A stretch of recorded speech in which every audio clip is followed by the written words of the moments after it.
On guys, we're back for part 8 of the DLC version of us playing this game out. So, um, if you're just joining us now, I warn you, go back, watch the first couple episodes of this DLC version. I kind of explain what I'm doing a bit better. But, if you're joining now, I'll let you know. I started this game out a while back, did a whole playthrough of it, found out I couldn't play the DLC unless I started a new playthrough. Played all the way up until the new DLC on my own time. And then once I got to that point where the DLC was available, I started live streaming with this again.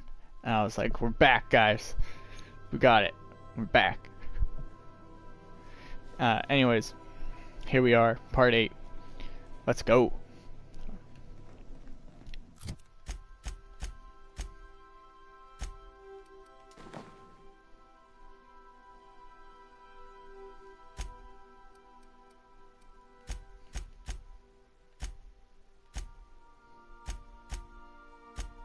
So it's gonna be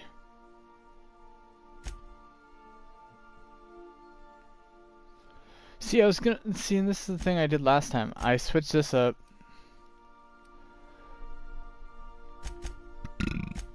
because I gave her this because Ellie's is medical.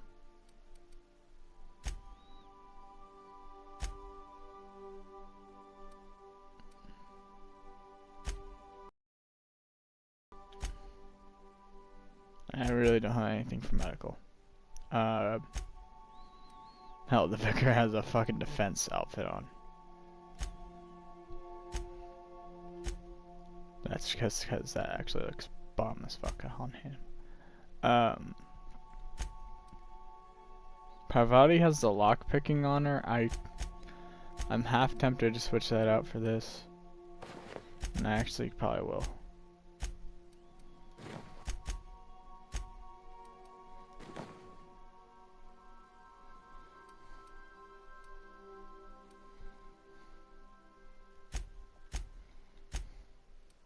And see, the problem with that is this a plus 10 to sneak.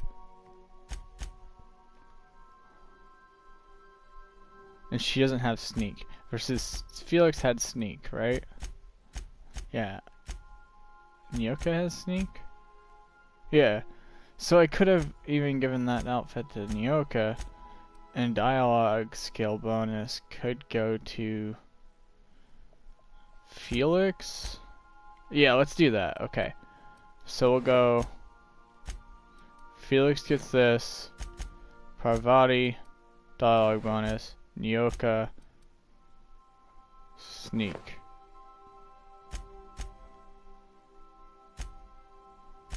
See, and I don't like that though. I don't like him wearing this bulky armor. I mean, it's okay.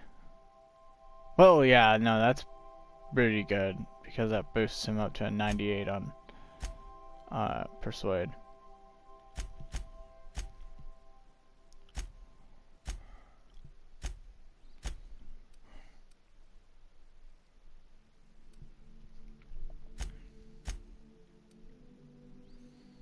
And sneak is okay on her.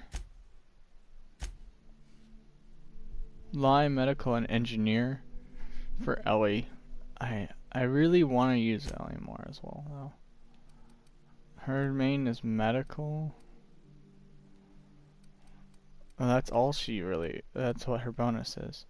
It's a medical bonus. Okay, so do I want medical?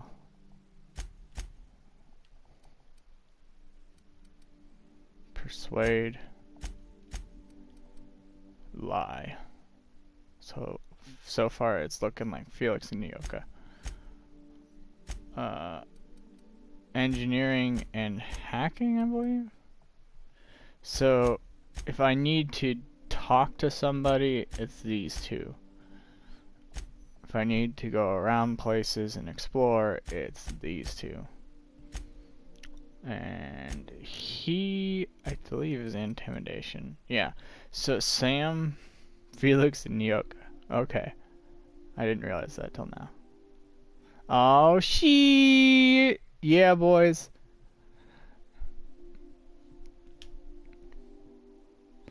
But, alright. So we got our shit together. Let's roll. We got, Felix, and we are gonna do Nyoka for lying. Alrighty.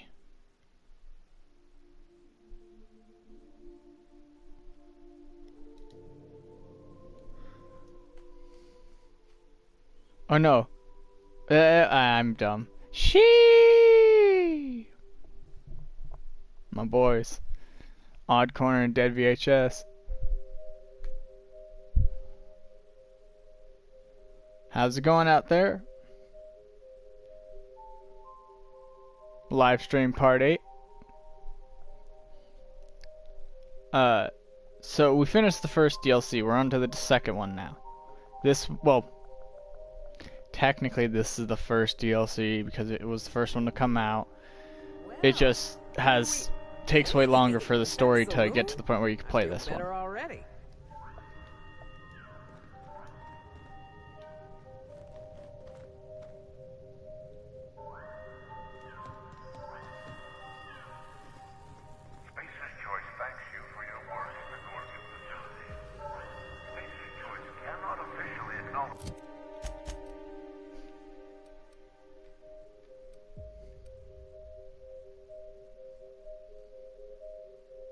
Alright, guys.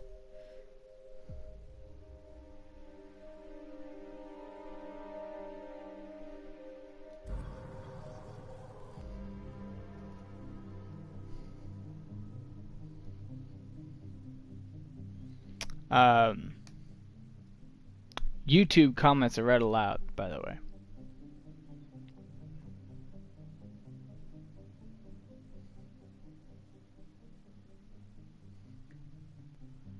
Hi, chill W cat.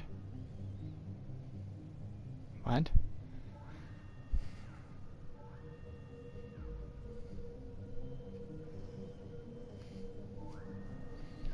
Alright, and we're here.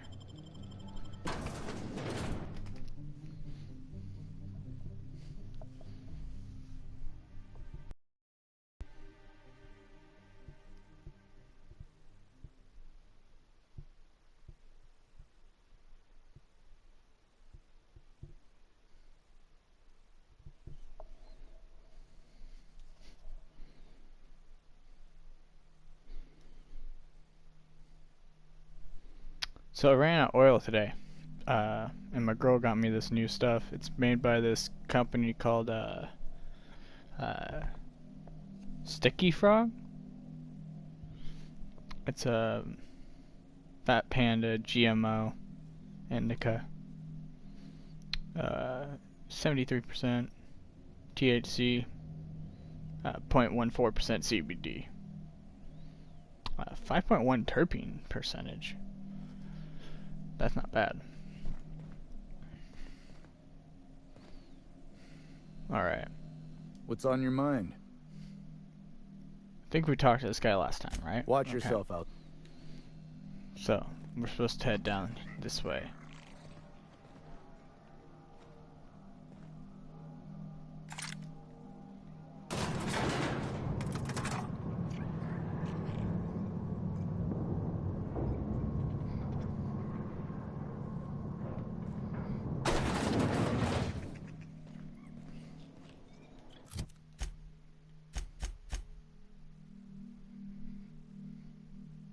Alright, yeah.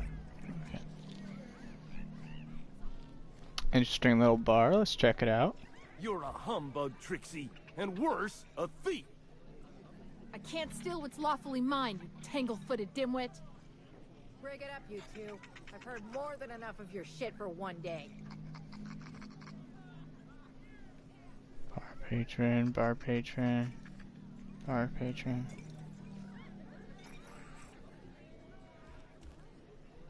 Raving drunk. Okay, cool. Oh.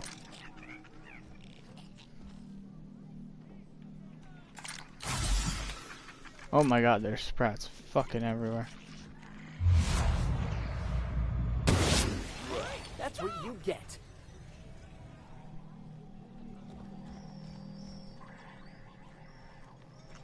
If I see that other fucking green sprat I saw a second ago again, I'm gonna shoot the shit out of it.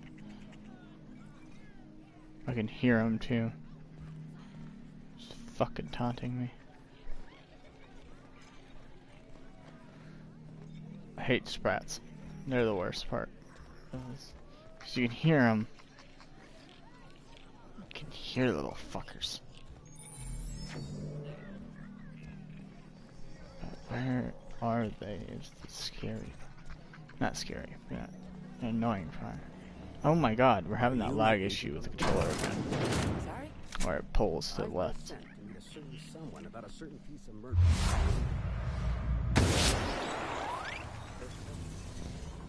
Oh my jeez.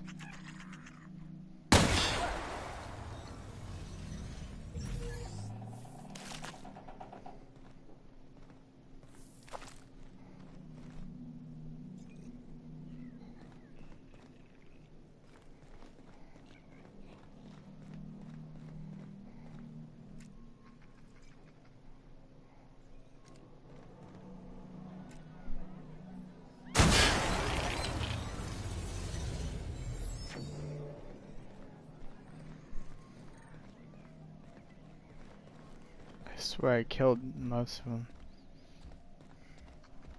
There must be like one I'm missing. I don't know. Did you bring the goods? No goods. Give me a taste of the goods. Just so I know I can trust you. You can't trust me. Now, did you bring the payment? I don't know.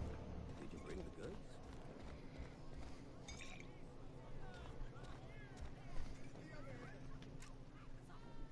I knew it. That's with you, boss. Groundbreaker never had bars this nice. They got balconies and everything. We repurposed the stone. Reminds me of Fall. I'm gonna love this place.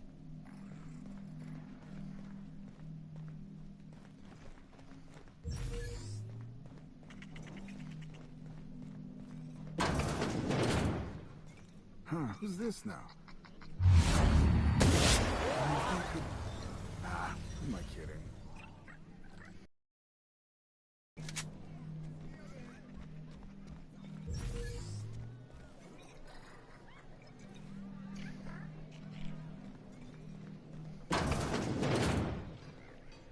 Checking out every room.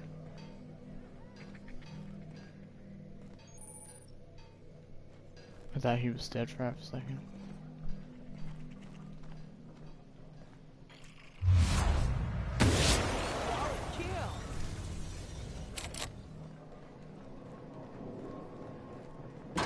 Someone's in here. Oh well. It's coming back up again.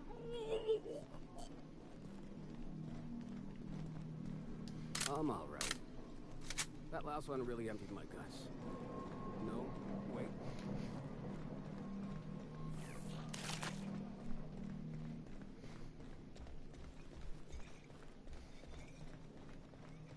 Fucking hate sprats. Fucking hate sprats.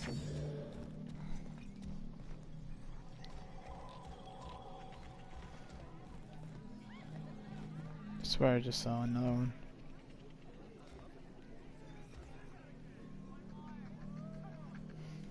Alright, let's talk to this bitch at the bar named Lex. Welcome to the Sprat Shack. First one's on the house, and I won't even water it down. What'll it be? Hola, señor Odd Corner.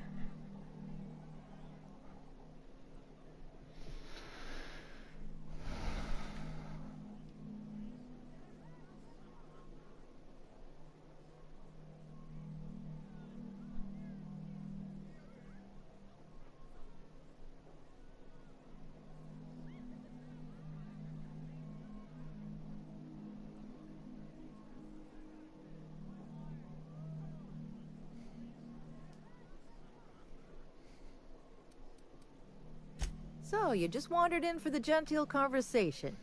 Suit yourself. I assume you're here for salvage.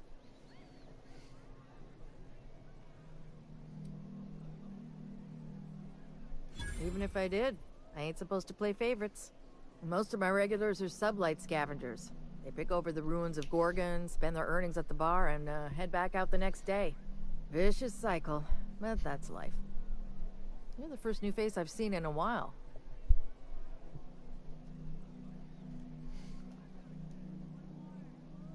Lucky. Sure, I knew him. He could get a little dramatic at times, but he was a good guy. Heard he took on a dangerous job. Spent a lot of time coming and going from the Office of Creative Incubation, just down the road.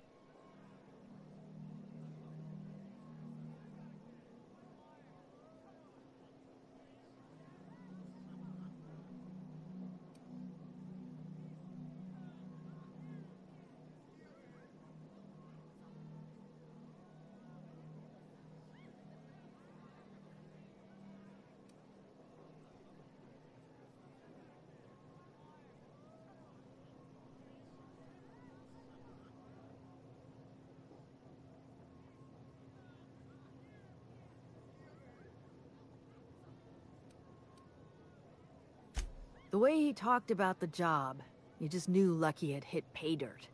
Not that I was jealous. Around here, that sort of luck can be hazardous to your health.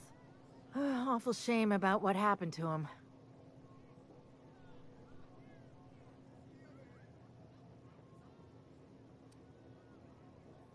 You know about that? Huh. Word must travel fast around these parts. Last I saw of Lucky was a few days ago. I went outside for a smoke and a stroll, and I saw this wild canid dragging a bloody limb. So I kicked the canid, scared it off.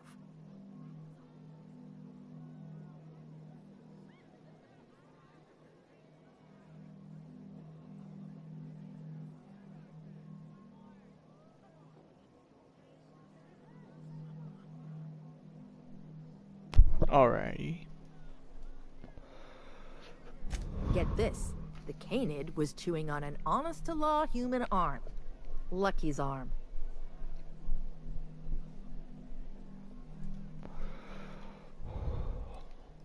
I'm a bartender. Attention to detail is my middle name.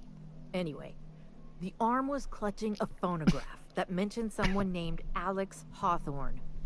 I did some poking around, and this Hawthorne has a reputation among the salvagers who frequent the bar. So I packaged up the arm nice and tidy and sent it care of the Halcyon Parcel Service. They even gave me a discount on the hazardous waste removal stamp.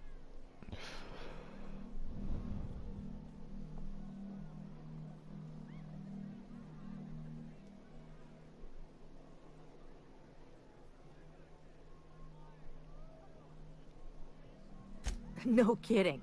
And now you're here? Colony feels smaller than you'd think some days.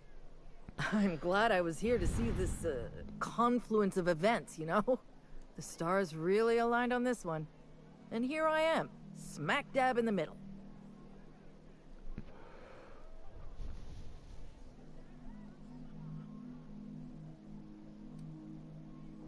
Third floor. Once I figured he wasn't coming back to pay his tab, I left his room unlocked to air it out. You can help yourself to anything you left behind. Fair warning, I've been letting the regulars use it for a quick lie down. Just wash your hands when you're done. Trust me.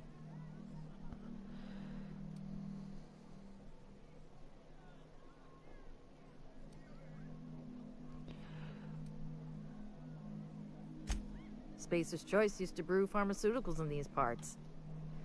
That's why the asteroid smells like an old gym sock. They say Adrenatime came from here. Just down the road at the old R&D lab. Very hush-hush back in the day. Oh yeah. Sounds like a plan. I'm gonna go check that out at some point.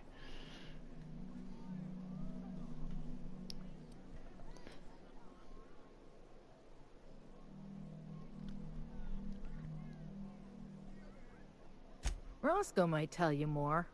He spent some time around here before the bar opened up. I trust him well enough. There's always How's it Leonora, going out there? my favorite customer over in the storage room on the second floor. keeps to herself and always closes out her tab.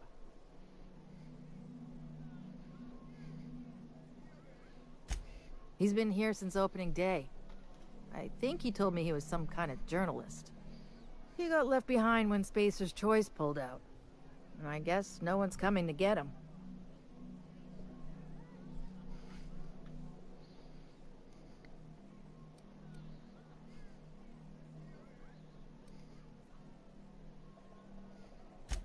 He didn't tell me and I didn't ask. I'm his bartender, not his human resources rep. If you believe the chatter, a lot of good folks got left behind, and a lot of bad folks made it out. Sometimes, that's all there is to it. Roscoe's drinks are on the house. We all know how it feels to get left behind. He'll be all right. He's with the family now, and we take care of our own. Nice lady. Been coming around a lot these past few months.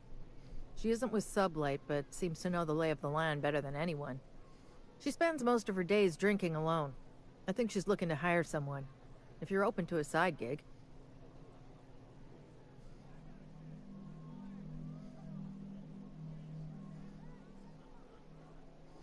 Now that you mention it, I thought I saw those two sharing stories over a pint. Didn't think twice about it. I don't speak ill of the dead, but Leonora deserves better company. That Lucky was no good for her.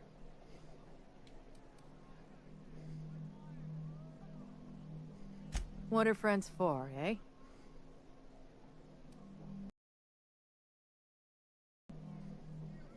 I doubt anyone knows the full story. One day the evacuation order went out. Grunts and lab coats scrambled to get anywhere but Gorgon. And the weirdest thing of all, Adrenatime still hit the market. Me, I never touch the stuff. To each their own, but I think it's dangerous.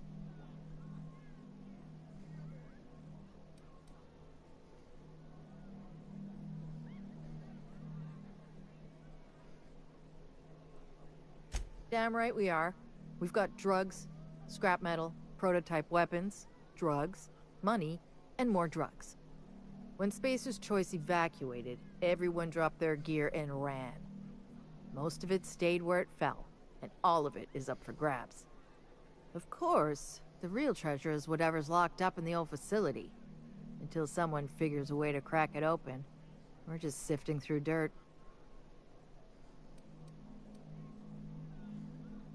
You got it, bub.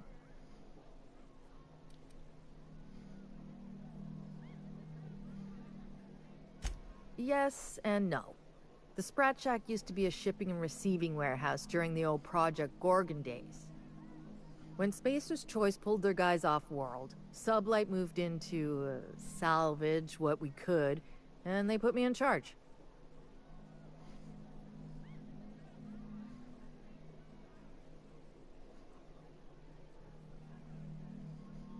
Yes and no. Rumor has it there's a Sprat wandering around the Groundbreaker, and he's the legal owner of the Sprat Shack. Hagen's idea.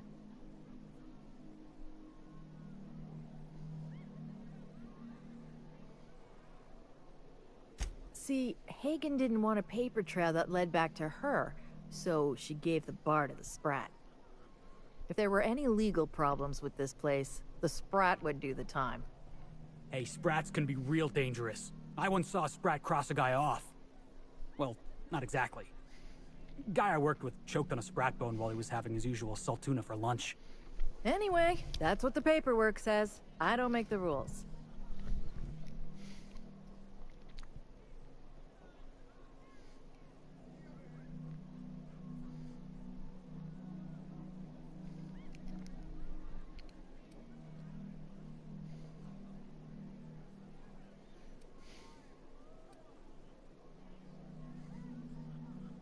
I know there's paperwork backing it up. You put enough stamps and staples on anything, I'm pretty sure it's legal by default. The beautiful thing is, no one could tell Matt Sprat apart from an ordinary vermin.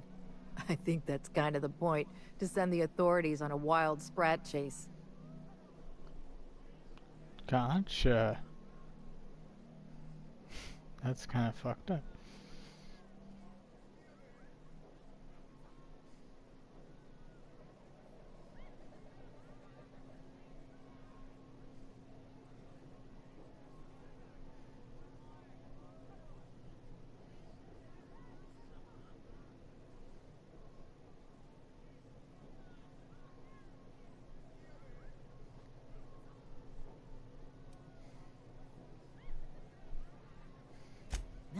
forgot about that. Shit, someone could have eaten my boss. As far as business arrangements go, this one's a head-scratcher, but they say it's all above board, so that's what matters. Yes and no. We're doing a lot more than squatting. We're classing up the joint, keeping the riffraff outside where it belongs. They didn't even serve drinks until I arrived. Talk about wasted potential.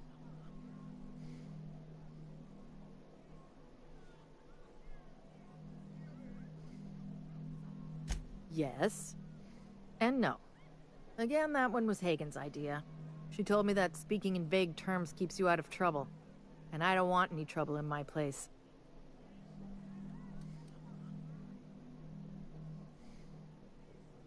Thirsty people come and go from all over the colony. Mostly on the way to somewhere better. Some are well-connected.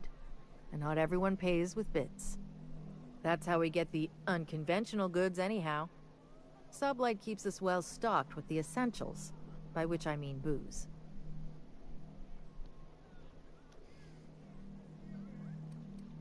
Good. I've got paying customers.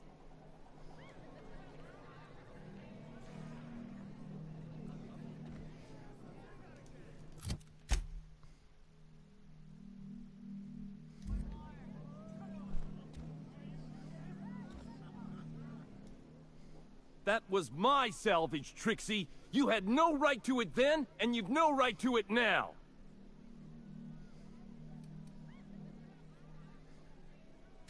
I risked my life sneaking around Marauders to claim that wreck. And I didn't see your name on it. Now you've done it. Eat fist! All right, that's enough! This is a family establishment! You want to make a mess? You make it outside! But this was personal, Lex. It's a question of salvage. That wreck was gonna make me a fortune.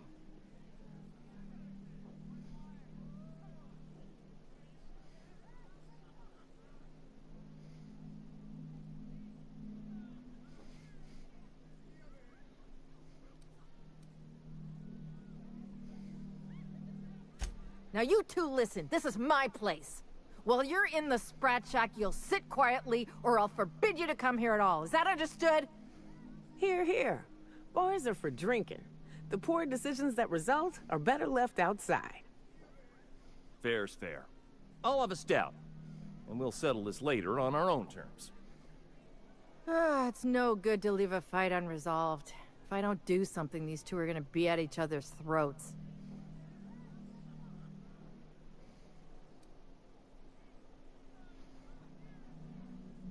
You'd do that for me?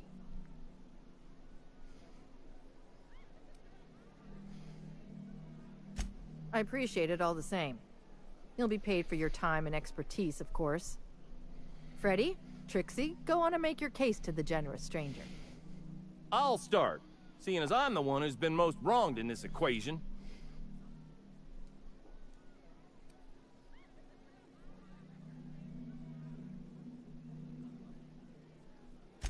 Oh, very formal. Freddy the Scab, freelancer for Sublight Salvage and Shipping, same as my father before me. Junkyard Trixie. Also a salvage freelancer. Though, I've been at it longer than Freddy. So, just up the road and due east of here, there's a shipwreck lodged in the mountainside, right? I staked my claim on that wreck. Then I wandered in for a drink. An hour later, Trixie swaggers in bragging about her salvage. Ugh, the nerve of some people.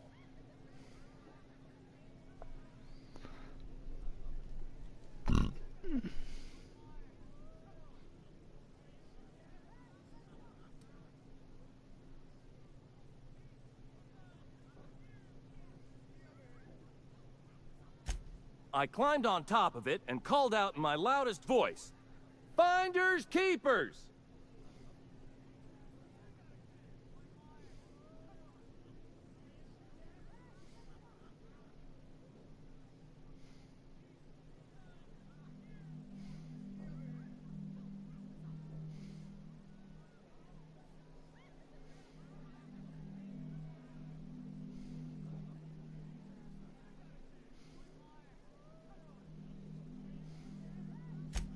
When I found the shipwreck, there were no salvage mark. See, the whole area was teeming with bloodthirsty marauders. So I snuck around and added my tag, clear as day, so no drunken idiots could claim the salvage out from under me, Freddy. For the record, when I heard the marauders coming, I left. Trixie must have set her mark down after me.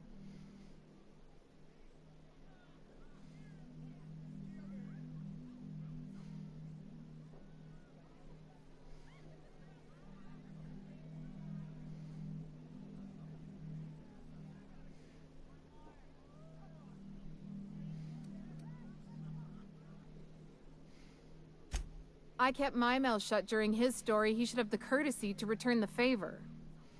Anyway, that's my story, sir.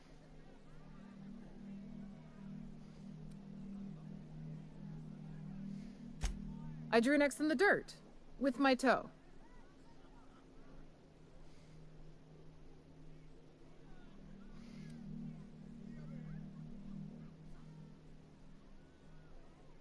Wouldn't surprise me in the least. But that doesn't mean it ain't mine. In all my years, I've never heard a more contentious argument. I don't envy your shoulders for bearing the weight of responsibility. You've heard it from them both. So, who gets the salvage?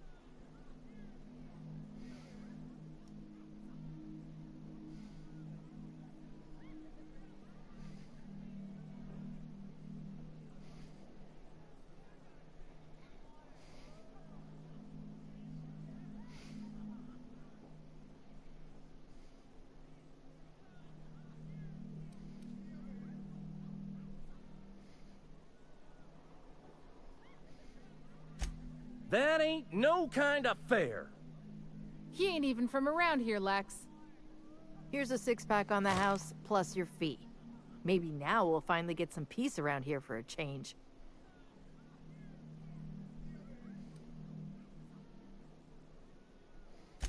A little too often, if you ask me. But that's the Sublight way. Anything worth doing is worth fighting over.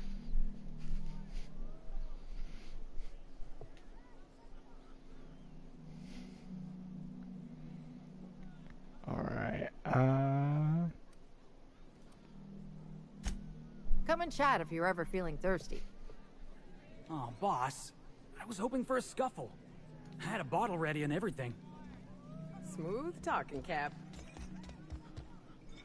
alright.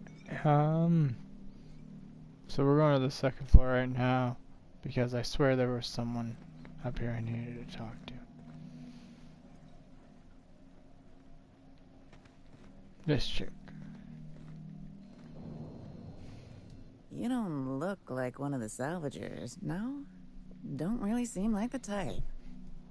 You've got the look of someone who's traveled far to get here, and whose journey's far from over.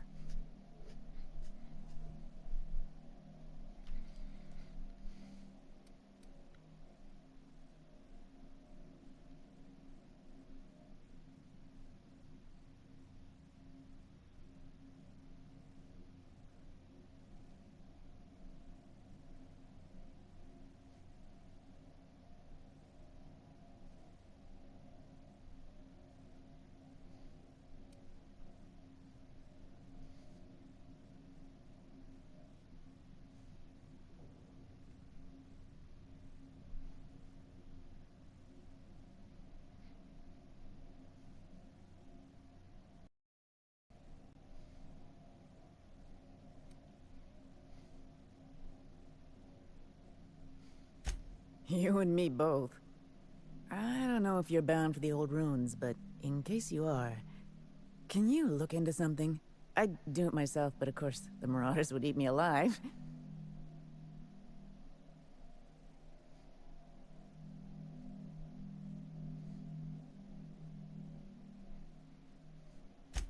Looking for something out there.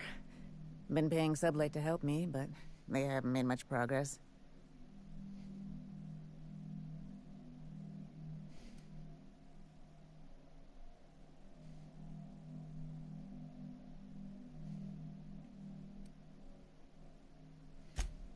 My husband, Jerome, died on Gorgon. I need you to get me his old hip flask. I gave it to him the day we signed our marriage contract. and he carried it wherever he went. I know it's still here. That's kind of sad.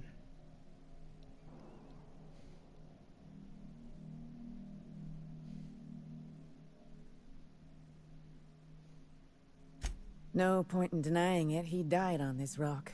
Likely torn apart by marauders, unless he took care of himself on his own terms. I don't like to imagine what happened, but I know I have to accept it.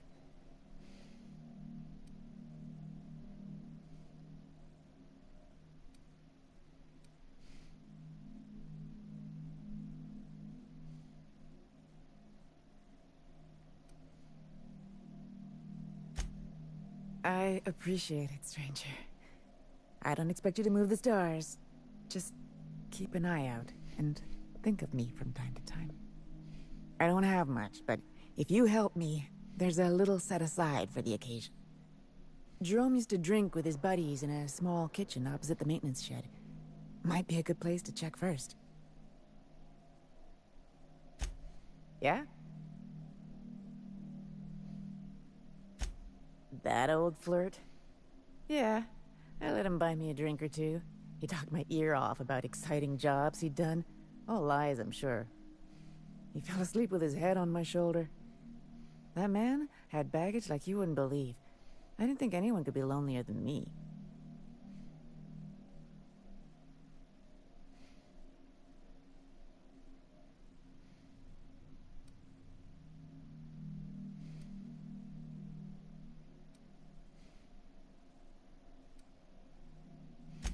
He bragged about having the key to some sort of maintenance area in one of the old buildings. I never saw it, so I just assumed he was talking himself up. He also asked if I wanted to see something gross and slimy he kept in his room, but I declined, politely.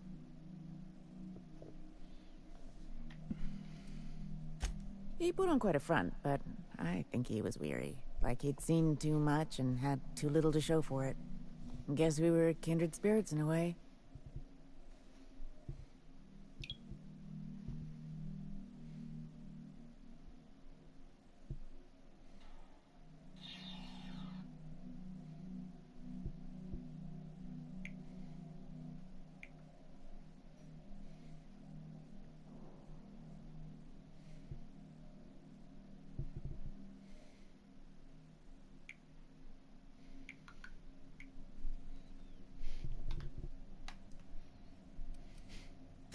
Sure thing. My condolences if you two were close.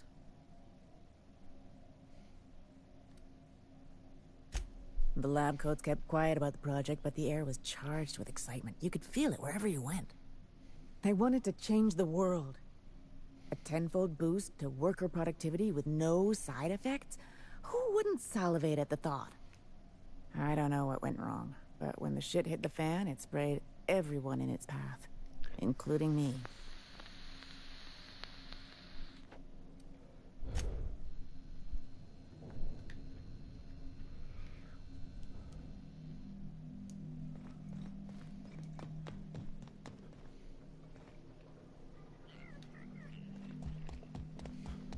What have you got there?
Sorry, I'm just reading this, guys.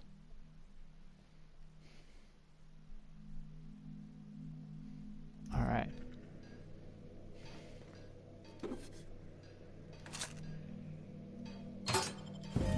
Hey, Marble. Oh, wait.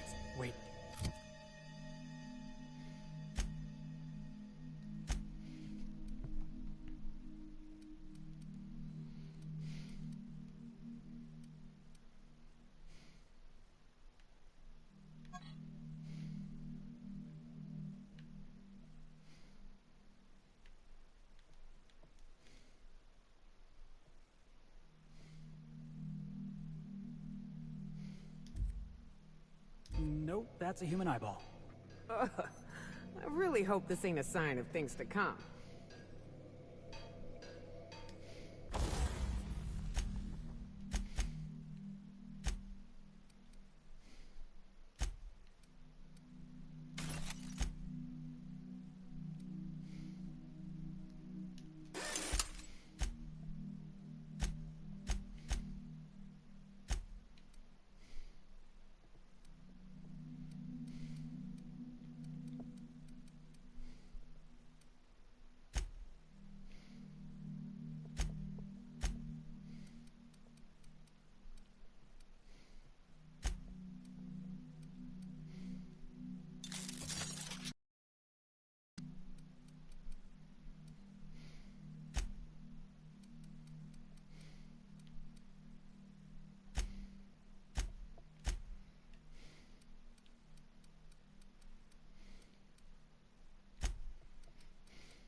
So, how you feel? Yeah, boss? There's something kind of sad about Ambrose Manor. Minnie Ambrose. She's like something out of the pictures. The way she talks, the way she holds that whiskey glass. She's got, you know, presence. And charisma.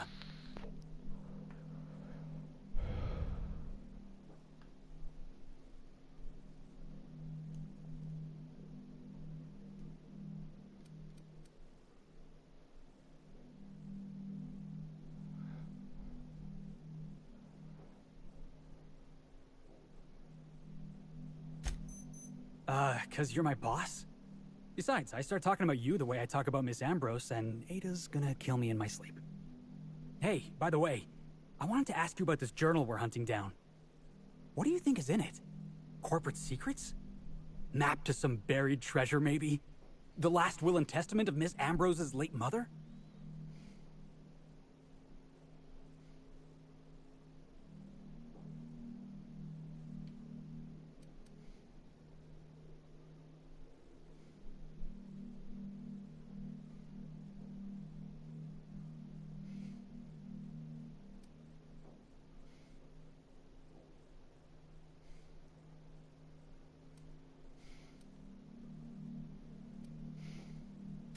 That's what I like about you, boss. You got a real positive attitude. I guess whatever's in those pages, it's for Miss Ambrose to find out. Oh, yeah. I just hope she gets some closure.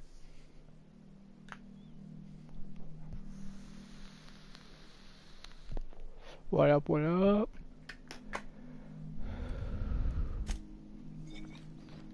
Oh, where's Nyoka? What's There up? she is. Something ain't right here, Captain. We ought to tread carefully. All this cloak and dagger for a journal? I ain't buying it.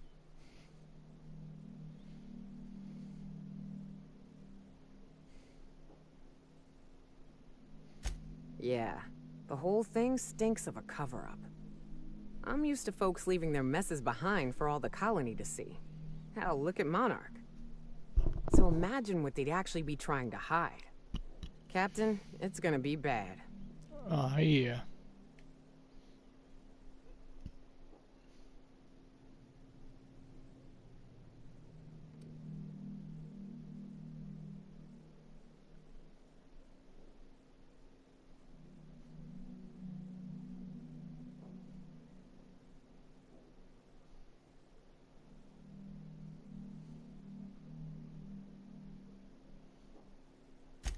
I know. We've seen our fair share of awful in this colony, that's for damn sure. Alls I'm saying is, be careful. Something feels different about this one.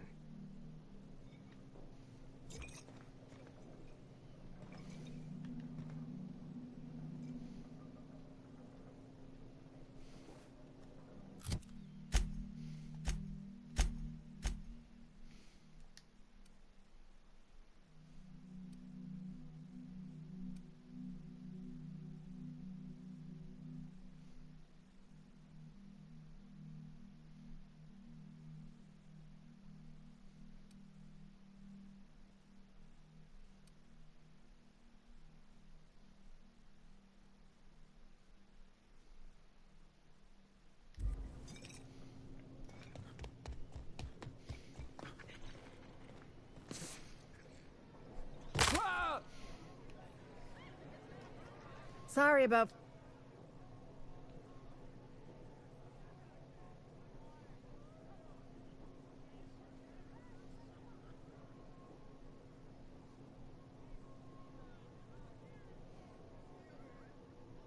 They like to blow off steam during work hours, but as soon as they clock out, they turn into a pair of kittens. So, what'll it be? Name your poison.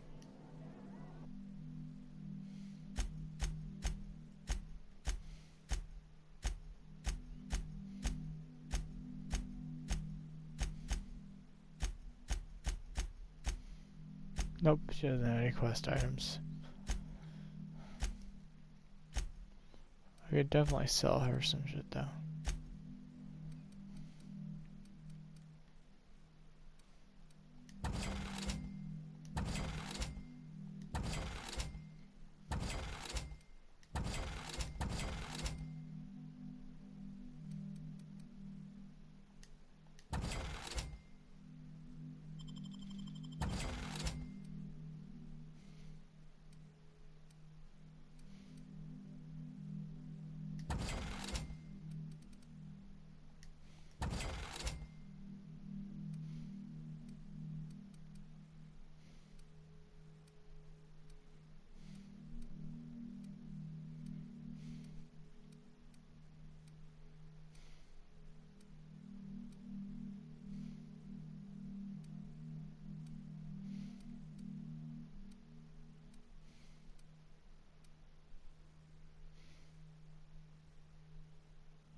What was her name again?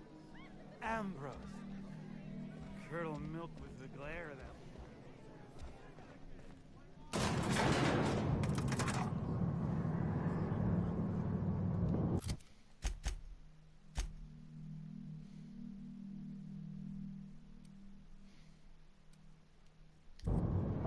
Perfect. We've been to that building. We'll be able to go straight there.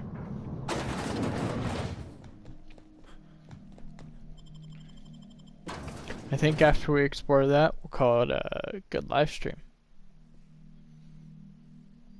Because we'll be hitting an hour.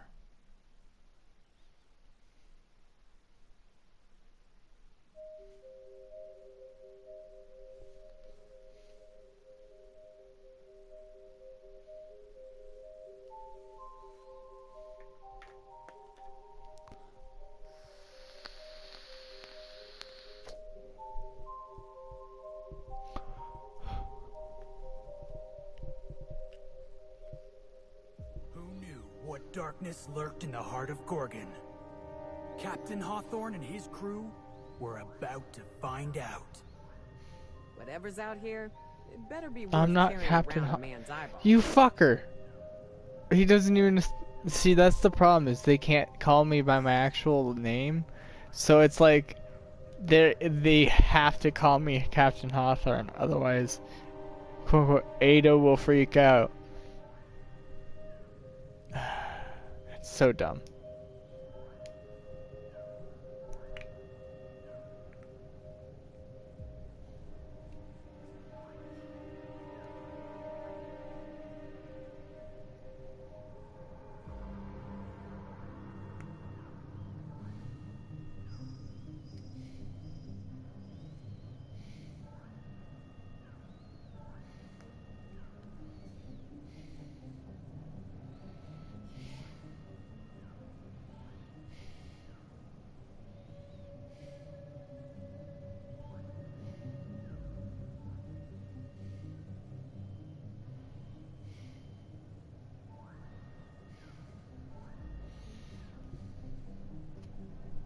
Ready when you are.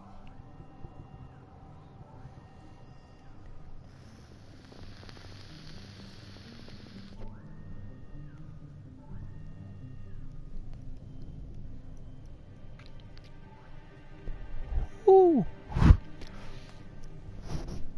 Ooh. Oh.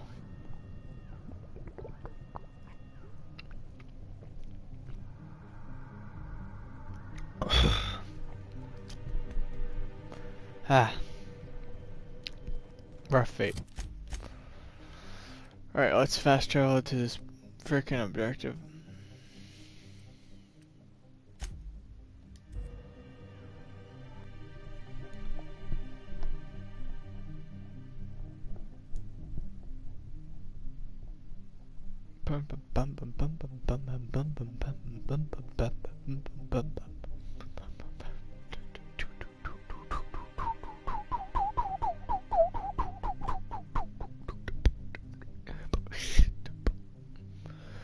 Yeah.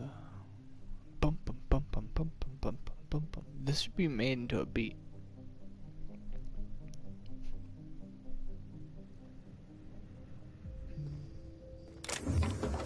Well, I guess it technically is a beat, but I mean like a rap beat.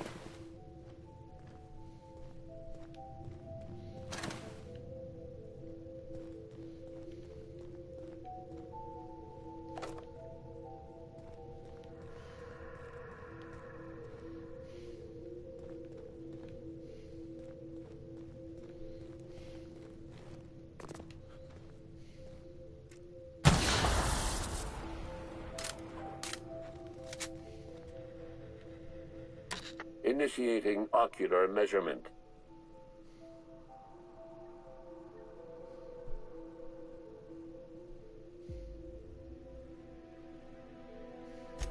Measurement complete.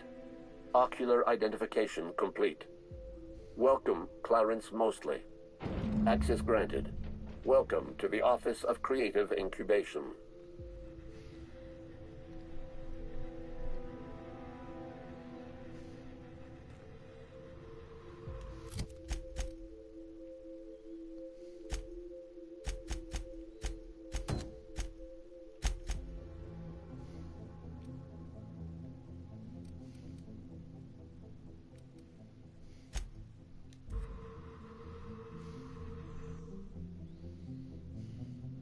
I just realized I was in the wrong area.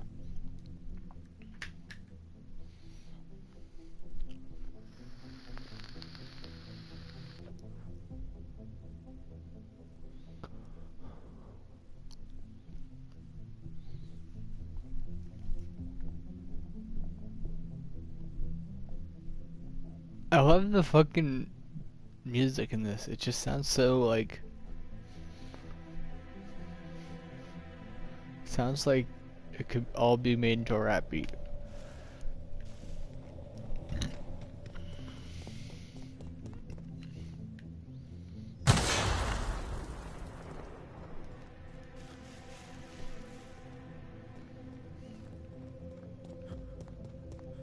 That's right, I cleaned this place out.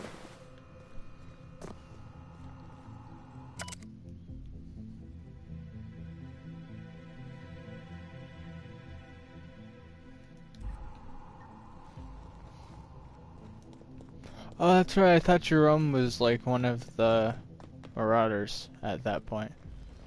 Oh, fuck. Hold up.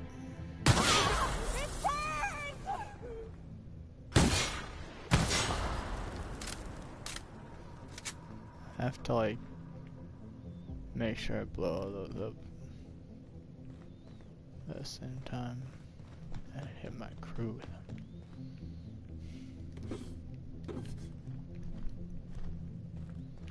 Oh shit.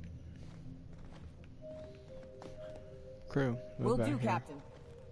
I'm going. Coming back. Good, because I didn't want you guys to get hit with that.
eaten my fair share of Terrorize, but I'm still gonna come out and say it.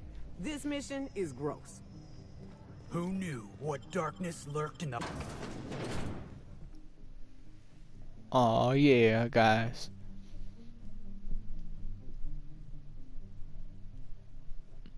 So we're about to complete this quest, I feel.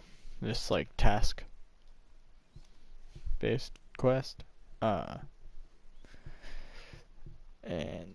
that's kind of awesome. I'm pretty happy that we're actually doing stuff for this DLC.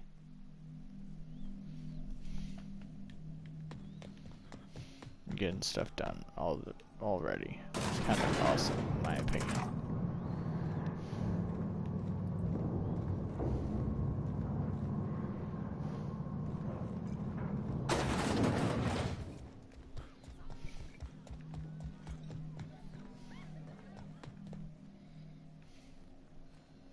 You find anything out there, you let me know. I'm ready to get off this rock.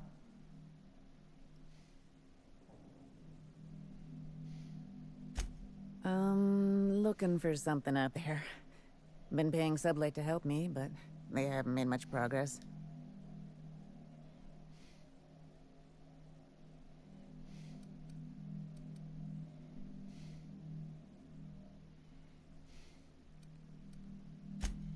My husband, Jerome, died.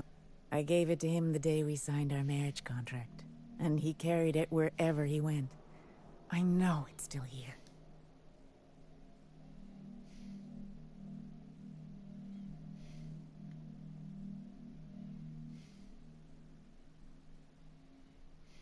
That's it, all right. Law. Still smells like his whiskey, his cigarettes, and that awful cologne he bathed in every morning. Here. I saved up for this, just in case I needed to go out into the ruins myself. Truth be told, I'm glad I never had to use it. You didn't happen to find anything else out there, did you?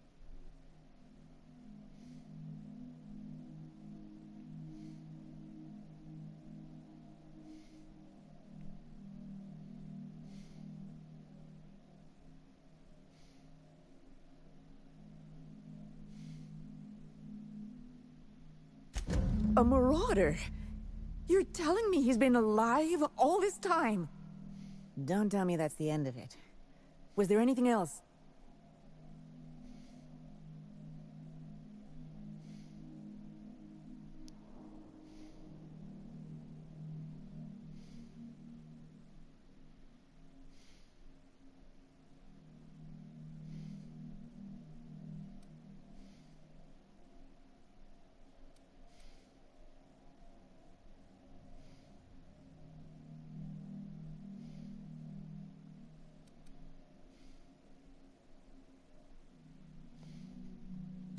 You're right.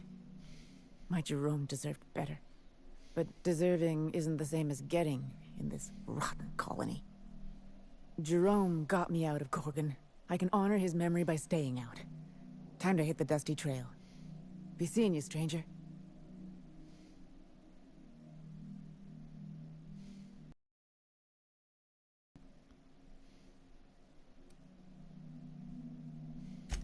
I don't think that's what you wanted to hear. But I'm glad you were honest. That was good of you, Cap. It's better to know. It's always better to know.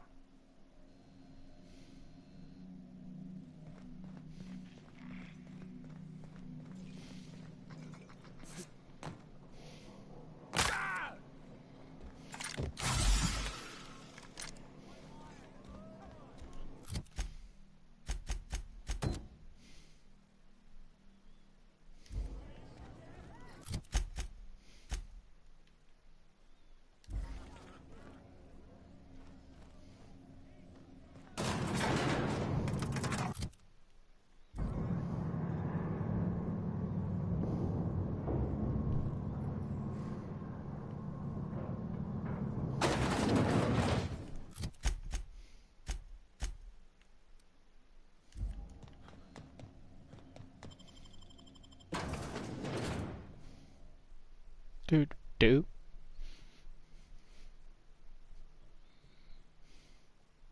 The music got all quiet.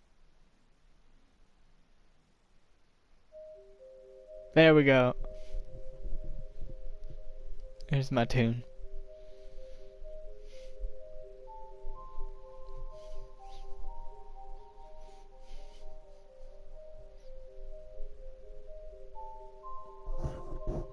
Aw, yeah. You guys imagine someone rapping to this?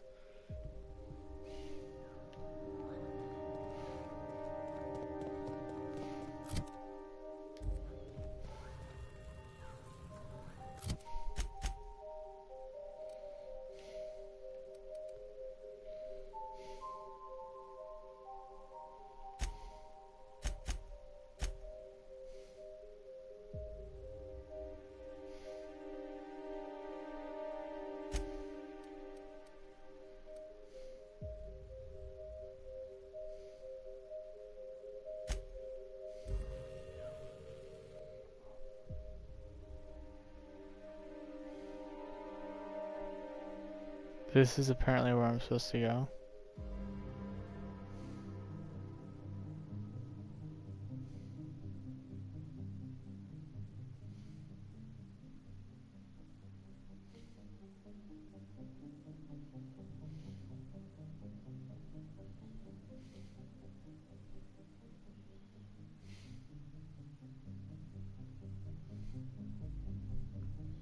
Aw, snap.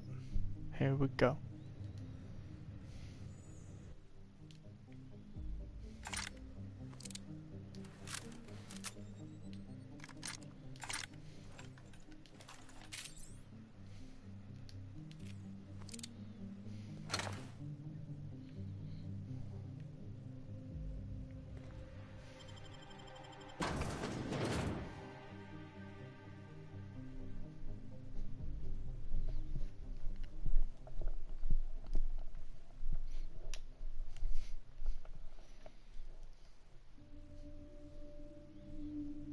Ooh.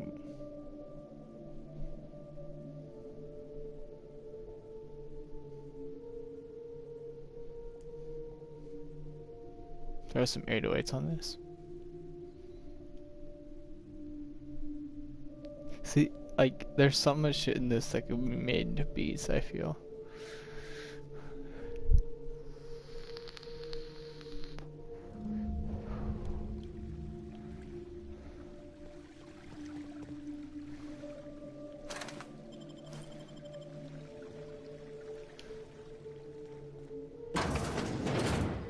Telling me Spacer's Choice can build an office this pretty? I can't pay their workers a couple more bits? Going silent.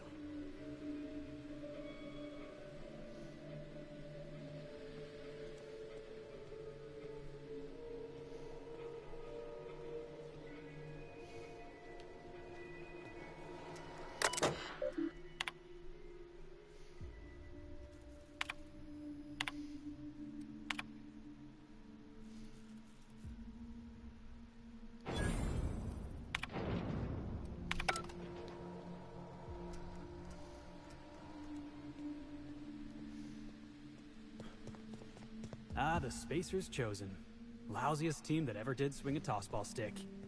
Keen skills. Spacer's Choice security folks can't hit the broadside of a Mannequin.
left or right, guys?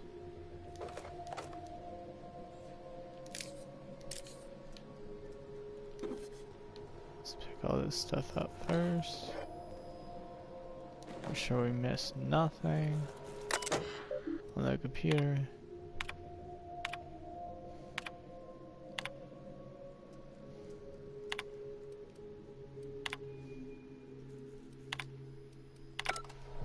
Alright, guys. So let's go this way. Check this room out. There's just a bathroom, I'm pretty sure. But it might be like a broken entryway or something.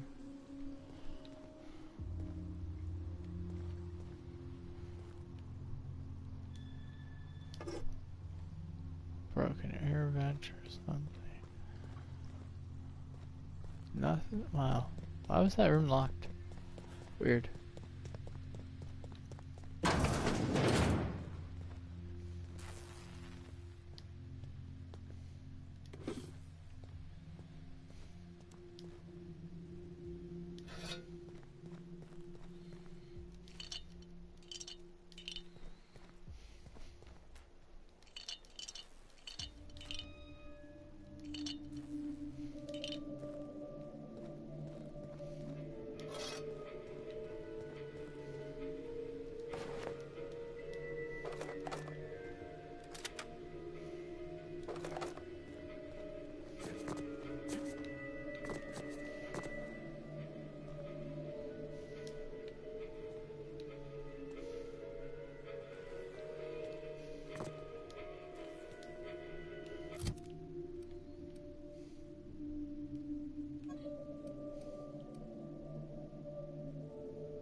that's what you get! Pass that armor!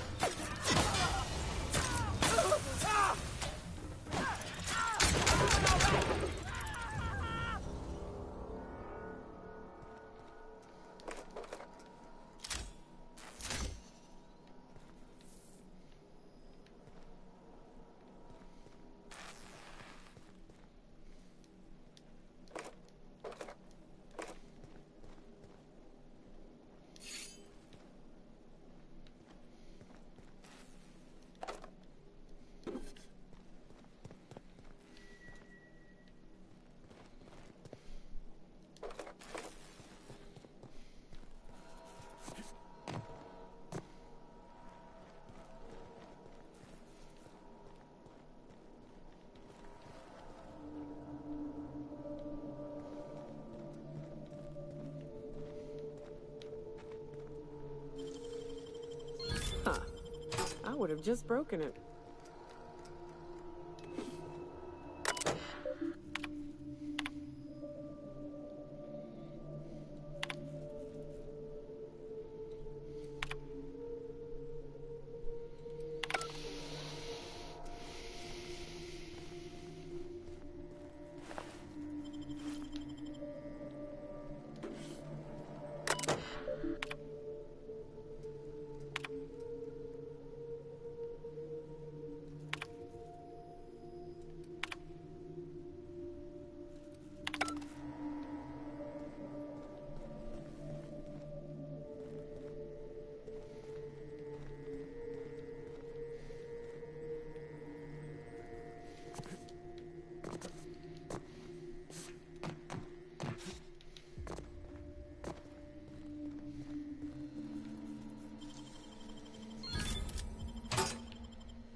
Something caved their skulls clean in. Be ready for anything. All right, hushing up.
we go!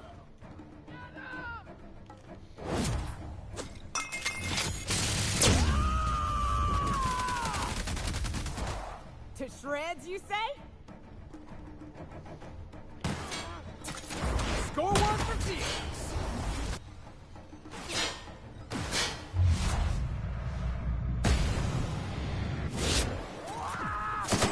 With us?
Kill.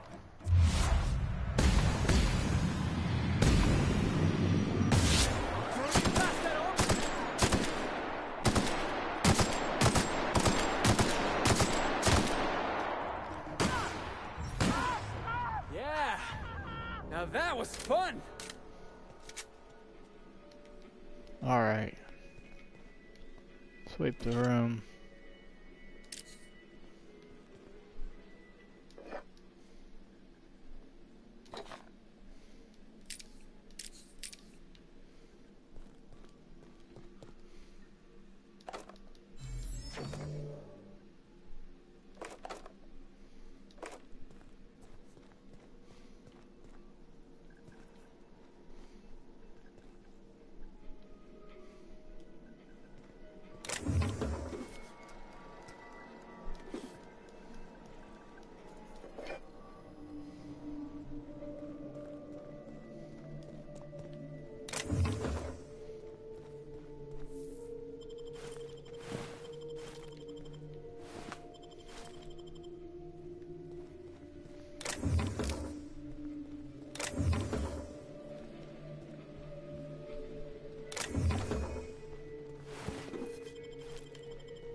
Hey, can you imagine watching Terror on Monarch in this place?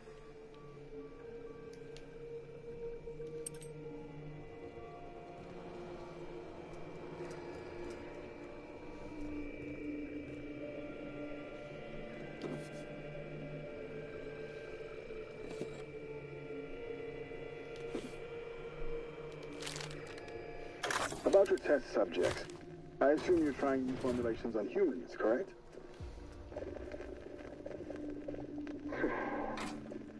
Where did it come from, Dr. Ambrose? They come from Tartarus, don't they? They do. Why the reluctance? Providing life-affirming employment to the indigent, the criminal, the criminally indigent? Oh, that's a social good, don't you agree? I have a staff meeting to attend. Excuse me.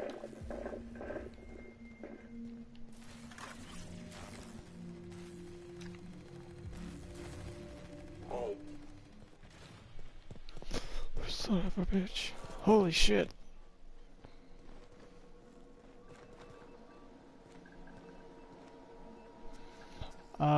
That thing's gonna take some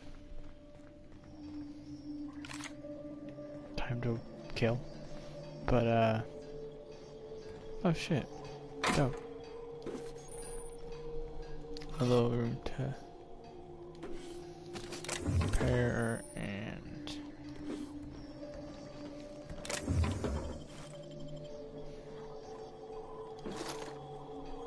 sell.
Okay.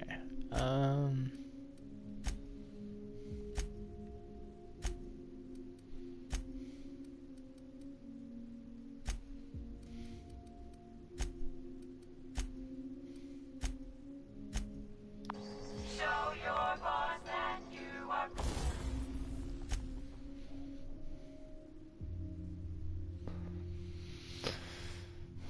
7, 5, 6.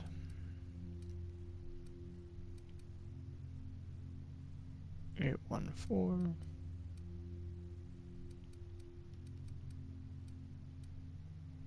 8, 3, 8. 9, 5, 5. 1,116.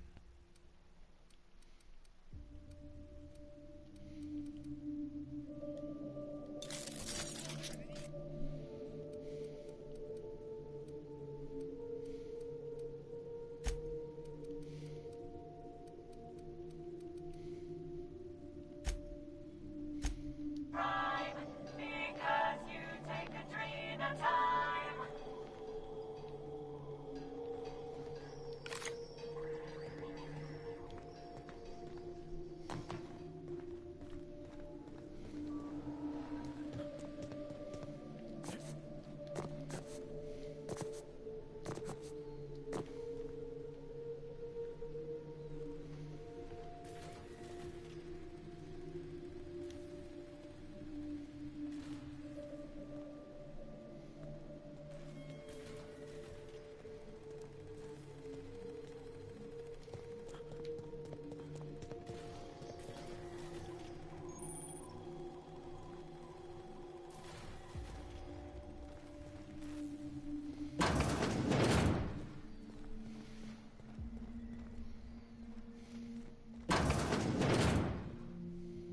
Oh shit. Let me pick up all this shit first. Okay, cool. Oh shit. What? Stairs downstairs.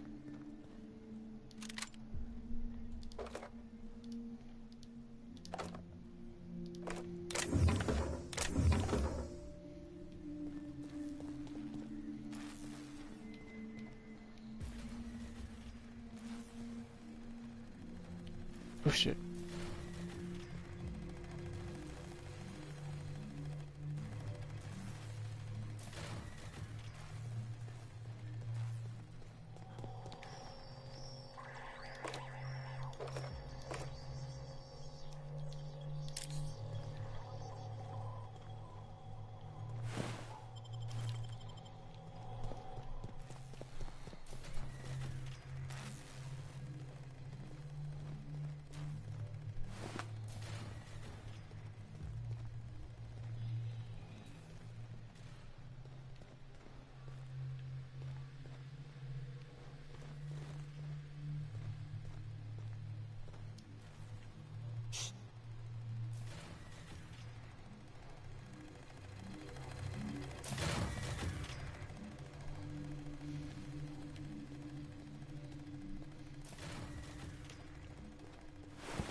Alright,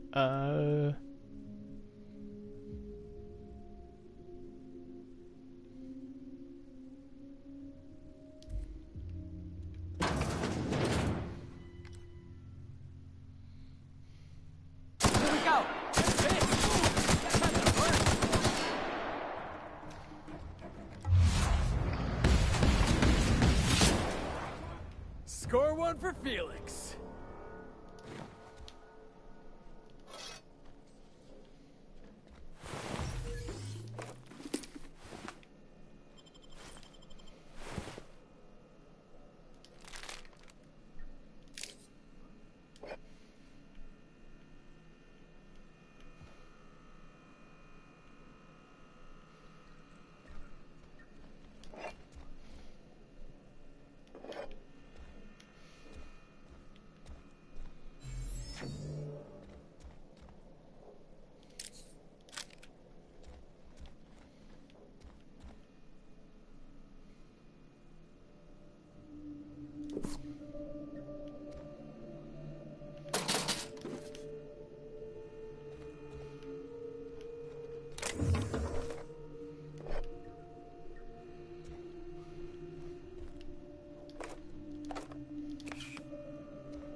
It's done, Captain. Let's dance!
Perfection!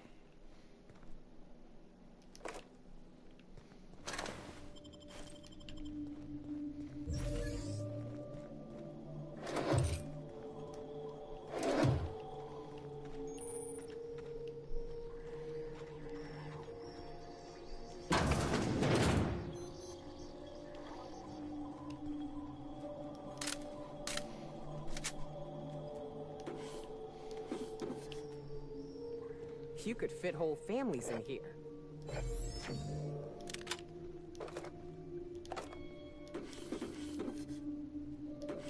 The fuck is the flurry? Oh, dope. Holy shit.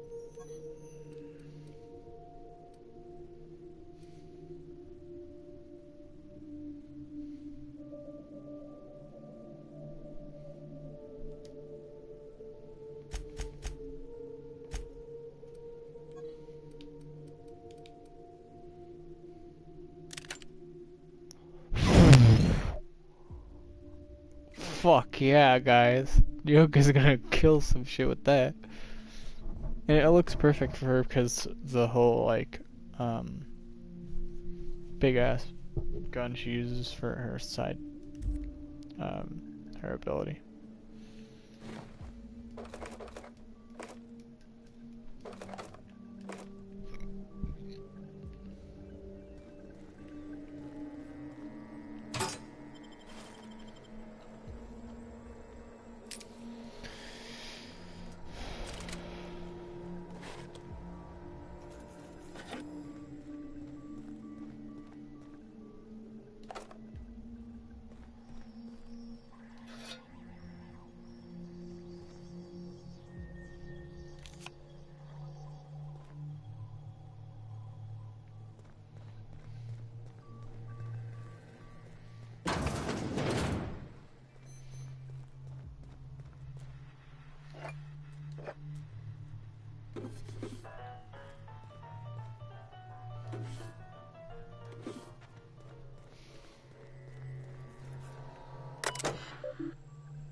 I knew I heard a little weasel sniffing about. You'd best go back the way you came. There's nothing for you here.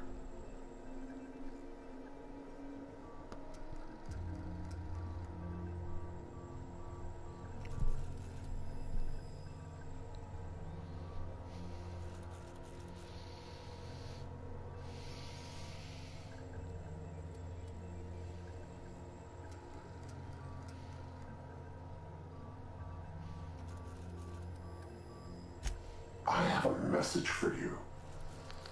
This place is a graveyard. All that was done here should be forgotten and left to rot.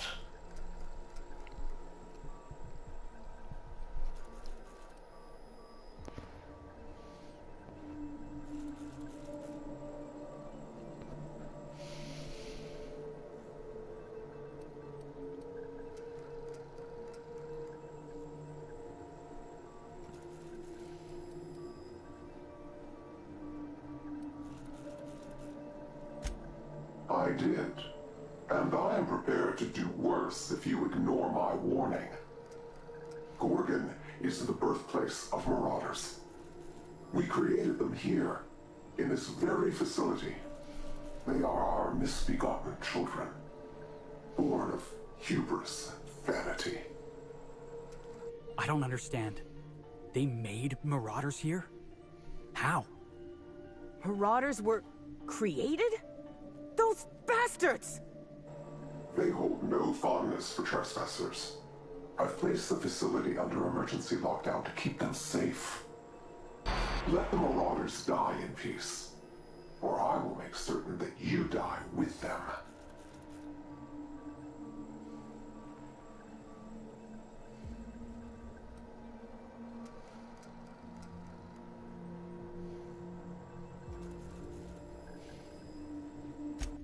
Back on the Groundbreaker, I heard stories. People talked about Marauders roaming every corner of Halcyon. Anywhere you found people, you'd find Marauders too. I used to think it was just life trying to kill us. Starve for a week, fight to the death for a good night's sleep. We were all a little mad. Marauders wasted.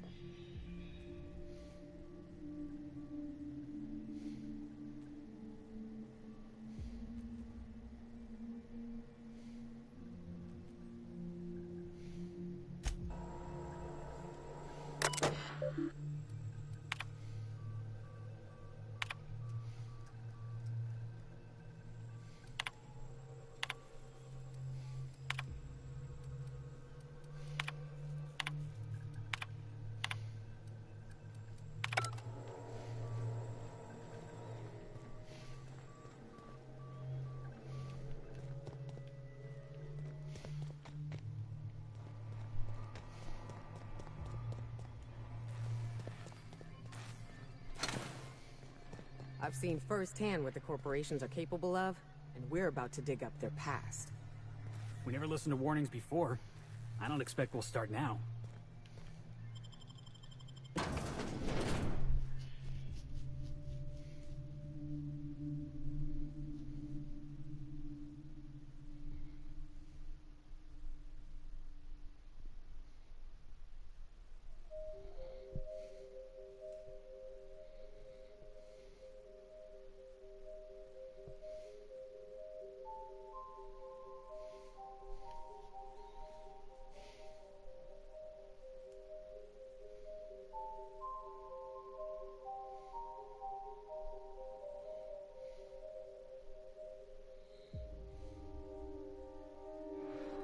Comms tower, huh? It's like I'm back at Hiram's place, running errands. Didn't we see a big communication tower on the way over here? Birthplace of Marauders. We ought to have left well enough alone. Now we're in it. Come hell or high water, we've got to see this through.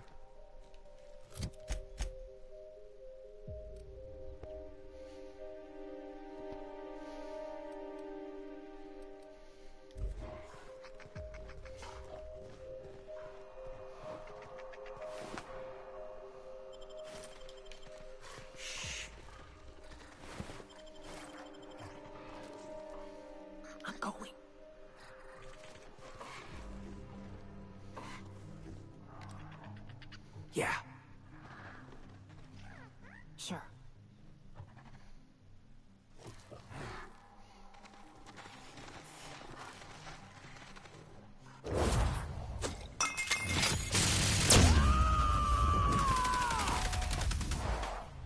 Covering you!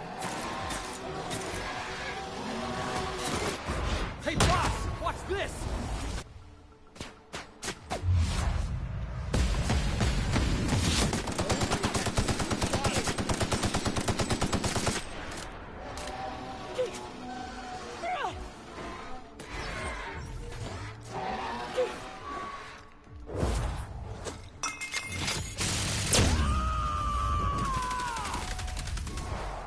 I am a storm!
Score, Cap!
Alright. I wanted to explore that area a little bit, just because we hadn't really done all of that.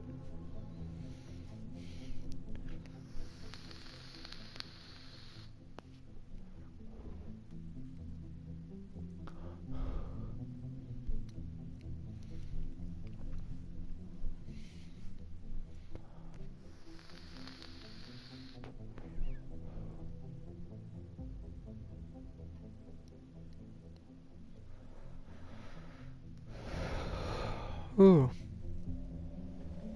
Alright. We're looking at 2 hours almost.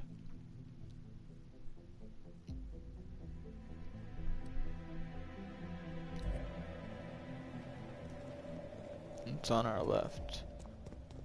So it's up here.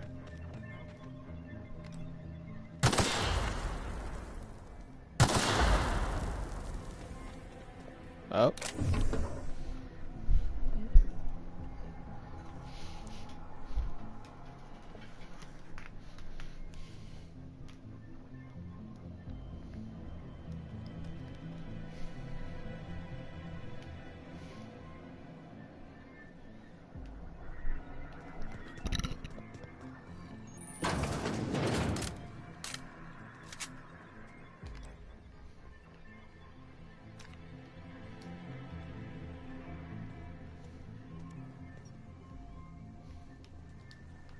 We're clear.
All right.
443. Ooh, voice crack there.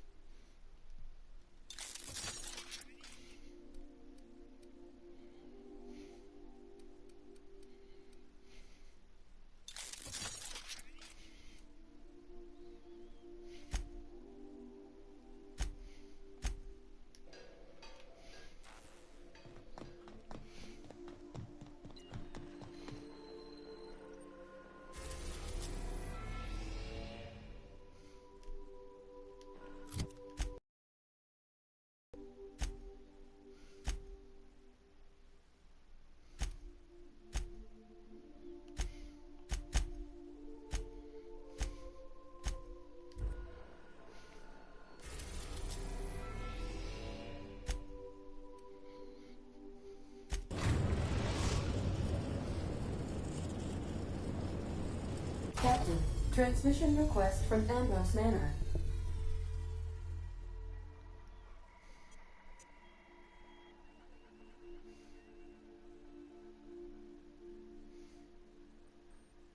Captain! Imagine my surprise when I saw the Unreliable leaving Gorgon with so much urgency and purpose. Tell me you found Mother's journal. I'm positively dying for good news.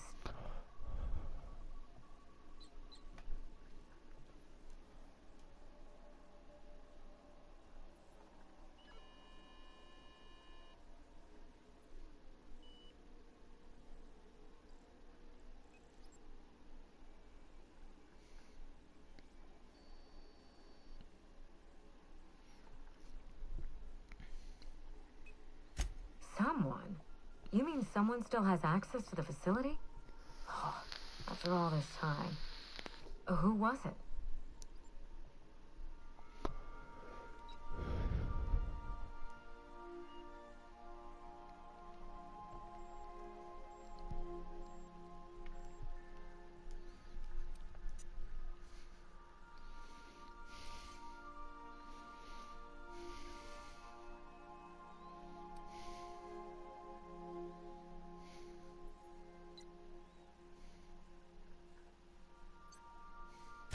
I don't even know who's still alive from Project Gorgon, much less who would care enough to guard its secrets. Make sure you have eyes on the back of your head. I doubt we've seen the last of this human vexation. If I know Spacer's Choice, getting past the lockdown will be more complicated than just hitting a big red button. You'll need authorization, and layers of it.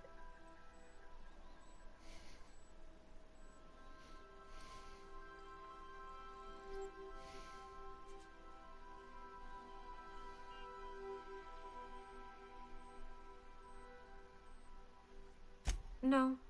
I think you're going to have to rely on good old-fashioned detective work. It's a good thing you have keen senses, a reliable ship, and a very wealthy sponsor.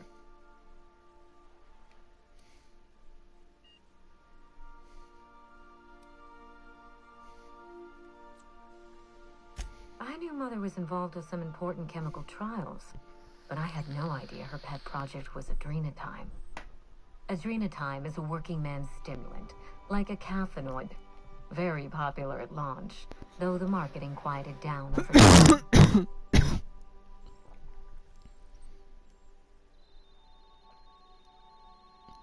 What? No.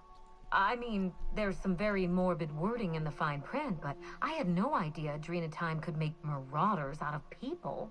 That's it. That must be it. Spacer's Choice is keeping their dirty little secret about Adrenatime off the record. We have to find Mother's journal. If we don't, then Spacer's Choice gets away with murder. I only hope we aren't too late.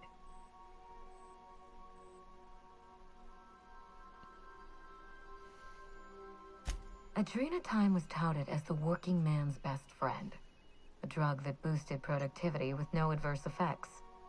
The promise of Adrenatime cannot be overstated. Exhaustion and fatigue were supposed to be obsolete. Workplace accidents would be things of the past. For whatever reason, the drug never lived up to that promise.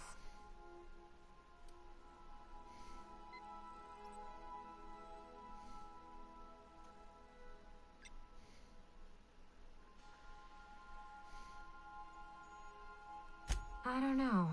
And thanks to Spacer's Choice, We may never find out.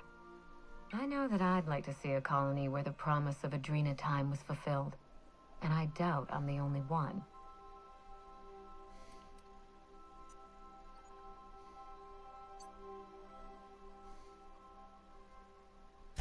Thank you. I certainly ought to know what I'm doing. I spent years trying to break into pharmaceuticals, professionally. Mother wouldn't hear of it. She didn't think I had the wit to succeed in her line of work. Safe travels. If your leads give you any trouble, be sure and give them some trouble back, yes?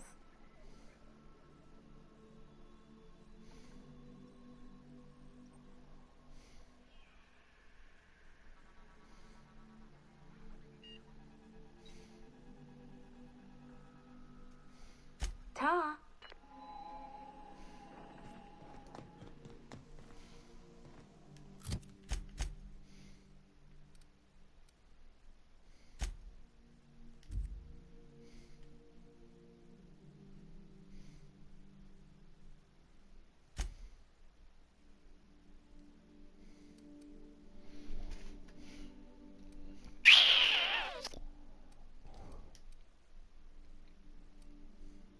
I do kind of want to keep Felix with me, but this is Byzantium, and Ellie's kind of my main for that. But she's not set up to do that with me right now, so Nyoka it is.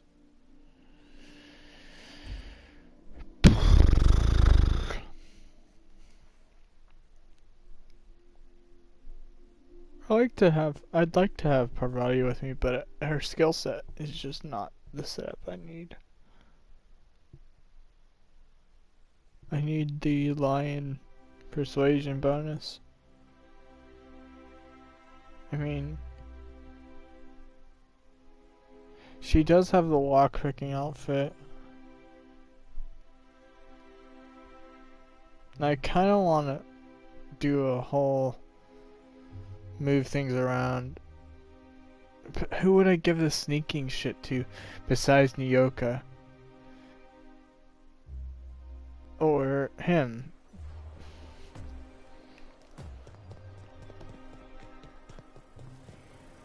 Nobody else has sneak. Oh yeah, I never talked to this chick. Can't you just see the stench of impropriety radiating off of him? How splendid. Another rung leech wandering through the streets of Byzantium. Why, just this morning I thought to myself, as lovely as the gardens are, what they really need is more greasy vagrants frolicking through them.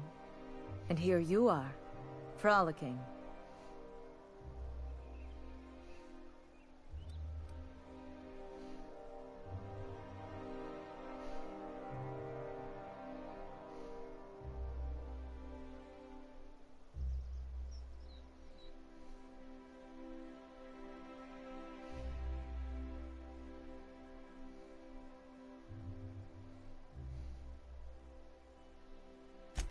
A cysty pig in a suit is still but a cysty pig. Those clothes are obviously stolen, and you, sir, are still quite greasy. Honestly, what is the board thinking letting so many of your ilk into the city proper? It's madness.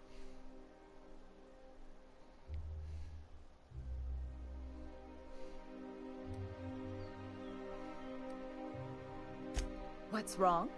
It erodes the very pillars of our society. Merit, decorum, personal hygiene. This city is meant for us, the system's finest. We earned its luxuries. But now we are overrun with the unworthy and the ungrateful, and this early retirement nonsense is making it even worse.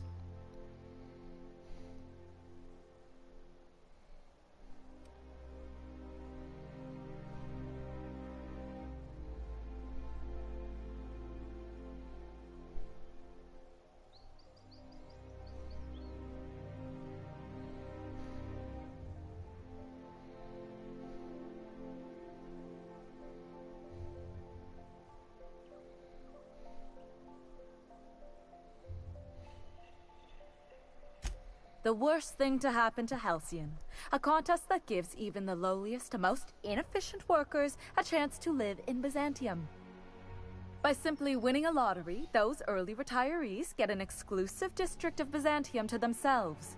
No one else is even allowed to go there. Tell me, how is that fair?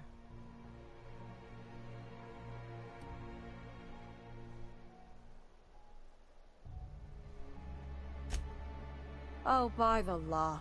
I mean the principle of it, not the mechanics. It's not right. I deserve to see any district I please. Why, if it weren't guarded, I'd... You know, you look like you've been shot at before.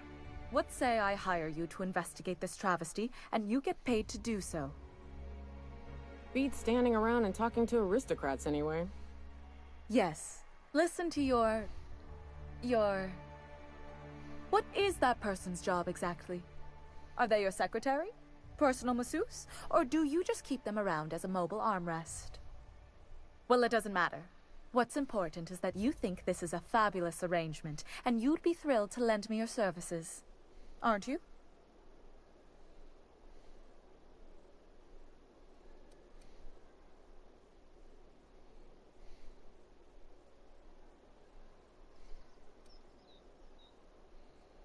Fantastic. Consider yourself employed, vagrant. I hear the chosen retirees all enter the retirement district via the port landing pad, but it's completely locked down. You'd never get in that way. Unless, of course, you had a wealthy, beautiful benefactor of impeccable social pedigree, which you do. How fortunate for you. These codes will get you past the lockdown. Oh, and don't worry about subtlety. I don't care how you deal with security, just correct this injustice at all costs.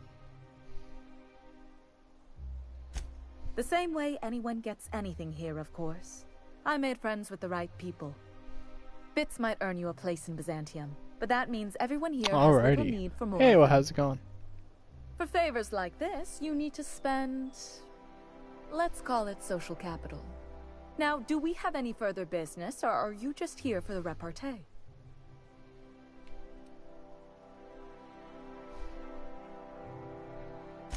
I earned my place here, just like everyone else. My grandfather was the CIO at Tile, you see.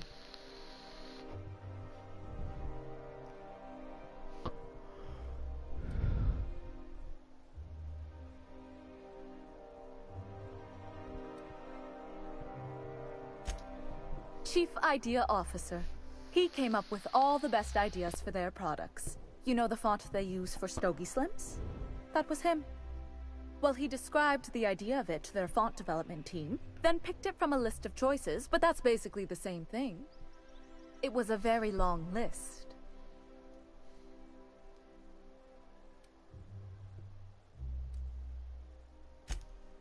Let's see.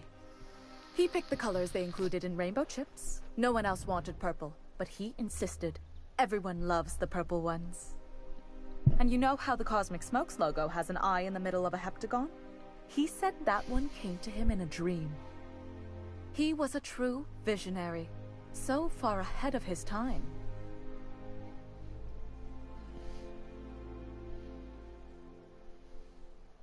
Alrighty,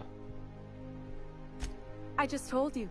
My grandfather made millions of bits as CIO, and I earned them from him.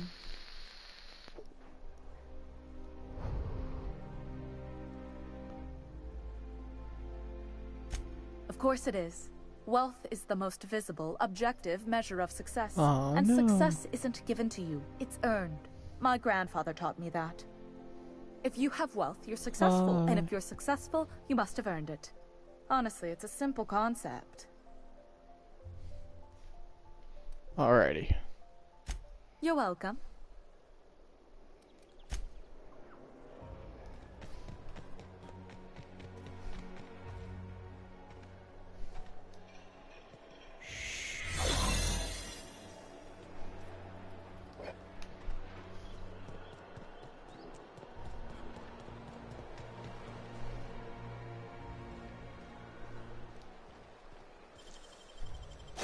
Damn, you got some nimble fingers, Captain.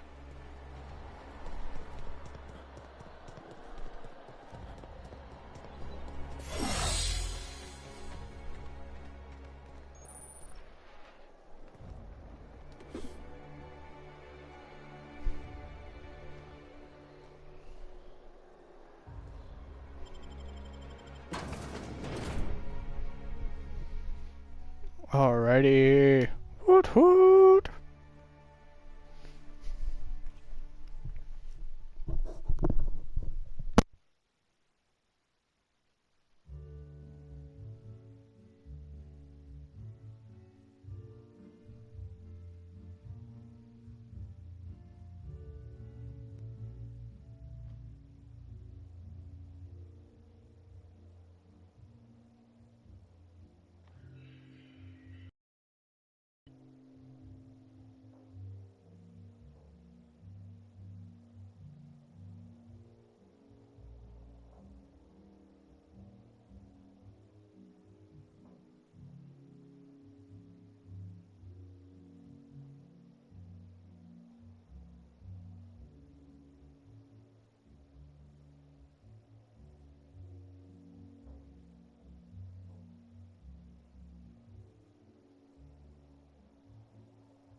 The hunters wait patiently, no prey arrives, the hunters leave hungry.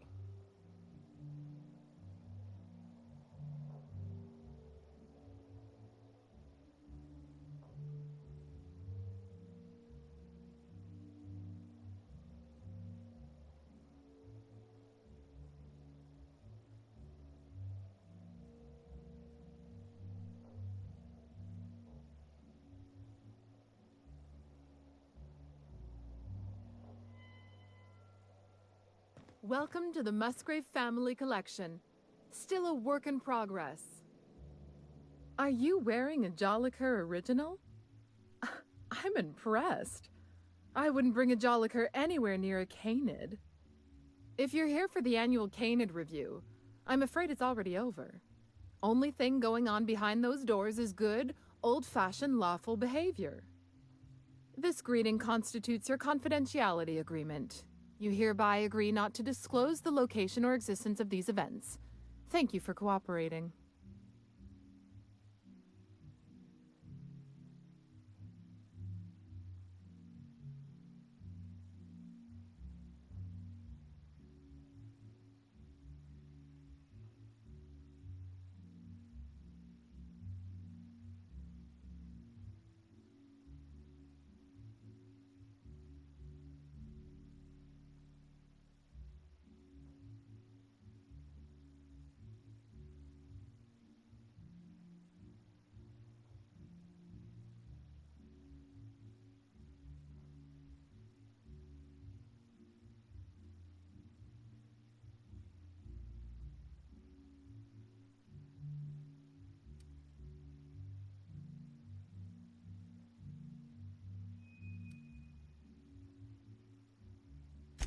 Then you should have told me that before I greeted you. Defaulting on a verbal agreement is a punishable offense. Now then, how can I help you?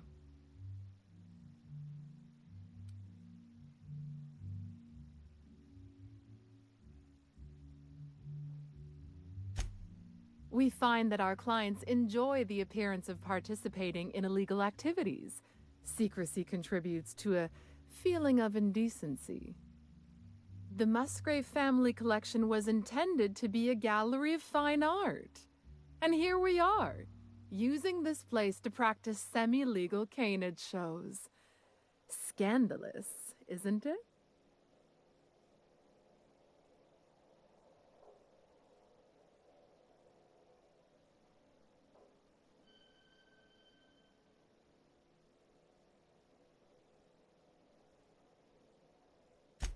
That's privileged information. I really shouldn't tell you.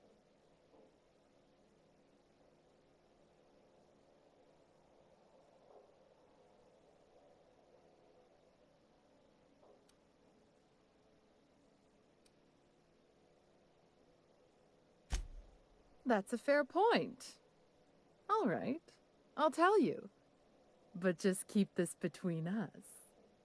Guaranteed secrecy is expensive, you know. Oh, it's all right. I'll give you this little secret for free. The Musgraves own one of Earth's largest private collections of art and literature. They were going to have the entire collection shipped all the way to Halcyon. Unfortunately, that collection never arrived. We haven't heard anything from the delivery convoy, and there's some purely hypothetical concern that the collection might be, well...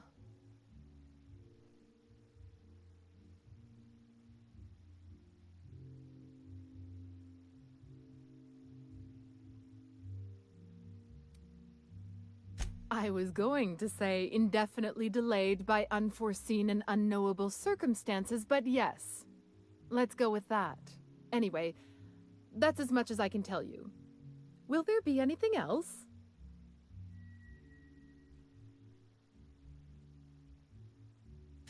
Mr. Mostly is indeed attending our event, although I am disappointed to discover he did not officially enter his canid Laplace into our competition. You should find Mr. Mostly just inside the prep room. Head inside and take the door to your left.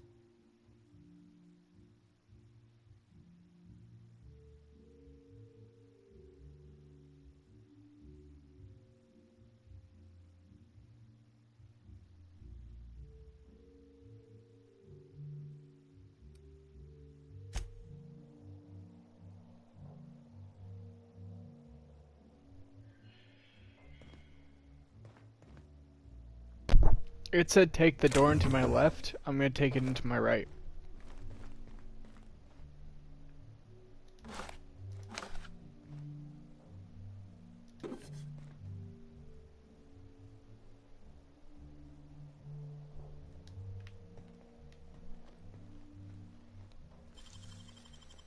Nice work, Captain.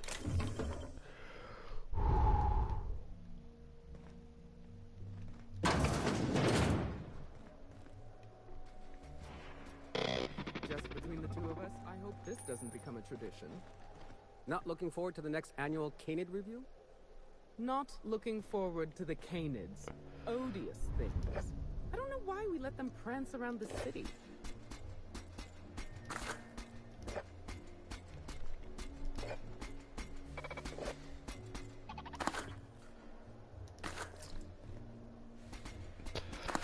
At least the drinks are nice. They even scratched off the warning labels. Just like real contraband.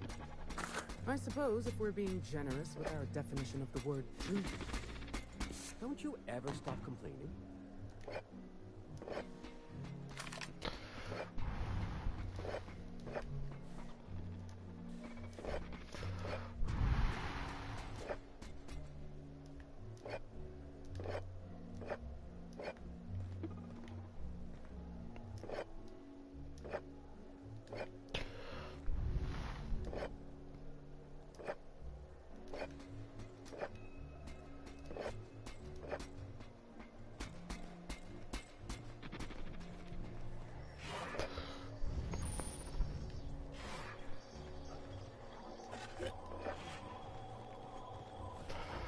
How long did you say Musgrave was gone? I didn't. Frankly, I don't know. Couple of years? More? He said he was off on some type of beautification treatment, which I can only assume is a...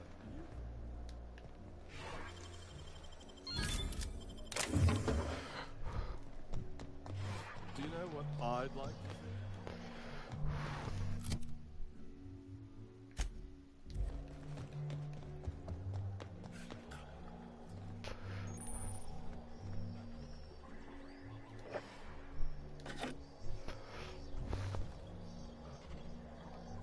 Oh, just hear me out. It's a brilliant idea. Is this about Canid hunting? We've been over this before. It's a terrible idea. Canid hunting is the natural evolution of Canid sharks.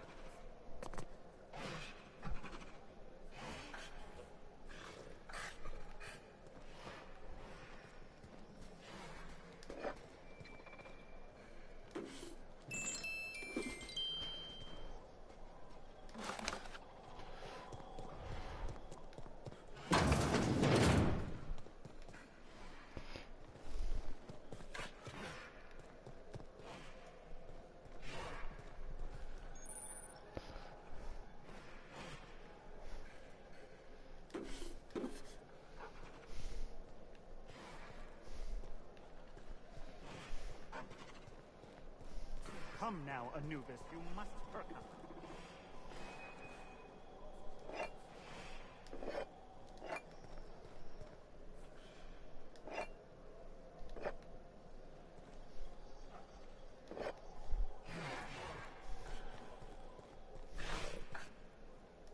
Is that a Joliker? Great. I'm going to embarrass myself in front of my betters. I don't suppose you've any formal training in canid husbandry. I really am at my wit's end. It's my little Anubis, you see. He's listless and miserable. I simply don't know what to do about his condition.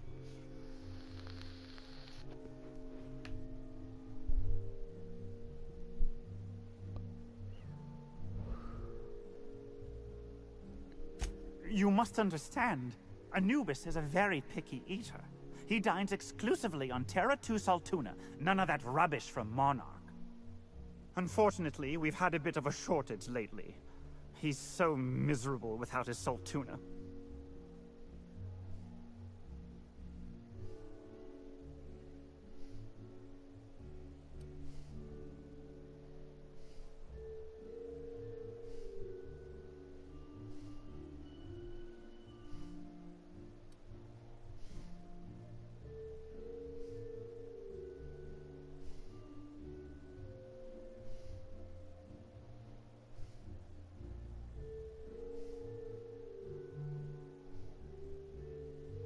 Yes, I suppose you're right. I doubt all this excitement is doing any favors to his digestive system. I suppose I have been spoiling him with Saltuna. He could use a change of palate. Ooh, I do have some limited edition Rizzo's CCN 76 chocolate bars.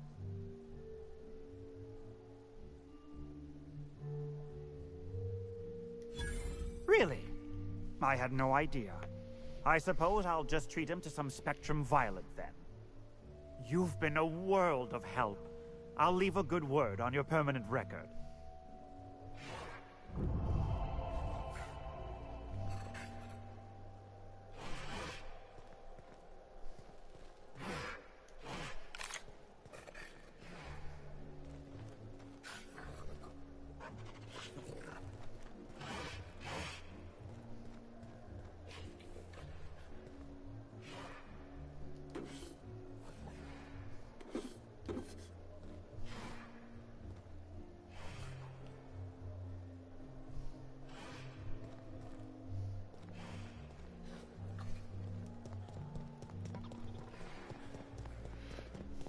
I don't know what's worse.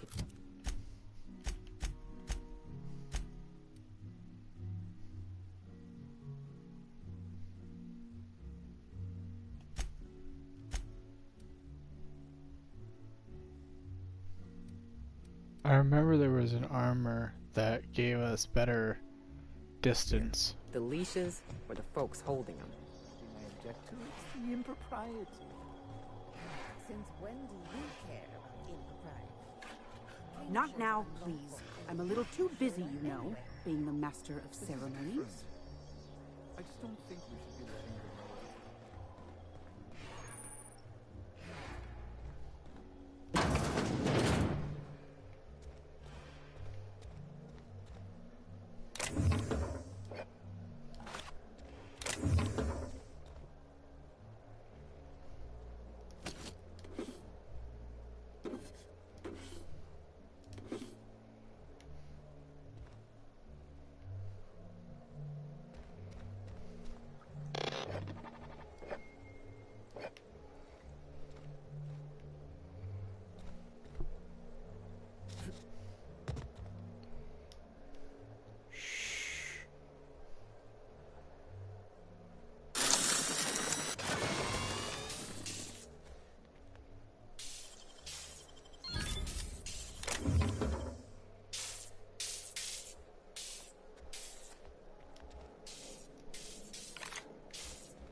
You there. sauntering about in a Jolliker original. Do you know the interesting thing about Canid shows?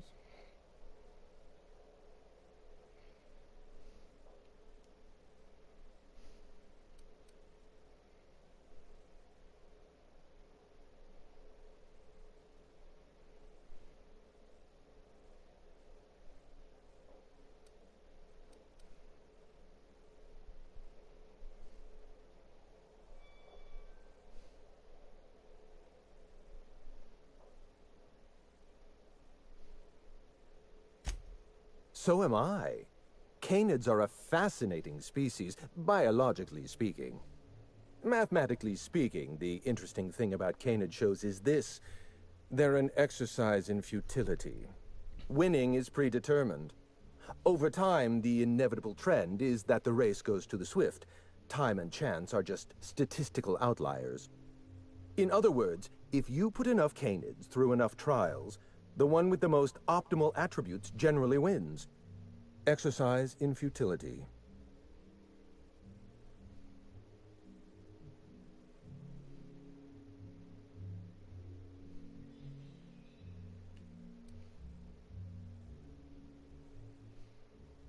Oh, I've been told I should try to socialize more. Sharing an interesting fact is a proven method of endearing oneself to a stranger. I'm an actuary, you see. Well, not entirely. The actuarial sciences are more of a passion than a profession. So I suppose that makes me mostly an actuary. That's a bit of a family joke. I'm Clarence Mostly.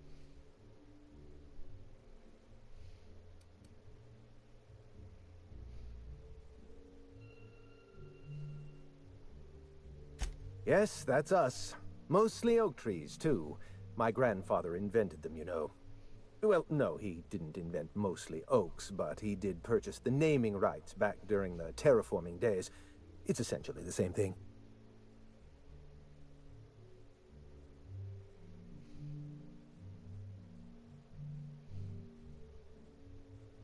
Oh.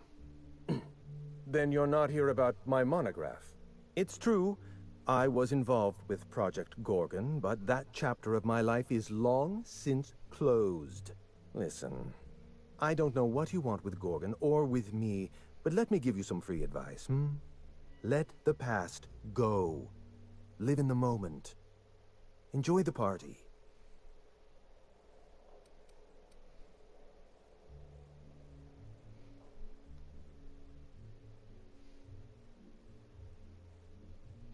I was wondering if you were the sort of person to accept sensible advice or respond with threats of violence.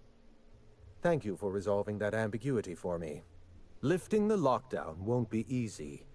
You'll need to send overrides from the Chem Lab and Human Inquiry. I don't have that level of clearance, but I know 2 people who do. The trouble is, I don't know you. I don't trust you. I washed my hands of Gorgon, and you're asking me to dirty them all over again. I'm going to need a good reason.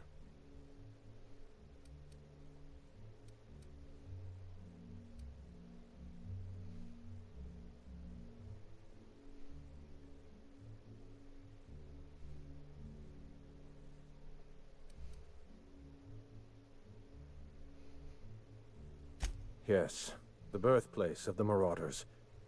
And a graveyard for all our mistakes. Starting Project Gorgon was our first mistake.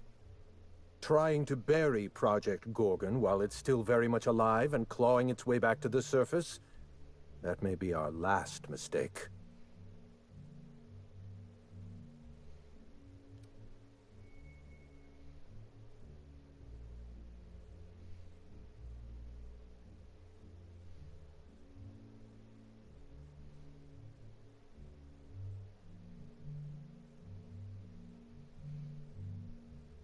Please, there's no need to insult me by implying I have a conscience.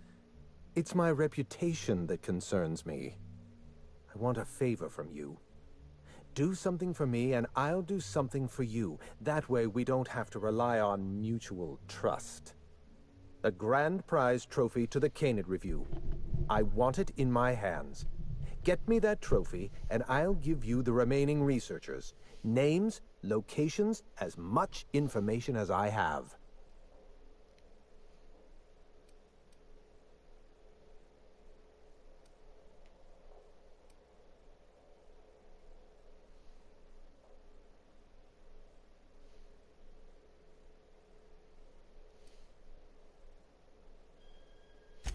My Canid, Laplace, is statistically superior to every other Canid in this review. Better average sprinting time, superior gait coefficient, optimal anatomical symmetry. I didn't bother entering little Laplace in this pointless contest. He's already won on paper, you see. That trophy rightfully belongs to him.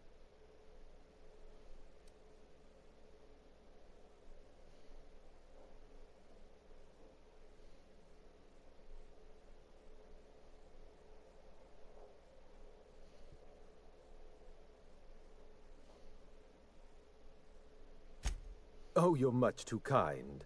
Does this mean you'll do it? Head into the main hall and take the elevator down into the maintenance tunnels. You'll find a service passage that leads up into the trophy room. The maintenance tunnel is the only way up into the trophy room. Some technician barred the door shut on our end. Ask Tilda Coatsworth about it, over by the podium.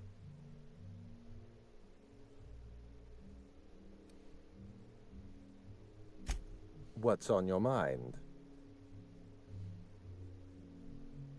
At the moment, nothing. I have a one-track mind. I can't stop thinking about that trophy. Why isn't it in my hands? When is it going to be in my hands? And so on and so forth. You get me that Best in Show trophy, and it'll clear my mind right up. My eye! I was wondering where I'd misplaced that old thing. It's perfectly preserved, you know. Every eye possesses unique dimensions, not unlike a fingerprint. The circumference, the shape, the color of the iris. An eye makes excellent proof of identification, assuming you don't mind removing one.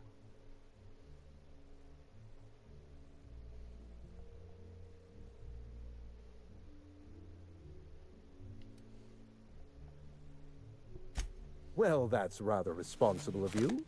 I'll put a good word in your permanent record.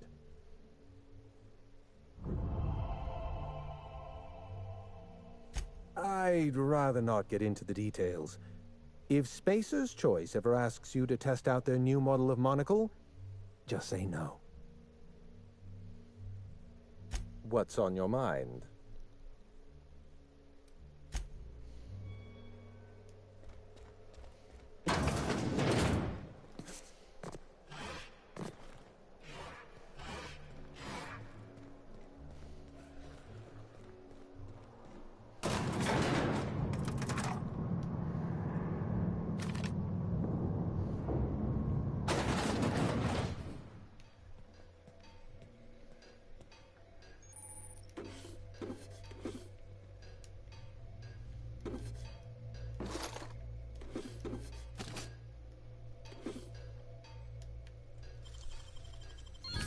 Take a look inside.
Staying out of sight.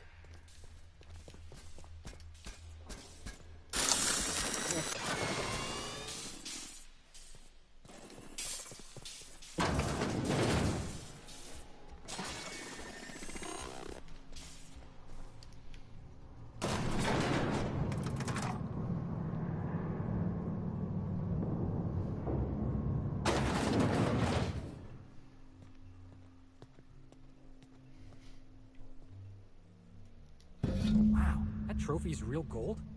Oh, I figured there'd be chocolate inside.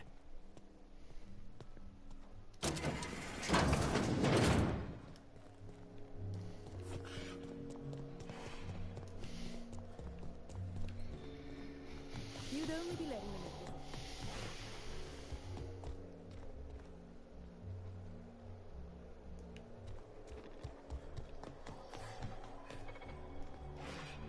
I've got a lot on my mind right now. Our trophies coming.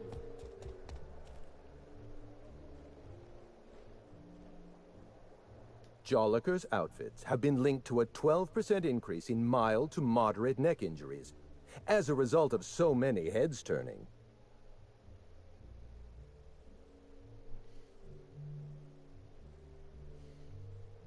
My trophy! Look at this thing! Have you ever seen a more garish monument to the boredom of the elite? If only Grandfather Mostly were alive today, I would have loved to wave this trophy right in front of his cataracts. I hope you won't take it personally when I say I had my doubts about you. Nothing ever gets done in Byzantium, you see. Competent work is, well, a statistical anomaly.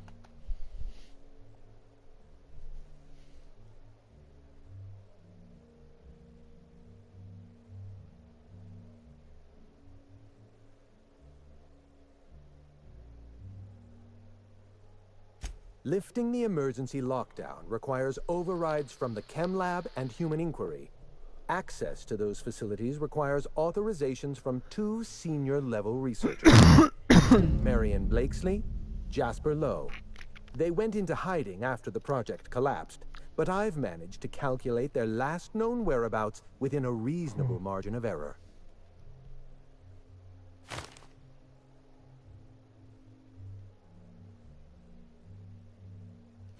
I see you're familiar with my technique.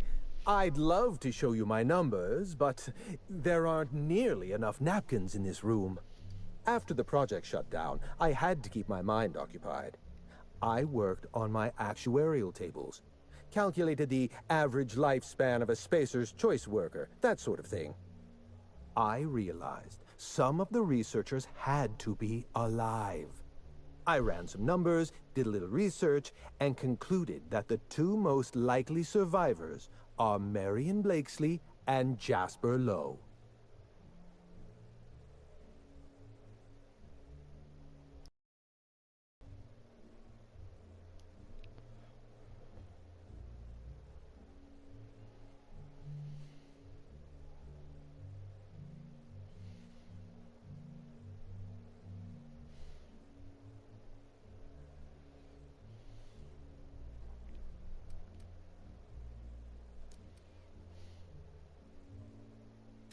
Nonsense. I just needed a good old-fashioned statistical problem to busy my mind. Keeps the faculties lubricated.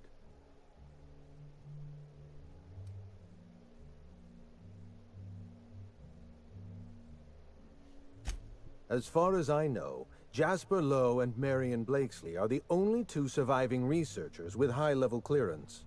If you want to lift the lockdown on the manufactory, you'll need to send an override from the Chem Lab and Human Inquiry. I'm afraid it's the only way.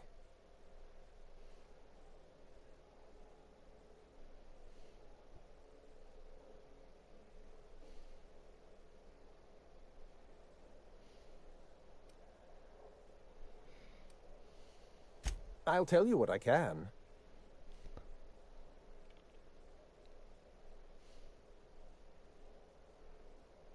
Dr. Marion Blakesley supervised the Human Inquiry and Auditing Facility.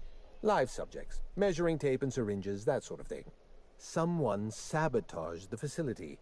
Blakesley tendered her resignation and vanished. I'm reasonably certain she's hiding in a maintenance bay on Groundbreaker.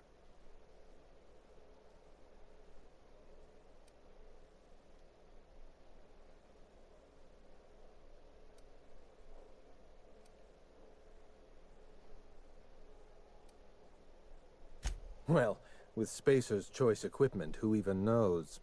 Dr. Blakesley tendered her resignation lawfully, but under suspicious circumstances.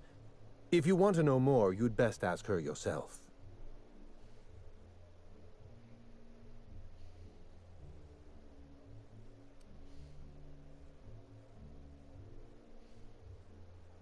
Dr. Lowe described himself as a dazzling genius in his review. I disagreed. Of the 19 criteria that constitute the rubric of genius, Dr. Lowe only met 15. After the project shut down, corporate traded him off to Auntie Cleo in exchange for 5 lab coats. He's been transferred to an orbital lab around Olympus.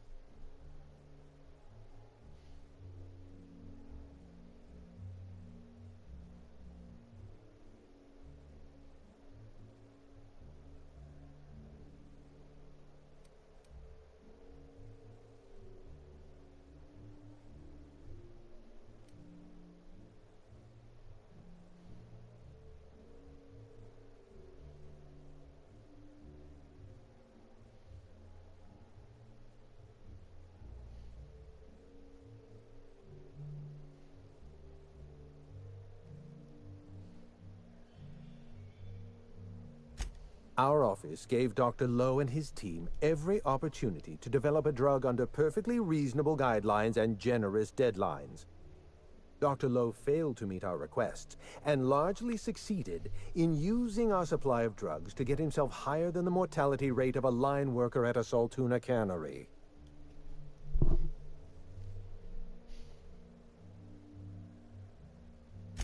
Certainly. What's on your mind?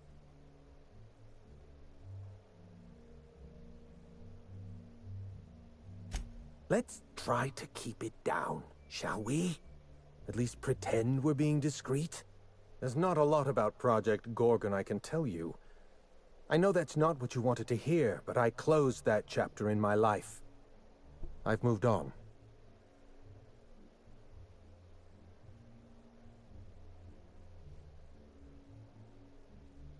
Look, don't tell anyone I said this. But if there's anything I've learned by living in Byzantium, it's this. If you go looking for the truth, you are looking for trouble. All right. Ask your questions. And then if you don't mind, don't mention Project Gorgon anywhere near me again.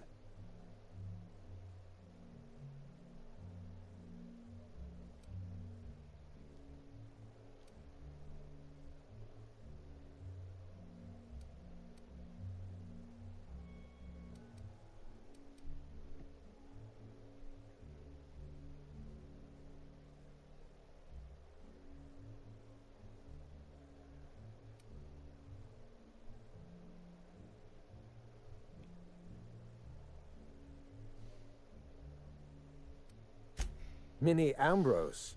Oh, Olivia's brat. Ambitious, but like the rest of her family, irrelevant.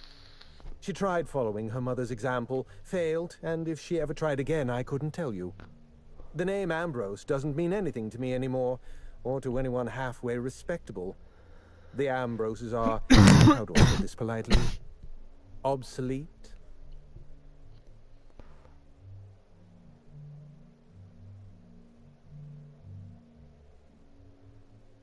A family's name is only as strong as its enterprise. The Musgraves have Rizzos, and the Schuyler's have Auntie Cleo, and so we show those names the respect they deserve. The Ambrose name was associated with Project Gorgon. The project died, and so the Ambrose name died with it. That's just the way the game is played.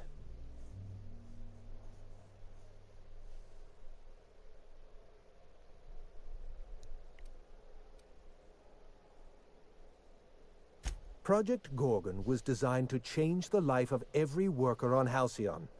We weren't just building a product, we were trying to build a society. How many workers call Halcyon their home? What do they eat and when? How long do they sleep? How hard do they work? What are their most productive years? When do their organs begin to fail? That's the nature of my work. I study human life in order to determine its value. Jewelers appraise diamonds, and I appraise people.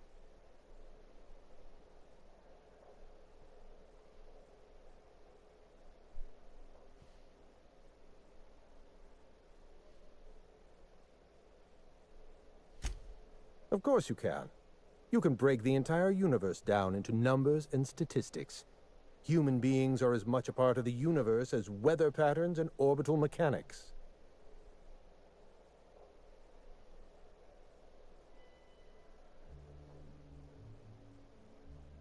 It's complicated. I'll be honest, I didn't join Project Gorgon because I wanted to satisfy my intellectual curiosity. I was courting the daughter of a Spacer's Choice family. We were a mathematically congruent match, you see. I had the proofs all written out and everything.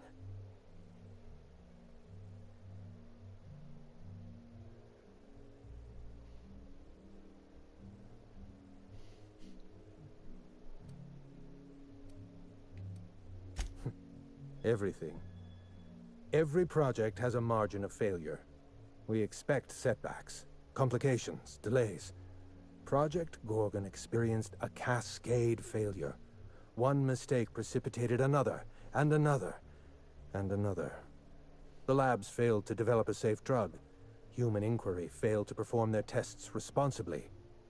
An unsafe drug tested on unhealthy subjects by irresponsible supervisors.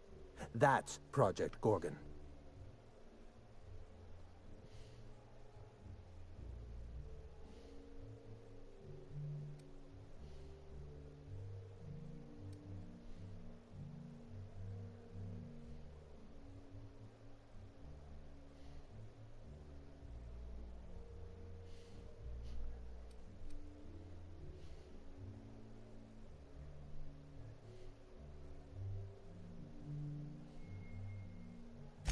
I know.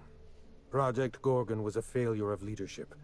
Leadership to which I belonged. I should have pushed for stricter supervision. We gave the other departments too much freedom and not enough oversight. Spare the rod, spoil the servant.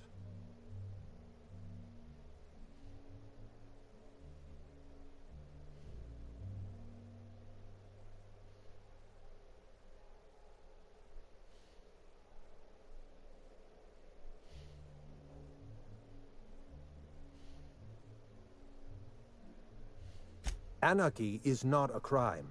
It is a symptom. The undisciplined workplace secretes anarchy the way our glands secrete enzymes. It's a principle of science. Sabotage came first. The chem lab, Human Inquiry, even my own office. Sabotage broke the discipline of our workplace, leading to confusion, leading to escaped subjects, leading to anarchy.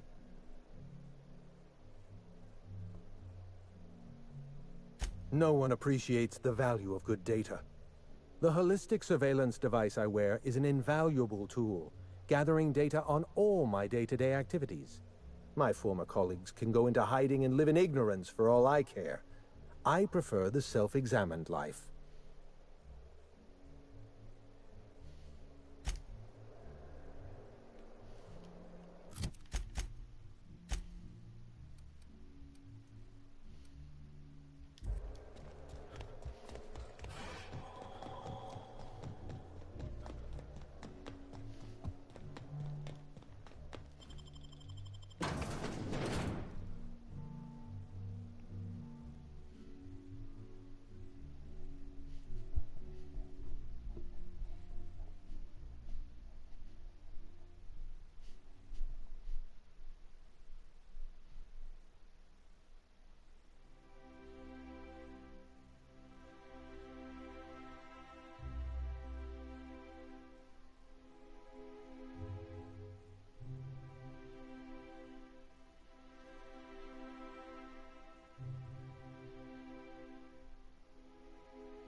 guys.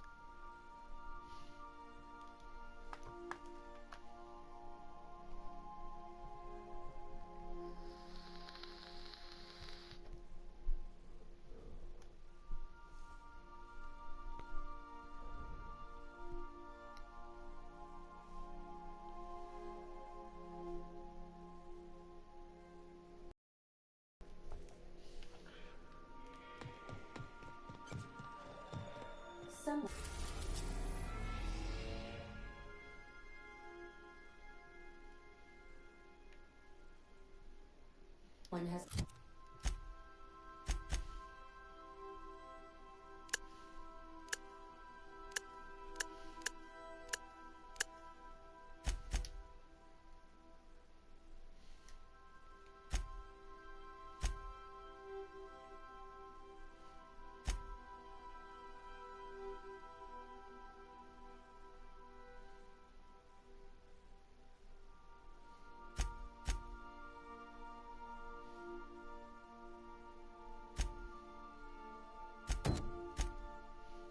Left a threatening message on your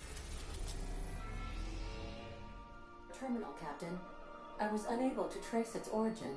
Please make a note of it. Welcome back, Captain. How can I be?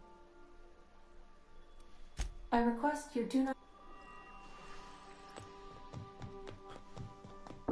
I definitely won that round. You always seem to, huh? That's because I'm usually right. Next time I work the scorecard.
Welcome back, Captain.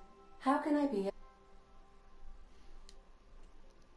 See you soon, Captain.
I'm so happy we finally get to use this. If they send us to this one too in this DLC, I'm gonna be so freaking like, and if they send us to, if they don't send us to both of these, that's fine. But if they send us to these two, either of these two, my brain will be exploding. If it sends us to both, my brain will implode and explode.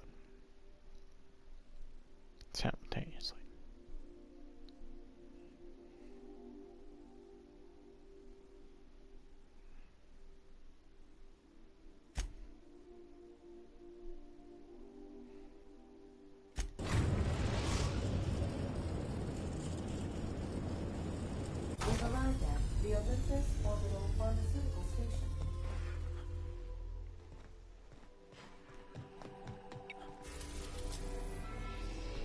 You know what? We should go to the Groundbreaker one first. Wait, auxiliary maintenance bay. That has to be for the DLC. I've never heard of that before.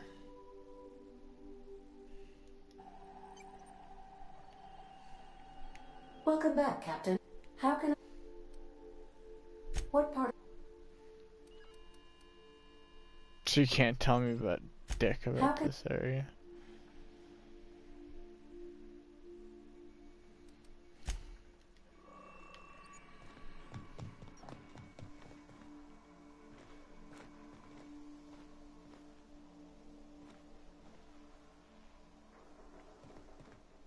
Good to see you, boss. You ever wonder if those Canids are happy in Byzantium?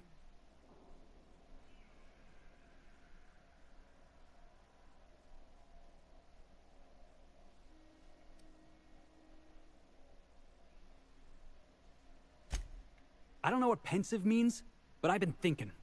That voice we heard, the ghost of Gorgon, I can't stop thinking about what they said. Whatever happened on Gorgon was no accident. Spacer's choice made the Marauders.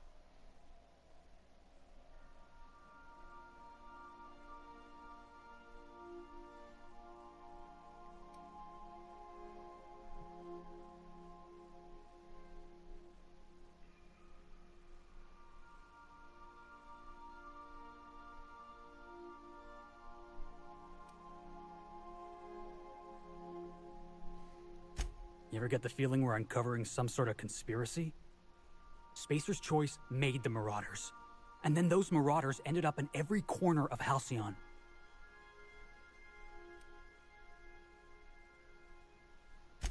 Everybody knows somebody who got hurt by Marauders. Everybody knows some place they got hit by him. Let's just get to the bottom of this job.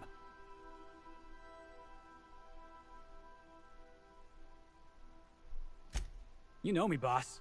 My idea of having fun in Byzantium involves burning the city down. Then again, this wouldn't be a proper adventure serial if we weren't at some fancy Byzantium shindig, rubbing elbows with the rich. And then, robbing them blind.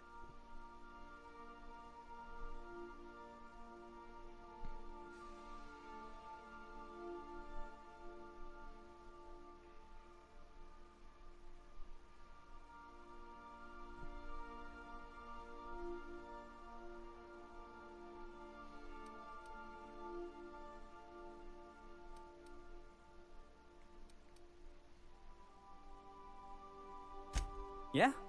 Why's that?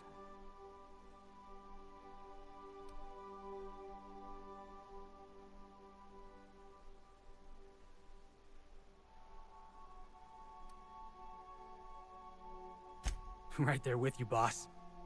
Anyway, by the look you're giving me, I'm guessing it's time we got back to it.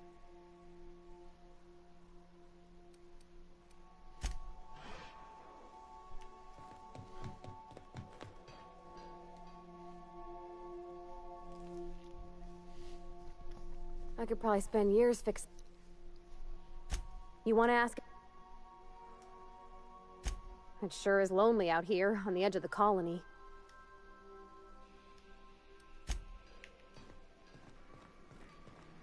Something on your...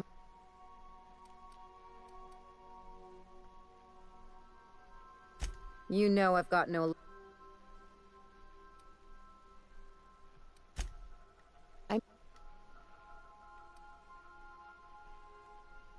Exactly. There was just something about Montoya I couldn't... He was always the center of a room, and he slapped a lot of... Yeah. He may have had a rep, but you're more capable than he...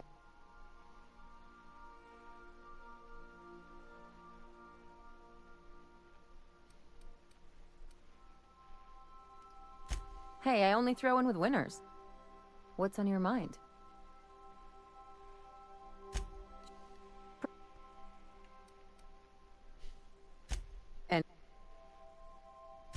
Sure, I met pretty...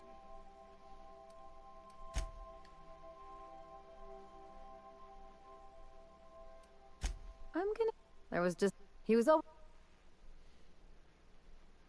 I'm trying... You may... Hey, don't get used to it. Sure. Something on your...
She's the triple blade, got it.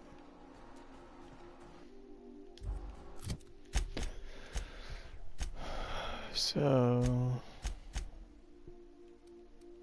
I mean, the scythe is pretty close to triple blade, honestly. It's the closest thing I have, legendary wise, for her. I mean, I probably do have blade, but sorry, in storage. Not better than what she currently has.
Groundbreaker auxiliary base.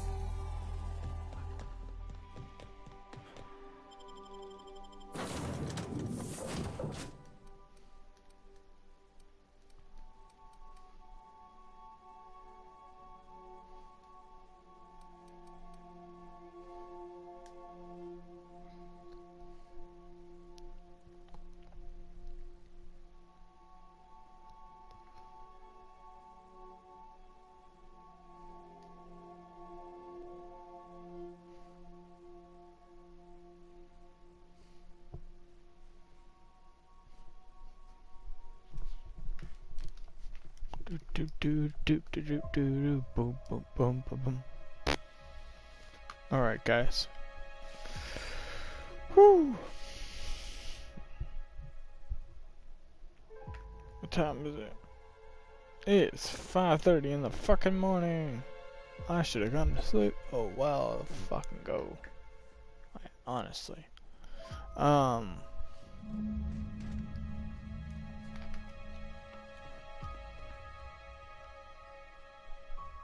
But oh well. I'm right down here.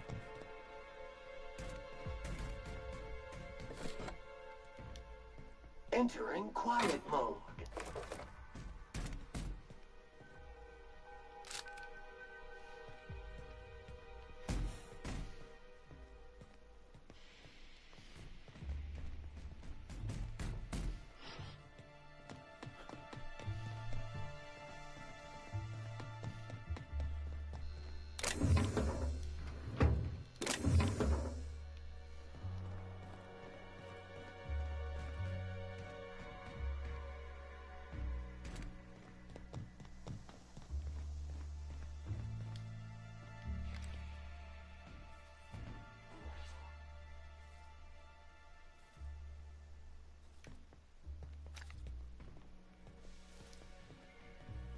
Look at these hull heads, walking around like they run the place.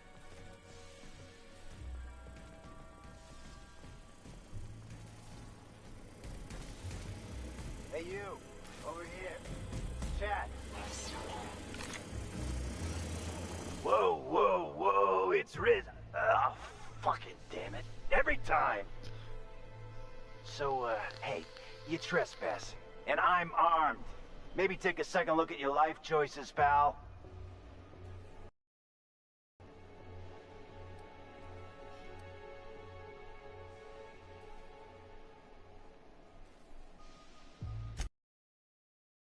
For Rizzo's before he got fired for, what was it again? Rank incompetence and gross odor? Or was it gross incompetence and rank odor? Oh, you think you're funny, kid? You want to hear a little jingle? I'll get your head ringing.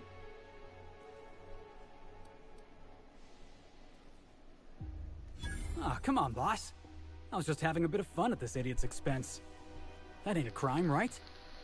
Oh, you're lucky you're running with new friends, Felix.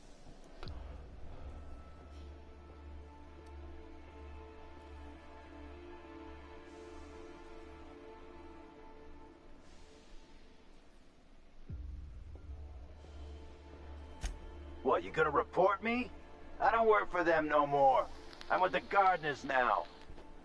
All of us kept the peace for the corpse once, but we got tired of being used.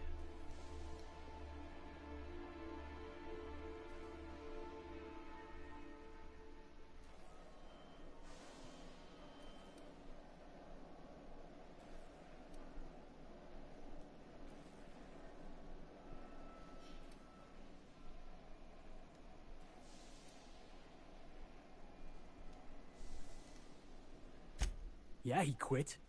He quit being useful to his company. You don't gotta say it like that.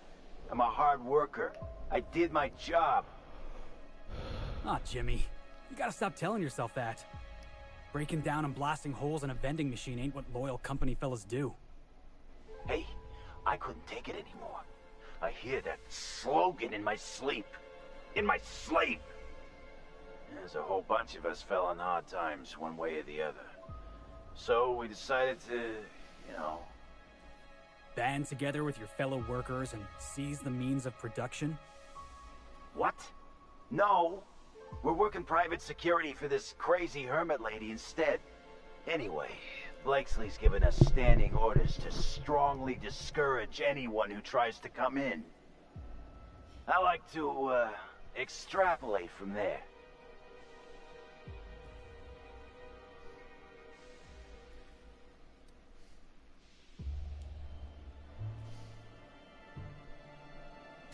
We ain't subversives. We're gainfully employed. This is a private contract.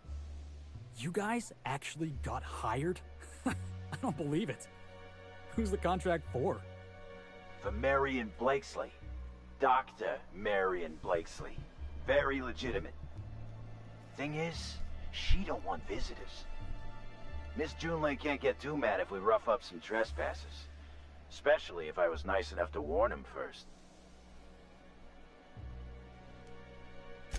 This deal with Blakesley's pretty sweet. We get paid, and we get fresh greens every week.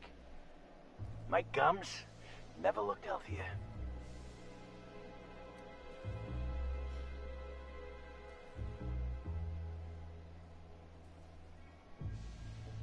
Ha! What?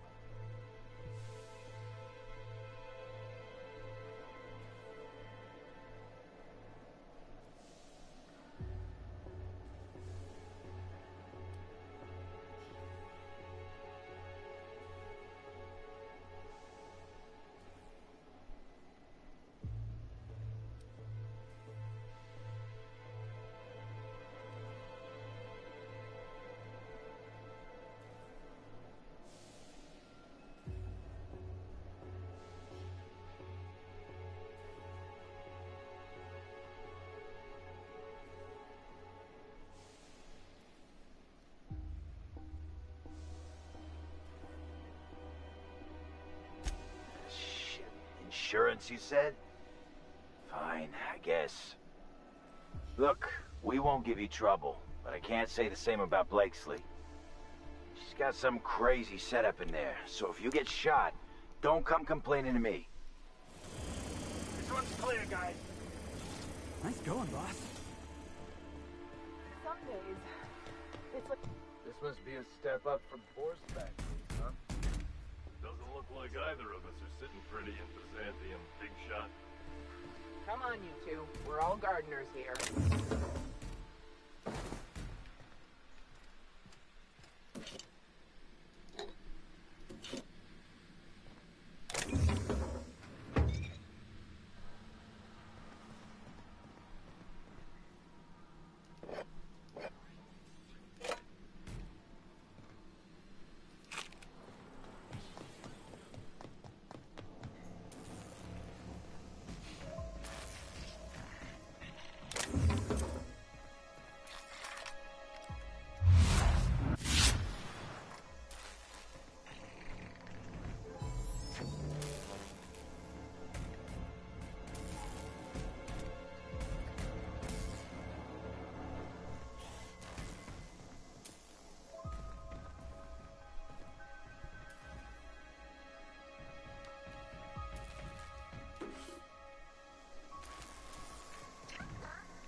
Down.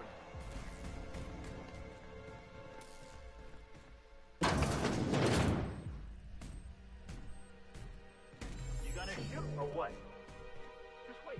You'll see how a Spacer's Choice cadet takes care of, I think it's jammed. Wow. Impressive.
No?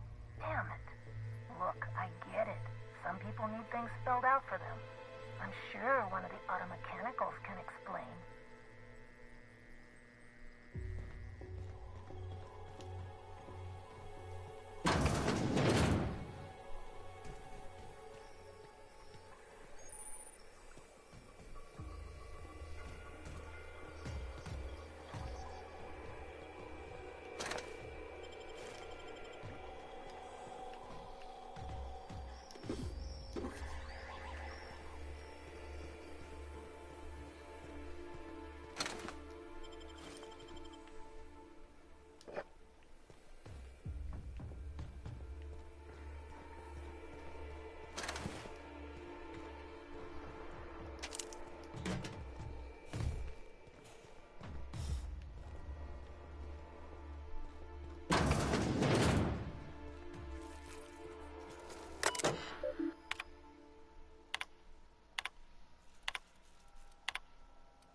Hey, look at that. They got themselves a little Mantipillar.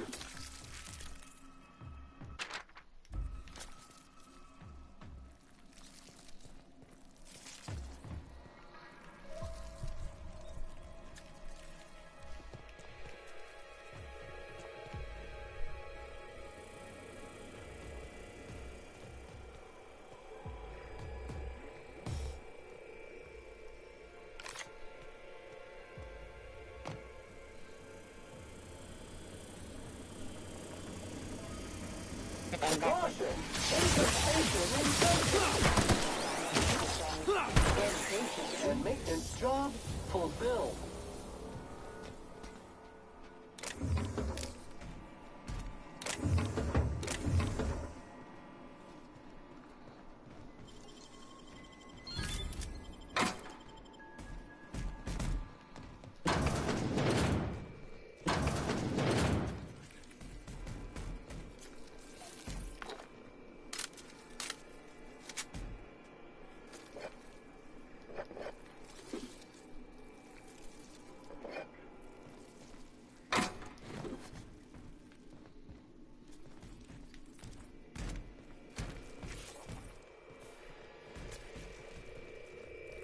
Observation log, date, who knows. Subject number, well, let's call him Percy. Percy here has discovered the secret to success. He has lifted the veil and found the pattern. He wakes up, he listens for that bell 3 times a day. Food rains from the sky. He eats, he waits. Life is easy. But the second your molt comes in... Oh, whoa. Someone was watching a second ago, I just now noticed. Whoops. My bad.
Observation log, date, well, never mind.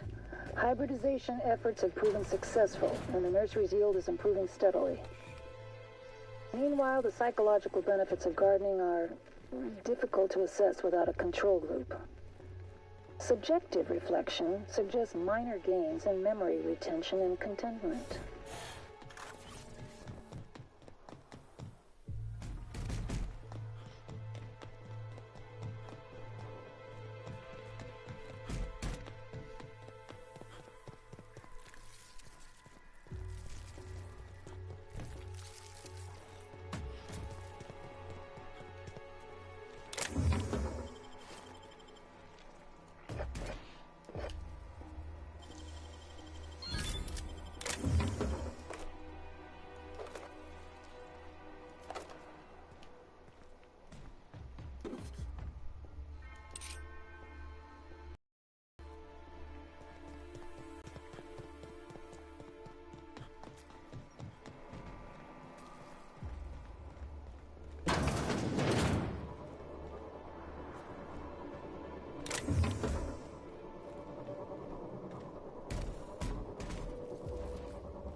moving your way.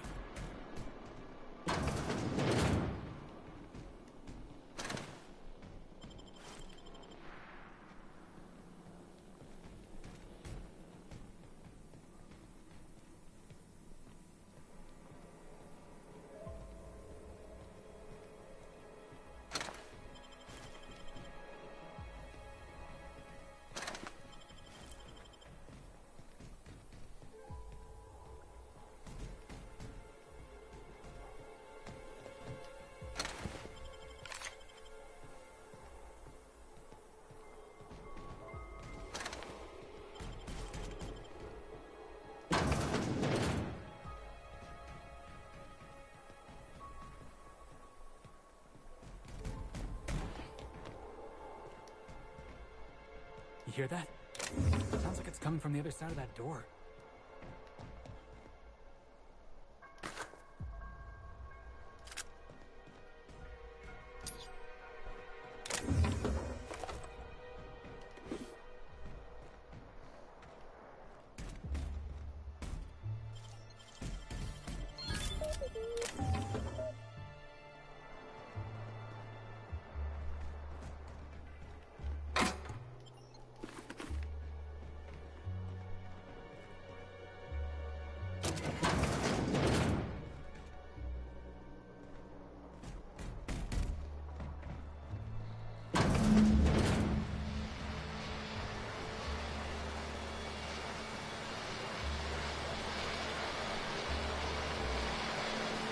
So who the fuck? Oh, wait, hang on, I can't hear a damn thing. Just gonna shut this thing off. Right. Marion Blakesley, what can I do for you, Mr. Home Invasion?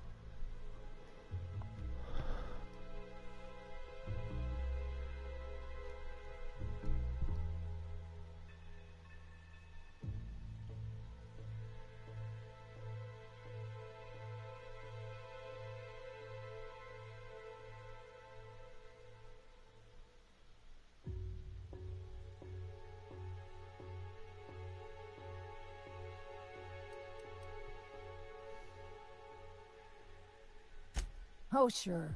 A real gathering of bright minds. Gorgon? I holed up in a forgotten cargo bay of a rotting colony ship just so I could never hear that name again. But here you are.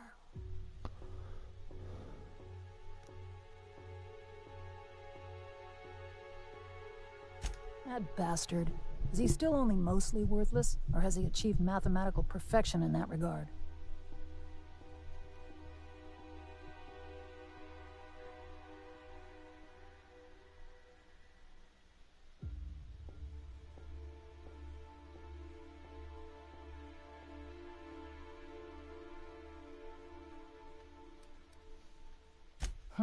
His predictive data. If I were on Byzantium, I'd have strangled him. Clarence lacks the attention span for this sort of thing. Someone wants to dig up the past, and you're the shovel, right?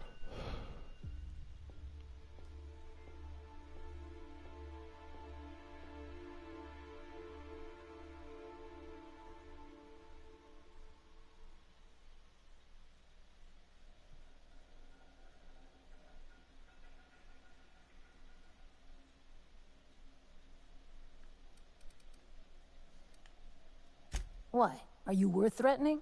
I don't have the slightest idea who you are. This some sort of shakedown? Have you been hanging out with the gardeners or something?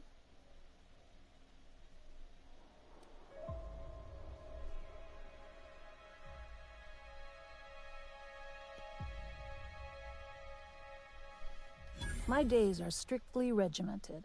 Helps stave off the howling madness, keeps the crying to a minimum. Fucking with you isn't on the schedule.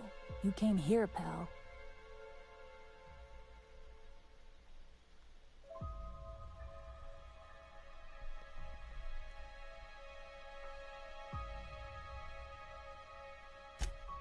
Let me guess. The facilities are locked down? You're just opening doors, trying to send the override? Lucky me. Right then. HIA. The Gorgon project gave us Adrena time in the end, but that's just the Bose Spacer's choice stuck on the whole mess. Corporate demanded a product they could throw onto shelves. That put the squeeze on low at Chem to develop formulas. Samples. But how do you know if the product works? You run tests, see what happens. That's where human inquiry and auditing came in. I ran HIA, and HIA ran the tests again and again and again.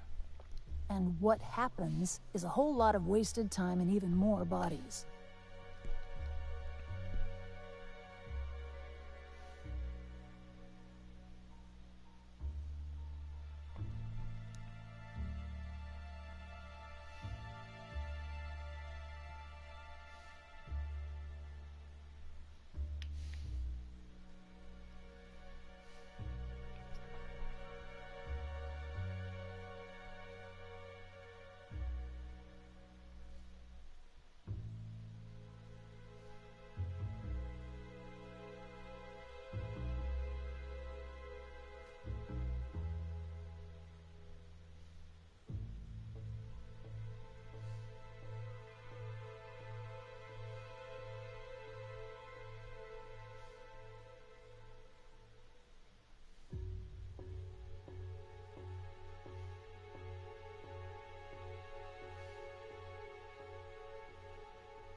Testing supervisor.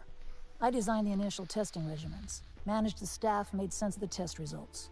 Tried to anyway. People are complicated, and I don't just mean the test subjects. Try and avoid working with people if you can. It always gets messy.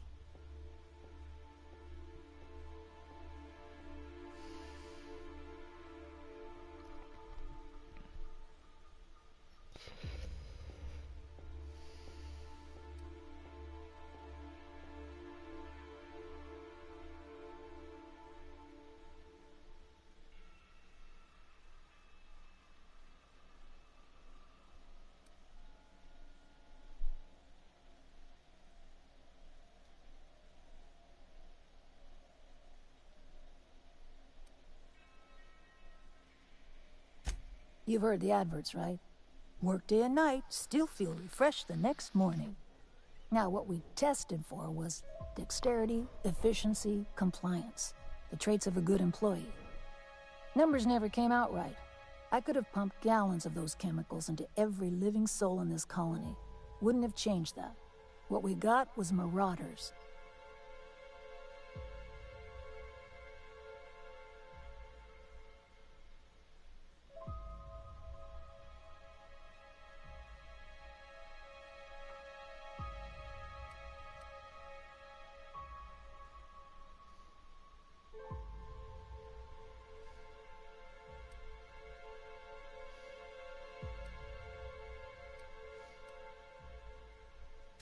Yeah, good luck making that one stick.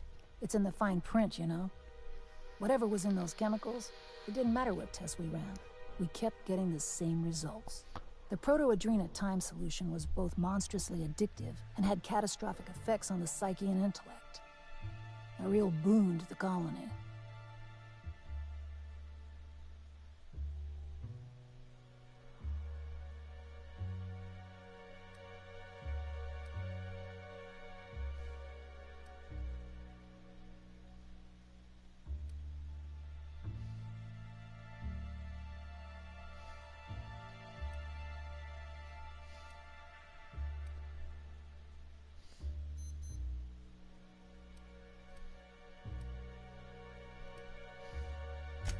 We had a few weird accidents, escapes, minor setbacks. But one day, all the test subjects got loose. Sabotage, they said. It wasn't just us. All of the facilities got hit hard. Shut us down for a while. That turned out to be the last straw.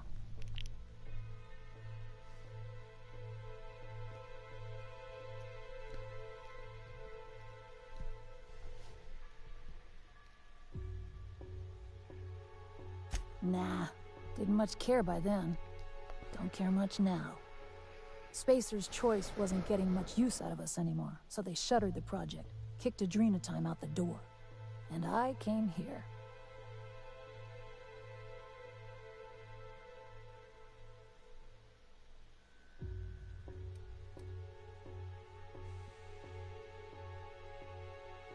I could have gone back to Byzantium, found a position somewhere else. Even started up something new, like mostly. But I couldn't stop thinking about. Indulge a scientist. What do you want out of this investigation of yours? Trying to liven up your memoir?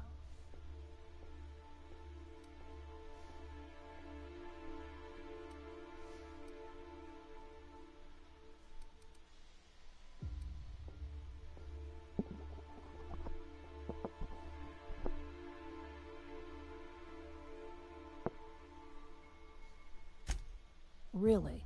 What good can that possibly do? How about you, kid? You've got orphan written all over that baby face of yours. What do you get out of headbutting murderous auto mechanicals for your captain here? First of all, I don't headbutt. I dropkick. As for what I get out of it, I don't know. It's fun. Hope it stays that way, kid. That's all I've got. Here, I still have this pass. Don't much feel like hanging on to it anymore. Made my exit the moment the project started falling apart. Had to steal some credentials. This should get you into the volunteer induction entrance.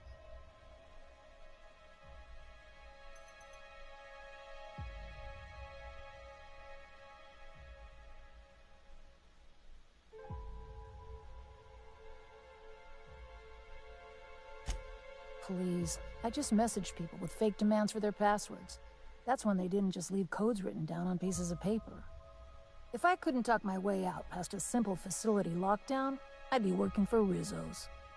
That'll get you inside. What you do from there, that's up to you.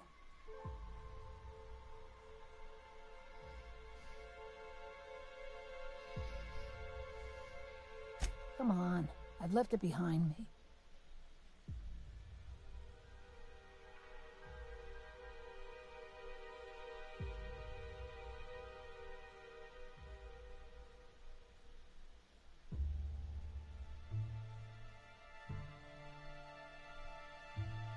You wouldn't.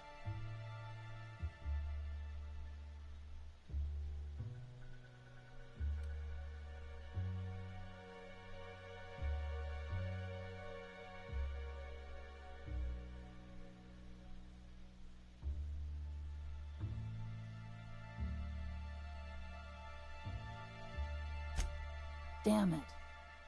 Fine. Fine, here, I remember one of my access codes. Just punch in the keypad equivalent for replication. Should get you into the offices. Maybe get you to my sooner. Go test that persistence of yours out on Gorgon.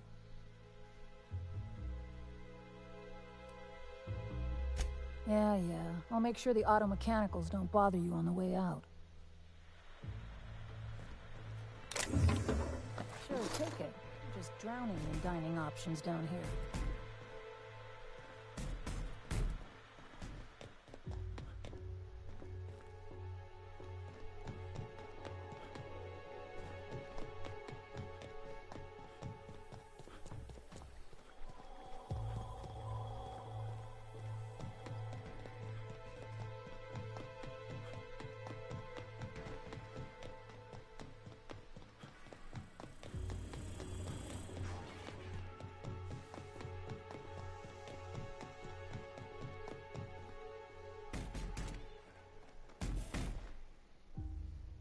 Yeah, boss? Sure, I got time.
An unknown vessel is approaching our ship.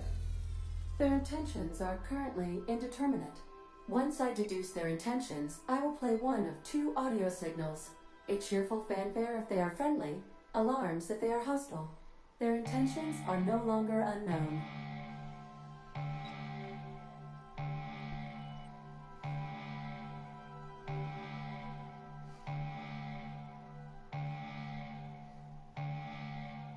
The unknown vessel has deployed a boarding mechanism. They will attach themselves to our airlock and attempt boarding shortly. That sound indicates that a boarding mechanism has successfully attacked, Captain. I am pleased to inform you that we are currently in the process of being boarded.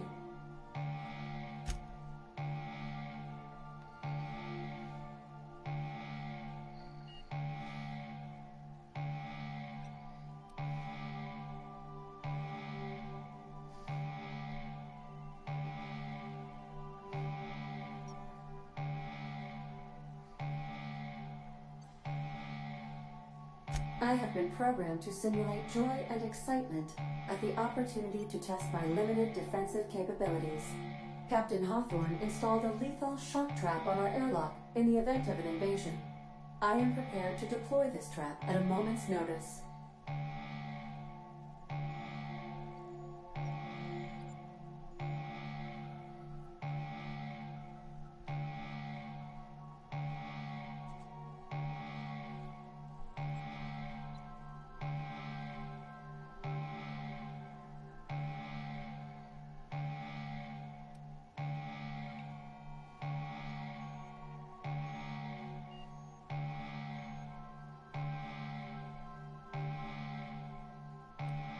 The invading ship appears to be a decommissioned storage vessel.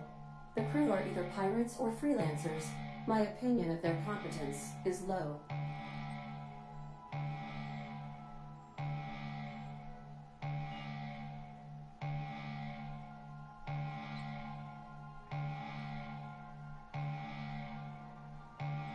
Their ship is using a tracking device too sophisticated for their primitive astrogator. I conclude they are receiving outside assistance. If you prefer to make an escape, I can disable their boarding mechanism. However, as long as that tracking device remains on board their ship, they will be able to find us again.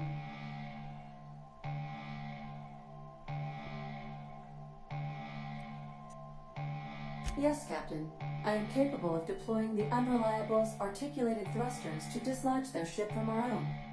This is a temporary solution, however. A permanent solution may require your personal intervention.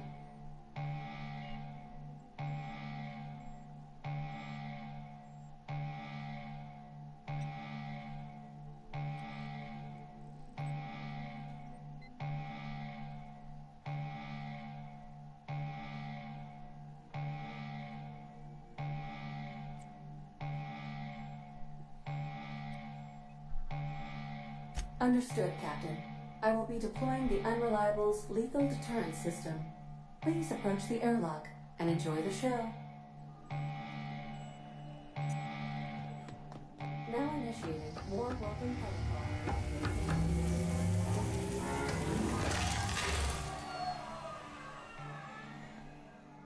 Nice.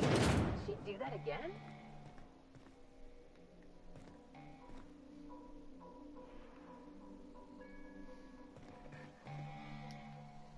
Got my head in the game, boss.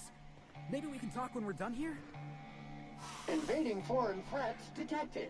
Deploying lethal measures. Targets: bacteria, viruses, and human scum. Assholes interrupted my beauty sleep. I've been on the other side of a boarding dock enough to recognize amateurs. I must say that there's been nary a dull moment since signing on with this crew. I thought we were safe in the Aether. Oh, Law, I'm gonna have nightmares about this for weeks. Got my head in the game, boss. Maybe we can talk when we're done here?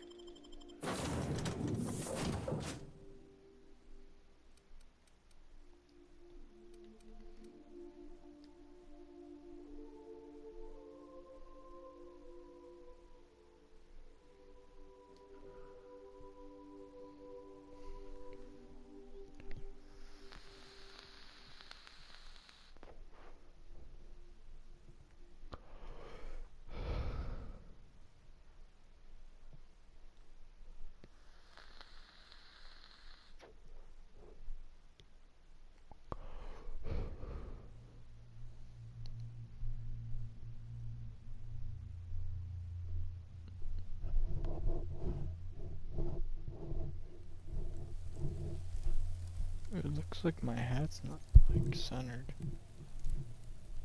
Is it now? I think so. Holy shit. Like a raft among the rocks. Alright, freebooters, fall back and regroup.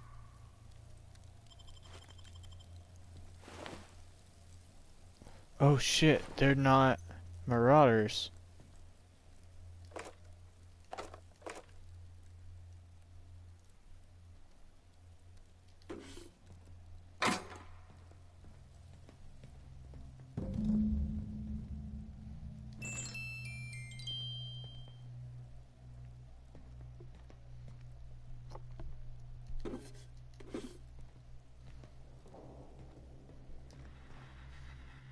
How many times do I have to tell you people, don't stand so close to the speaker?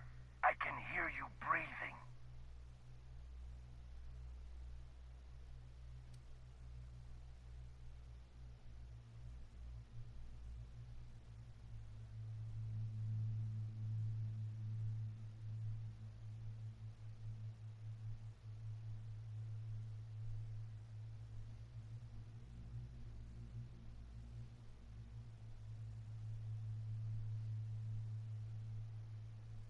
Let me stop you right there. It's against freebooter team policy to borrow from the opponent's playbook. I'll admit this attack hasn't gone strictly according to plan. But as we like to say in the league, no strategy survives contact with the opponent. Let's call this round a draw. You head back to your end of the field, I'll regroup my team, and we'll see where things take us in the second half. What do you say?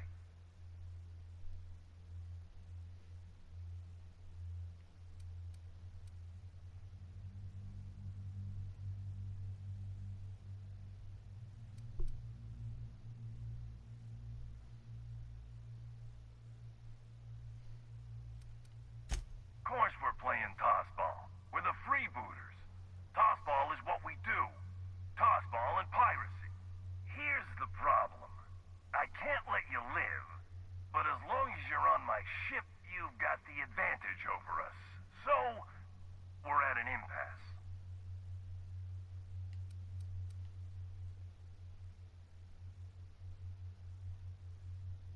You want to negotiate terms. How do I know this isn't a trap?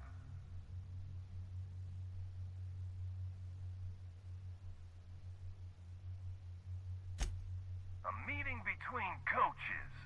Unconventional, but brazen. I like it. All right, I'm willing to parlay. Come speak with me in the captain's quarters. I mean the coach's office. Come up through the cargo hold. I'll have my players take a timeout. For now. Coach, ready to see you. Head upstairs.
It has two.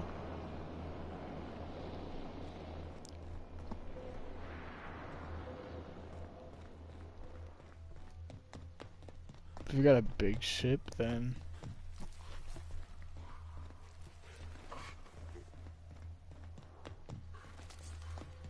Or, oh. Wait, I'm confused.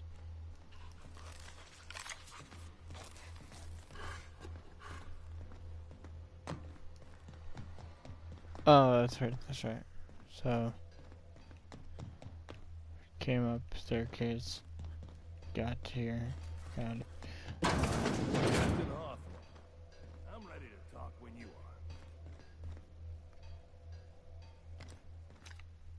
are. All right, easy now. Let's just keep our weapons holstered like civilized people. I'm a man of my word. Let's talk. I'll even drop the tossball act for you.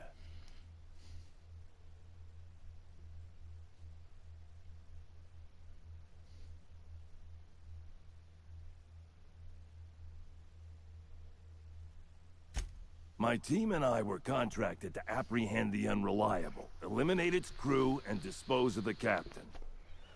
I couldn't tell you who hired me, even if I wanted to. The contract's anonymous. No names, no faces, just money and a target. I can't turn down a job like that. You understand.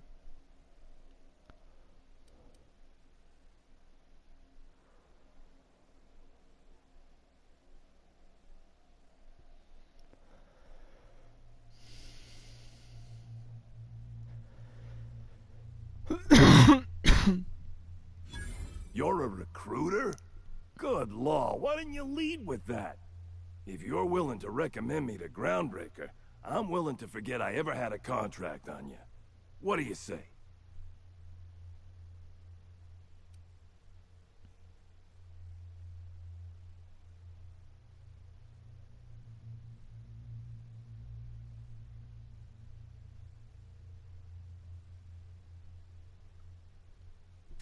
Collateral damage, they were always expendable. Honestly, don't give it a second thought. I appreciate you putting in a good word for me. You don't know how long I've been wanting to play professional tossball again. I'll keep my ship clear of yours. You and I will never cross orbit.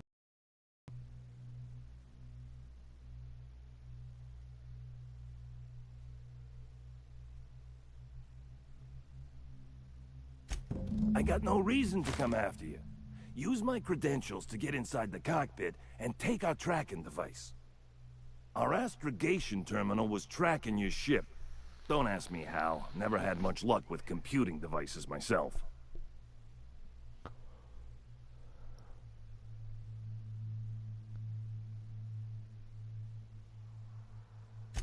The truth. We never caught up to the Unreliable. You vanished somewhere into the void. Astrogator never picked up your location again.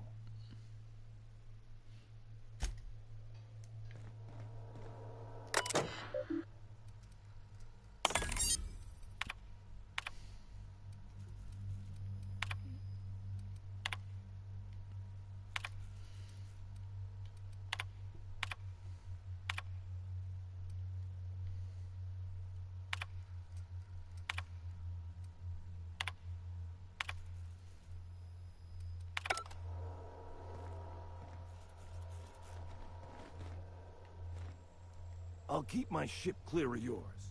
You and I will never cross orbits again.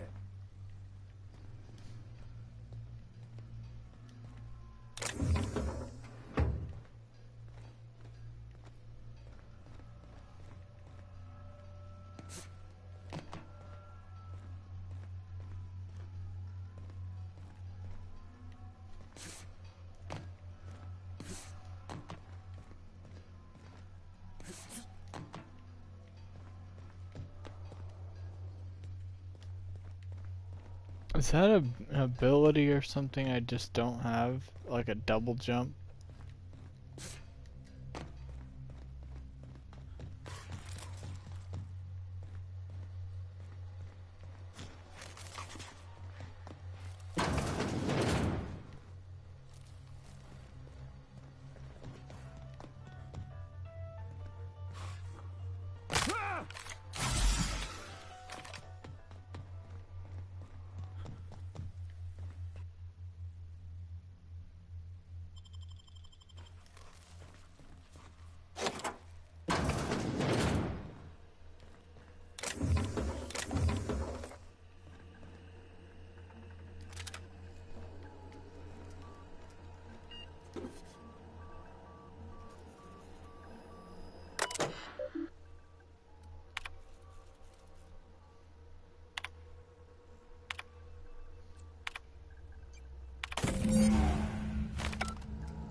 So that was weird. And interesting.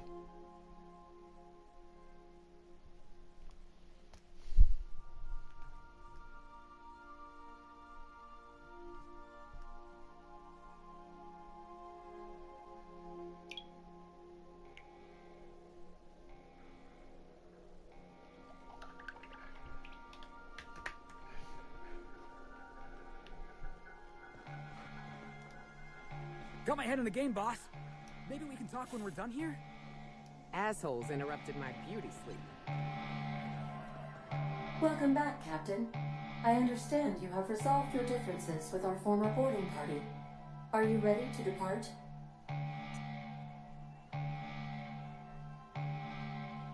Understood, Captain. Resuming our course.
Do.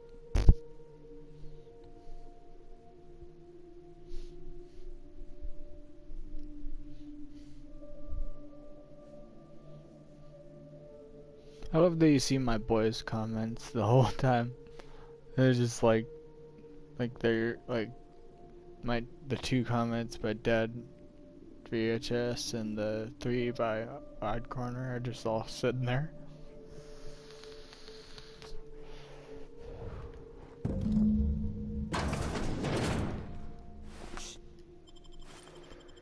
Aw, looks like we missed all the fun.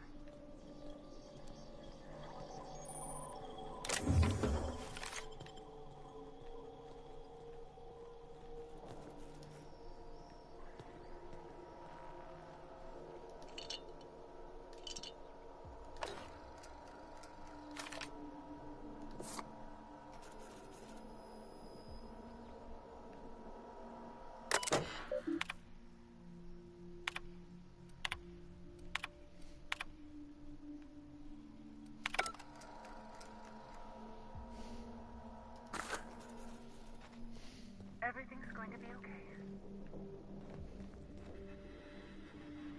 Just breathe, Kelly. Everything's going to be all right.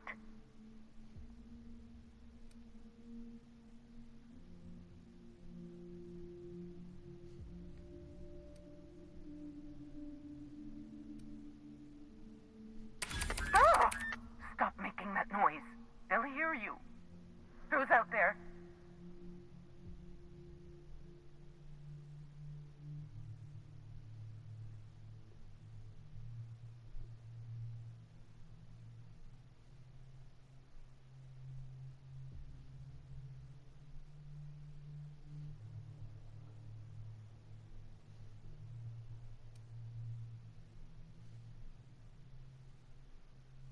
Ooh, this is kind of...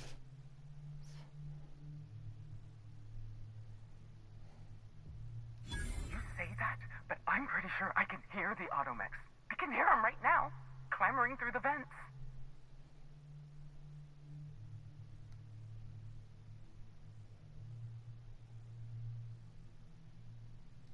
Oh, thank Auntie. You are a send from the stars. I'll open up right away.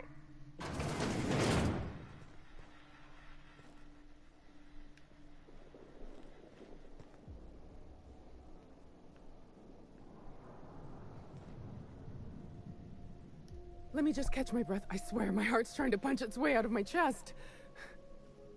Law, I'm so lucky you came along.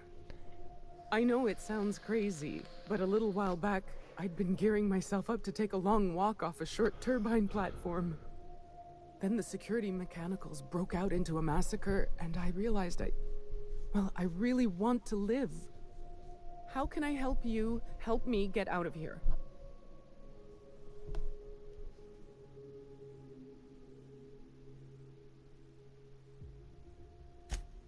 Do I ever? Drop me off on the groundbreaker and I'll be out of your hair in no time.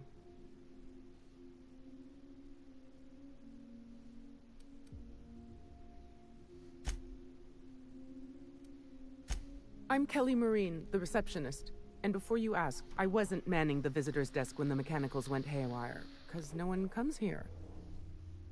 Not ever. Not since all us station workers were dropped off at the start of the project a year ago.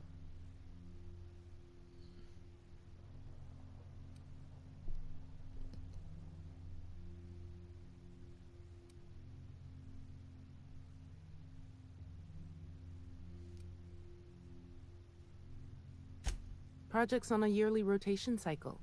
Once a year, Auntie Cleo reviews our work and decides if we get more rations, personnel, deadlines, that sort of thing.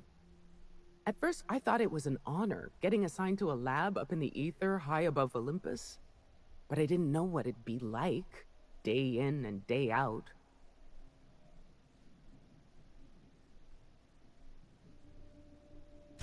Cabin fever sets in at about 90 days.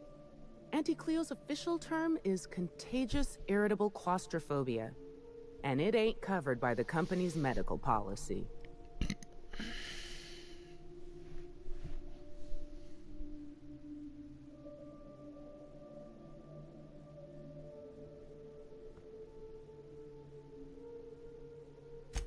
If I had to guess, you'd probably find his body either in his office or the labs. Or heck, he could have been on the toilet. I don't know. No bones about it, he was the smartest of us all. Maybe he evaded the automechs, too.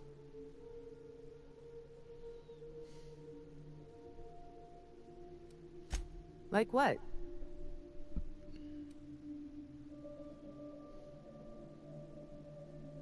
Pink slip protocol.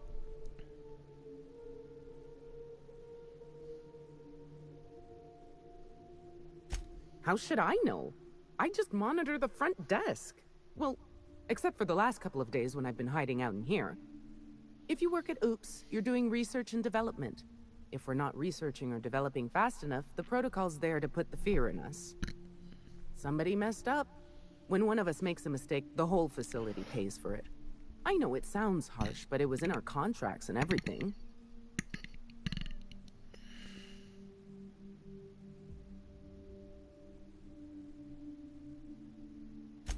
Oh, this lab was built for the sole purpose of brewing an advanced version of anthracillin.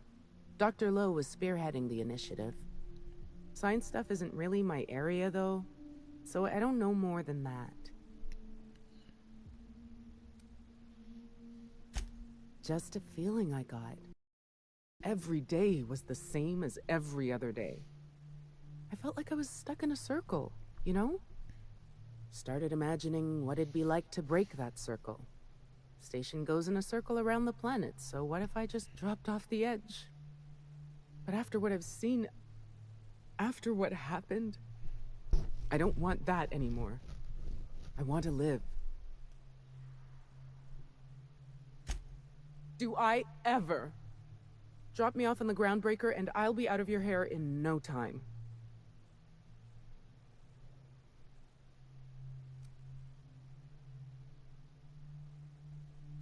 And you want me to pay it in advance? Fair enough. But I swear, this is all I have. Oh, thank you so much. I'll just hide in a crate or something. You won't even know I was there. Here, this is my official laboratory headgear. I won't be needing it anymore, so it's all yours.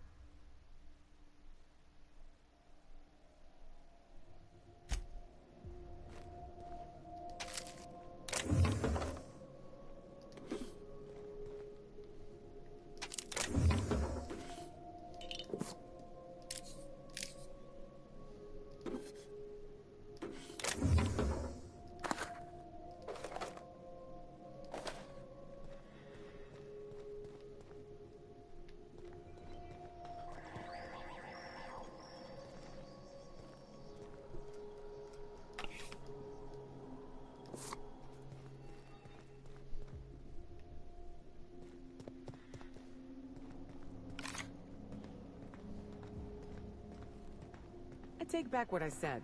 Nothing fun about that storm.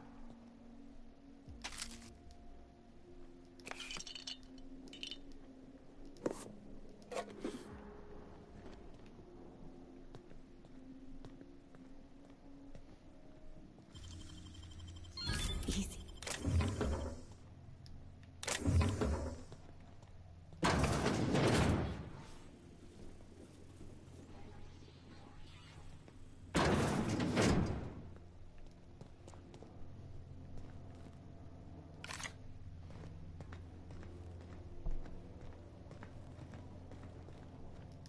Shit, like, but if I'm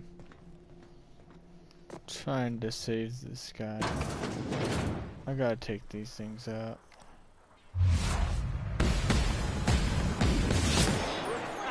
Let's take him down!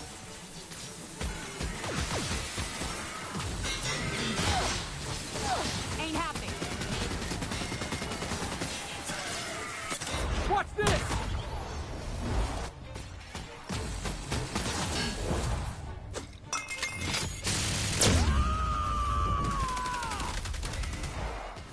Covering you!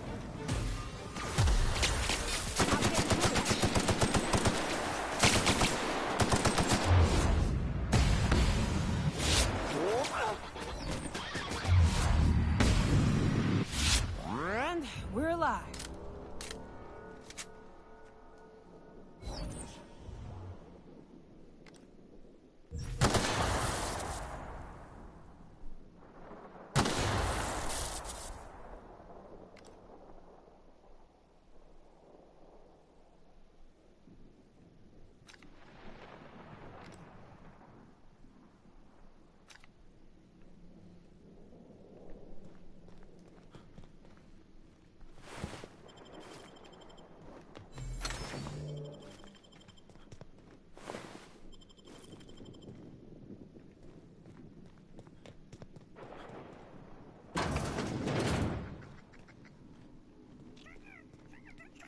Got it. Heads down.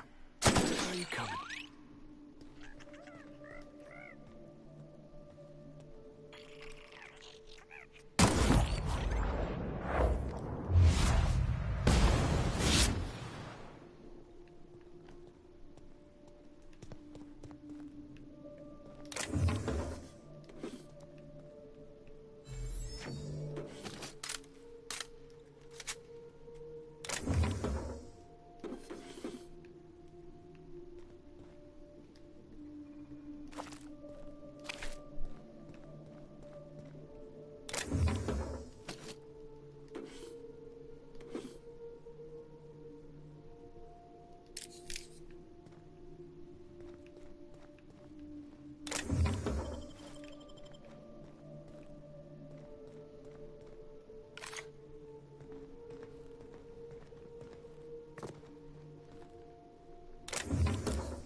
Let's dance! You're getting through!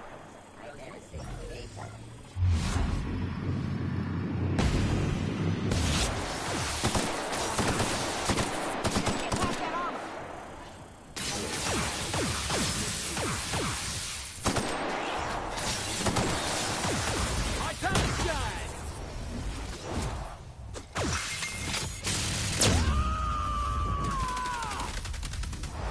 To shreds, you say?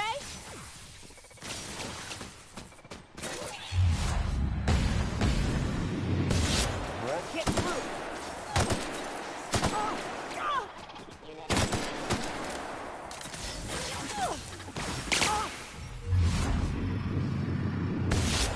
Good, boss! Try another one! Love a good fight.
forming on Here they come. areas.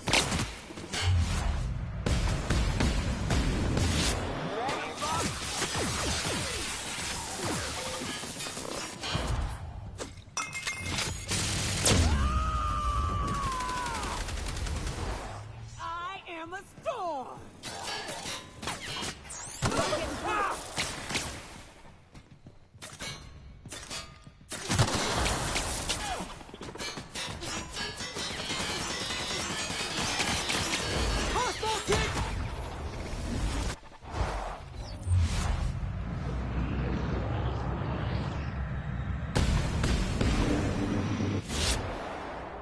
And the crowd goes wild.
Usually just kick them down.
this is where I wanted. Got it.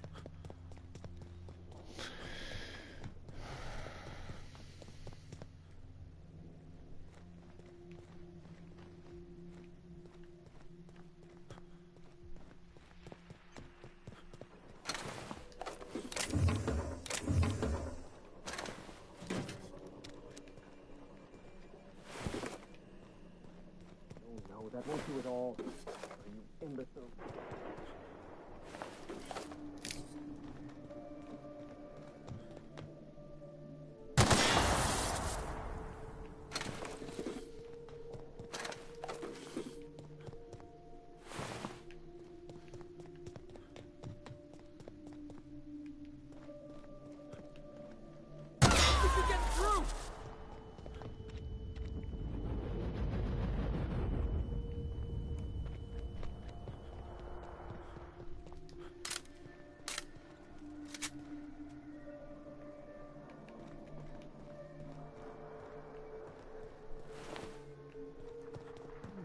That won't do it all. You imbecile.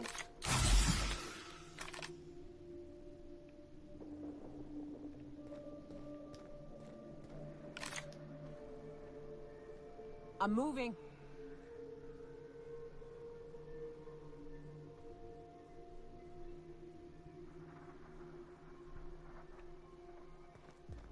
Yates, where did I... Almost forgot that Yates is dead. That's good, actually.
I actually kind of want to keep this. It's kind of really unique.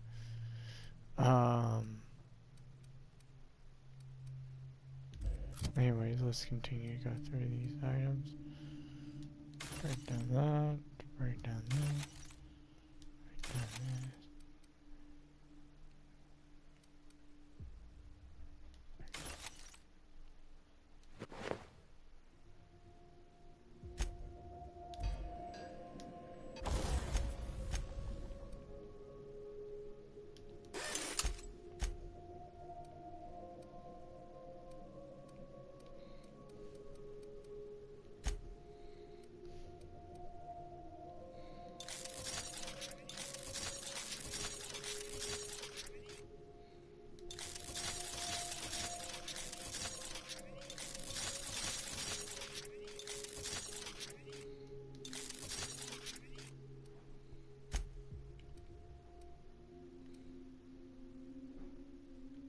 A25.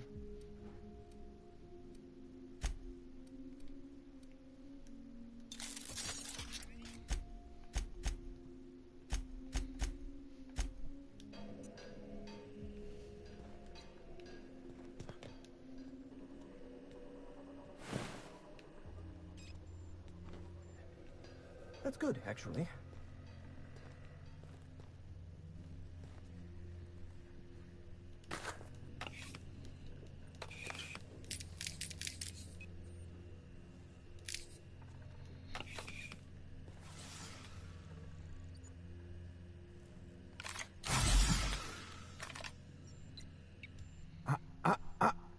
Shush.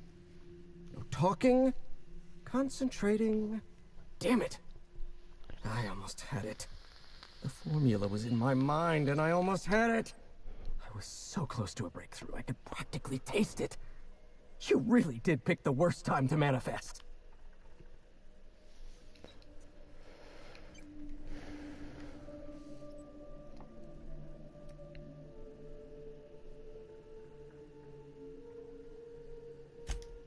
Sky High, my magnum opus of psychostimulants. I feel like I've already explained this to the last hallucination. Oh, hang on. I see what's happening. You're real. Ergo, not a hallucination. This is interesting. I have several questions for you. Let's start with the obvious. Who are you, and how are you even alive?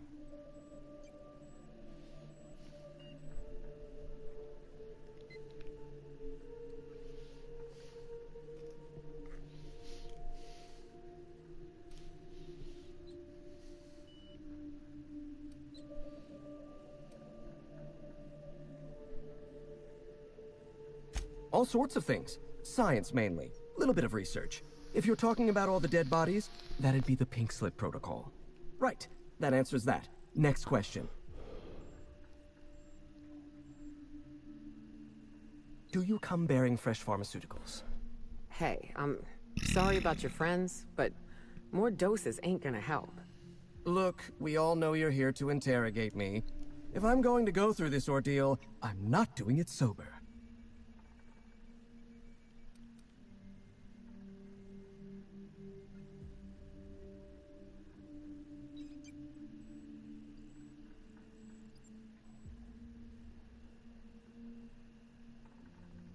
New friends mean new birthdays to keep track of. And I can't spare much room in my mind palace for frivolous trinkets of information. But in this case, I'll make an exception.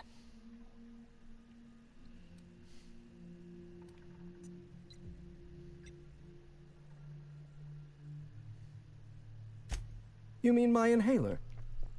It's designed to deliver a highly concentrated dose of Sky High right through my respiratory system. The formula's still a work in progress.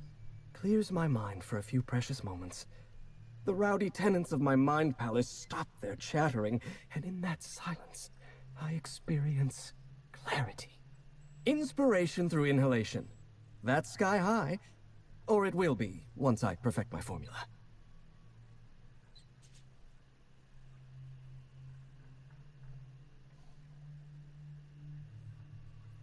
Cap, come on. This guy's got a problem. Come on, boss. The guy's already hurting. Maybe we shouldn't be pushing him like this? Who's he, what's he now? Take an inhale? Yes, yes. An excellent suggestion.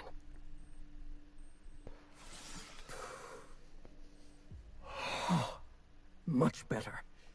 My mind is clear. So are my sinuses, in fact.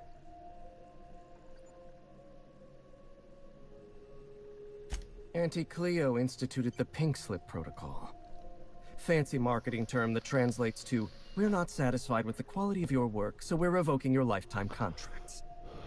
Can you believe Auntie terminated my entire team? It's a terrible setback. For my team, I mean, not for me. Not this time. I'll continue the work on my own if need be.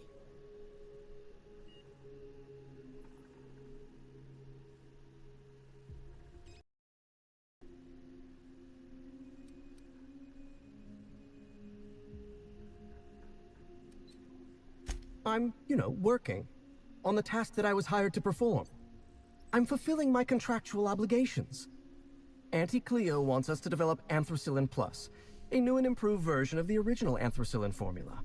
And what Auntie wants, Auntie gets. Eventually. I was making considerable progress. I can't possibly fathom why they prematurely terminated the project. I'm not lying. I'm carefully curating the truth for you. All right, listen. Auntie needs to be patient. I'll eventually get around to developing Anthracillin Plus. My priority right now is Sky High.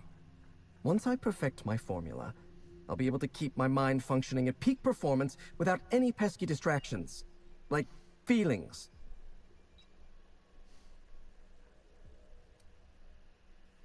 Auntie had been threatening to instigate Pink Slip Protocol for months, though I honestly didn't think they'd have the stones to do it. I was on the verge of giving Auntie the results she wanted. Well, almost on the verge. Approaching the verge. The point is, I didn't think this would happen.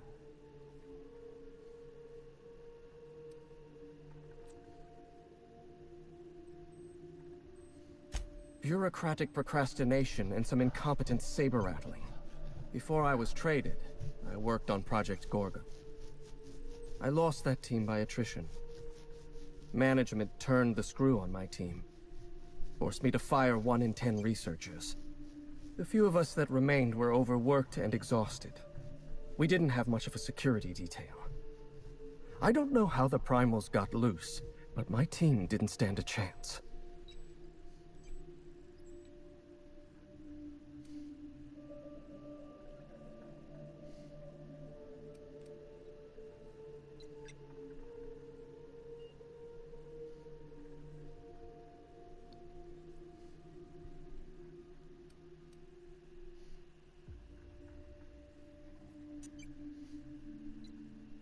We were designing a drug the likes of which Halcyon had never seen.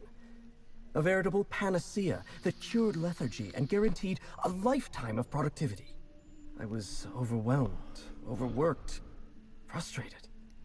Forced to submit unfinished samples, failing to meet impossible deadlines.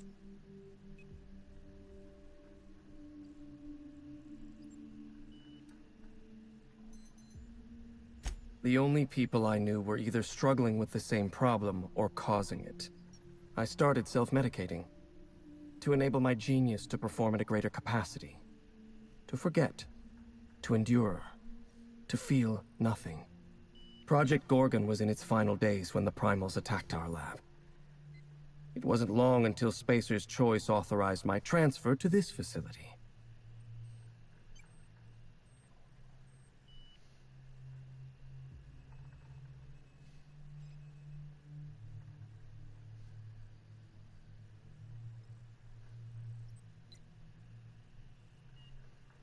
Human Inquiry was supposed to be responsible for testing Adrenatime. Under normal circumstances, the Chem Lab wouldn't have had to perform live tests. But Creative Incubation pressured my team with impossible deadlines. The prototypes we delivered to Dr. Blakesley at Human Inquiry were poor because we were rushed. I had to begin experimenting on my own. I had to perform my own tests, so I used Primals. They're not the best choice for test subjects, but I was working for Spacer's Choice.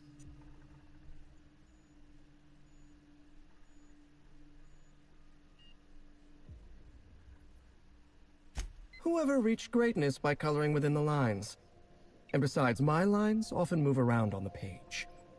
My point is, I was doing my job. I was doing science. I will continue to do so until my mind or my body expires.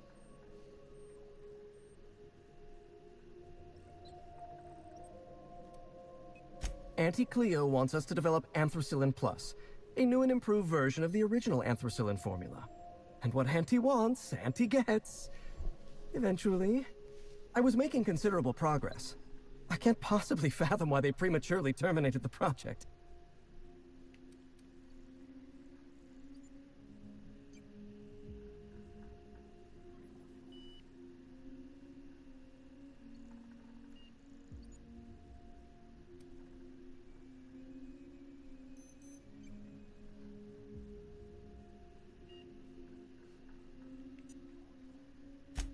Oh, all right. There's no point playing coy, is there? Auntie needs to be patient. I'll eventually get around to developing Anthracillin Plus. Once I perfect my formula, I'll be able to keep my mind... No, you don't. There's nothing interesting in the Chem Lab. There's nothing interesting in Gorgon at all. Gorgon is a featureless rock dragged along by the gravitational current of a barren asteroid belt. The Chem Lab is a graveyard. You won't find anything there but the dead.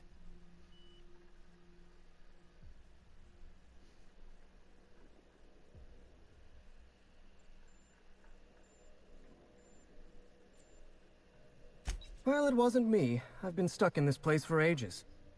In any case, it's becoming obvious you're not listening to sensible warnings. If you've set your heart on exploring my old labs, I won't try to dissuade you. Indulge me with a favor, and I'll give you the access you want. The electromechanical turbine is offline. Without any power, I can't possibly continue my work. Be a dear and reactivate it for me. That's all I ask.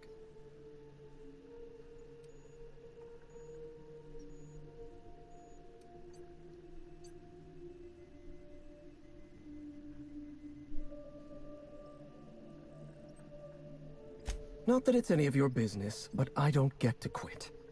My colleagues are dead, and yet I live. So I don't get to quit.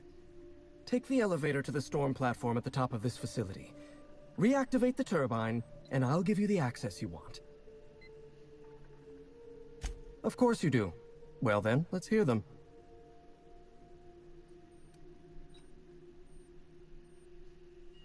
Did you snoop through my things? And just admit it to me. You do have gall, I'll give you that. Look, I keep a draft on my terminal where I vent my occasional frustrations with upper management. It's honestly one of my less detrimental coping methods, as I am not stupid enough to fill out the name in the address field.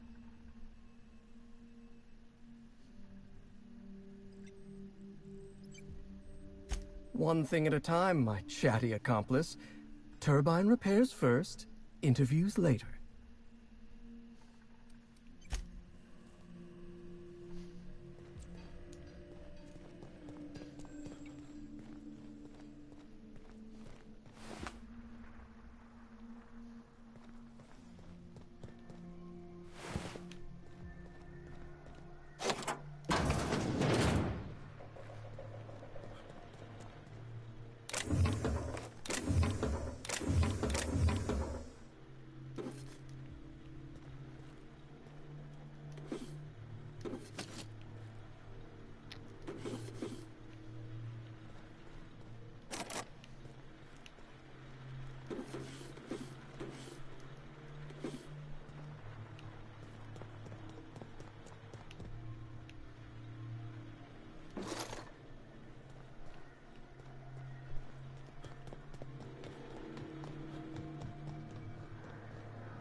Just saving really quick.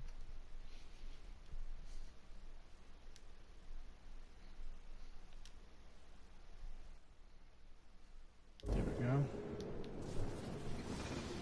Okay, we'll do this in just a second. Actually, we'll do this right now. Well, no. Just maybe then we can explore this shit.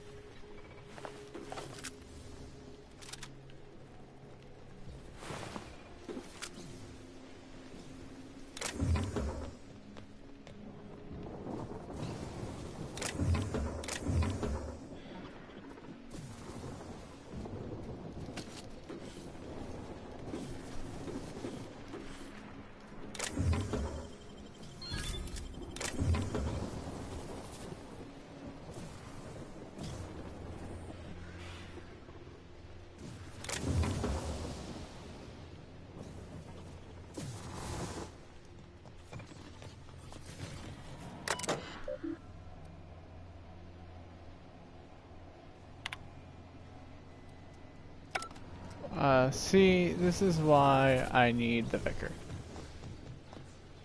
I didn't know. See.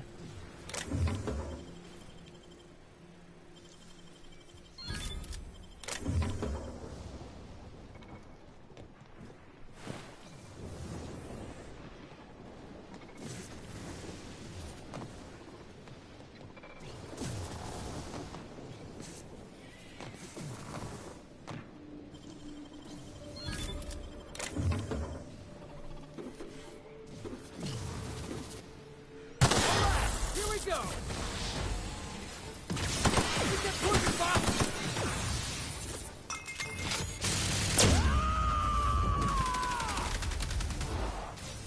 You're going down!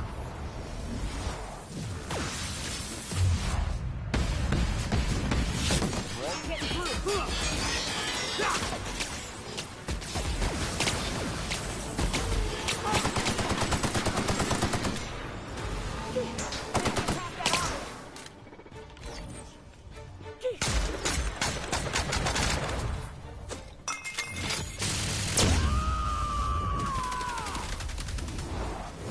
Heads up, jackass!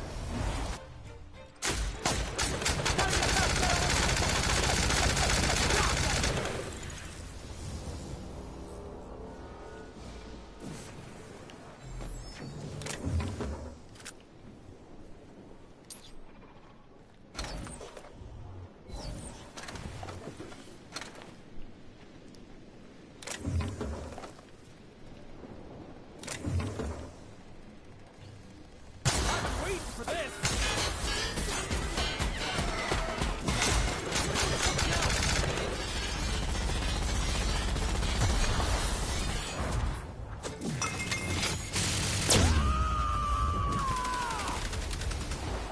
I am a fool!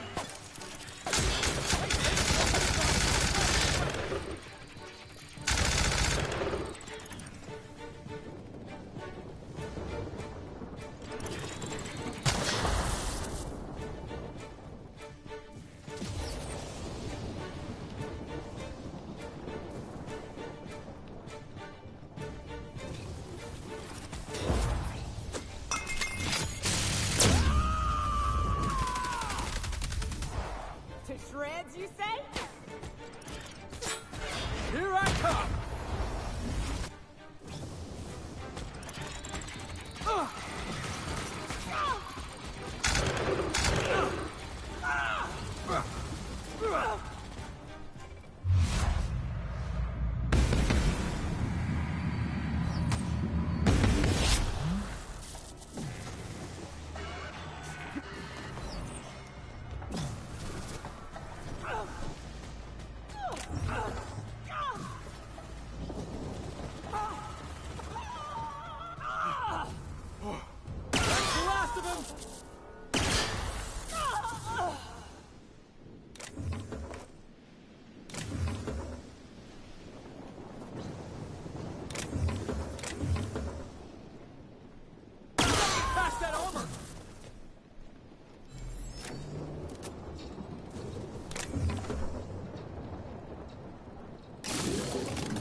Captain.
There, but I guess it worked.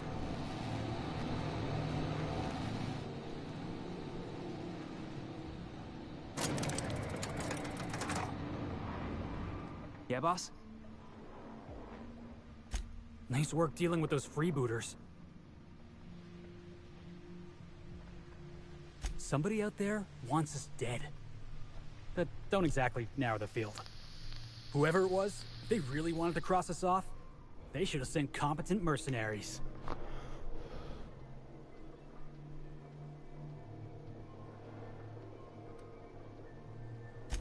Beats me. Could have been anybody. Could have been Ada. Yeah, it probably wasn't Ada. Hey, could have been my old foreman.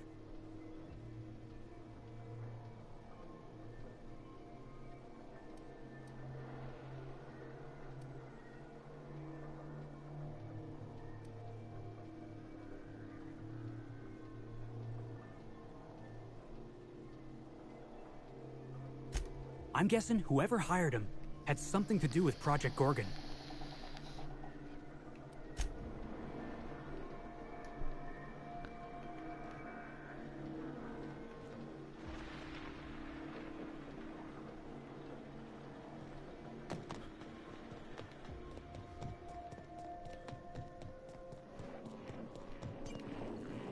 The facility's back on the grid, and my pipes again floweth with the sweet, sweet essence of my salvation.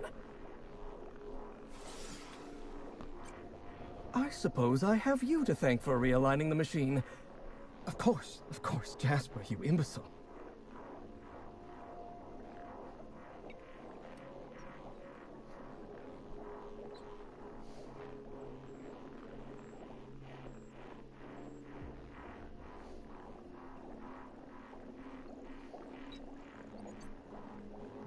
Right.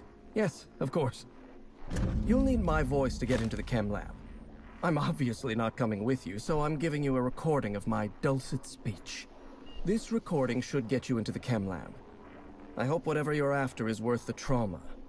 I wouldn't go back there if I was higher than the mercury levels in a can of salt tuna. Wait. Take my gun while you're at it. If you end up dying on Gorgon, there's a non-zero chance I'll feel partially responsible. Neither of us want that.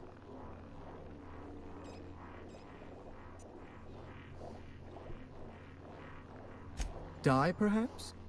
Automechanical sentries are generally programmed to ignore corpses. I don't like the idea of going back to that place. To that life. Yes, I know it's not me risking my throat gallivanting around Gorgon. It's you, for whatever madcap reasons you've got. I've helped you once, and I don't feel great about it. I made a clean break from Gorgon, and now it feels like you're asking me to tether myself back to that place.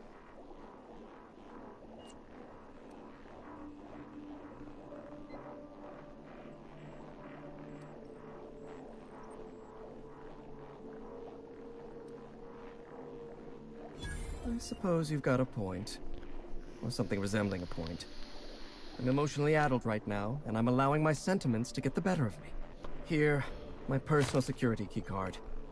There's a hallway near the processing room. It leads to a security terminal.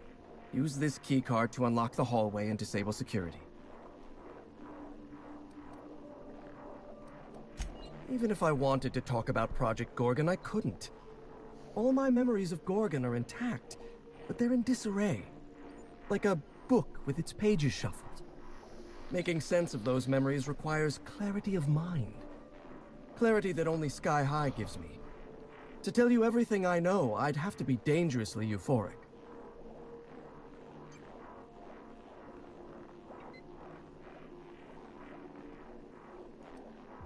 Surely you jest. Even were I inclined to teach you not, you wouldn't be able to replicate an alternative to Compound X. The compound is derived from the metabolic waste of xenocytes, a microbial life form growing beneath the surface of Gorgon. However, they're accursedly sensitive to their ecosystem.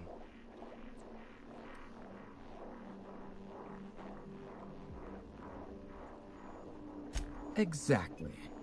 When Project Gorgon was active, corporates' varied attempts to port xenocytes off-world killed them, every time. And even were one able to cultivate xenocytes in a petri dish, they'd need millions to refine even a dash of the compound. We mined immense amounts of Compound X directly from subterranean caverns in Gorgon. So you see, there is no Adrenatime without Project Gorgon.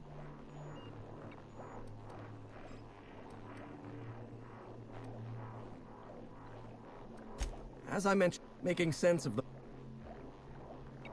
All right, just one...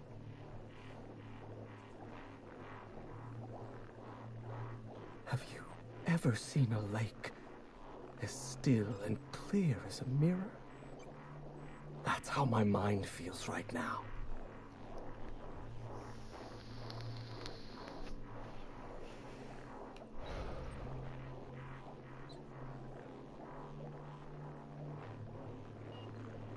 The disaster at the chem lab was my fault. I tested Adrenatime on primals. I decimated my own research team. And I was a coward. I locked myself up in isolation. I told myself that I needed silence and solitude to perfect my formula for Sky High. But the truth is that I was ashamed.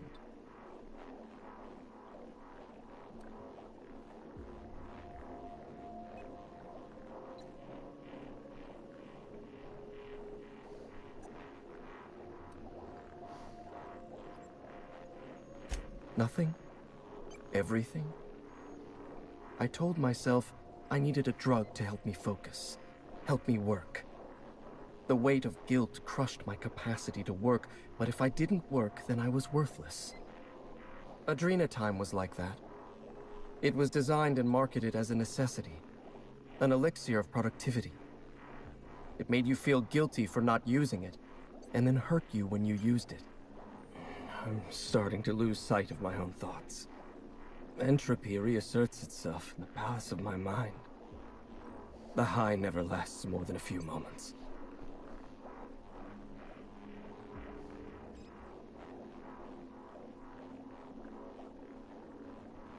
I suppose you're right. I do need to relax. Up you go, old friend. And just like that, the demons of my mind have all gone silent.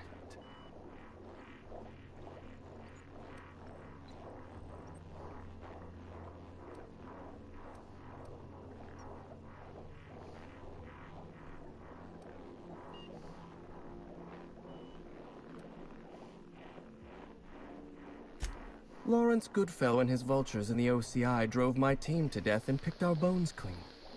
They wanted us to develop a miracle drug. Fitting, because developing a viable, humane drug with no time, no resources, and no personnel would require a fucking miracle.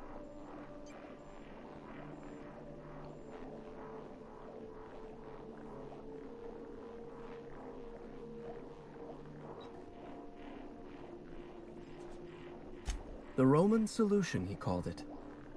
This is what happens when powdered-up elites from Byzantium try to manage the lives of a whole colony. They act like emperors. Every researcher I lost was valuable. They all had lives. They all had talents. They're all dead now. Or worse, marauders. And guess what? I've got their blood on my hands. I'm starting to lose sight of my own thoughts. Entropy reasserts itself in the palace of my mind. The high never lasts more than a few moments.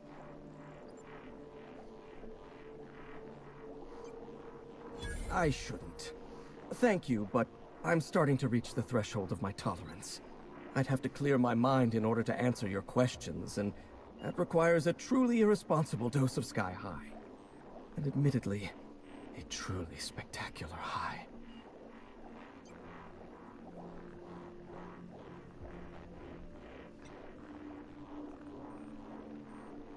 All right, I'll humor you. Indulge you even. For what better life could a scientist want than one spent answering questions? Up you go, old friend.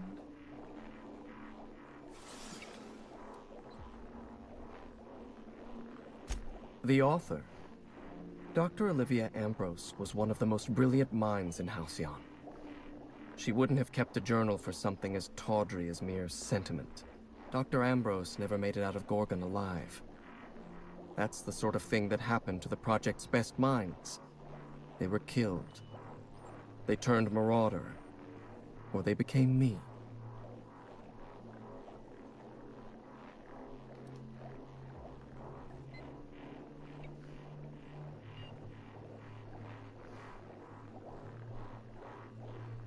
I don't want to know anything about Dr. Blakesley. My lab was a source of constant frustration for her. We were the reason Human Inquiry couldn't do its job. The OCI pressured my lab. Under pressure, we delivered poor samples to Human Inquiry. Human Inquiry tested poor samples on human beings, leading to adrenotime, leading to marauders. I'm starting to lose sight of my own thoughts. Entropy reasserts itself in the palace of my mind. I can't tell you how badly I want another hit right now.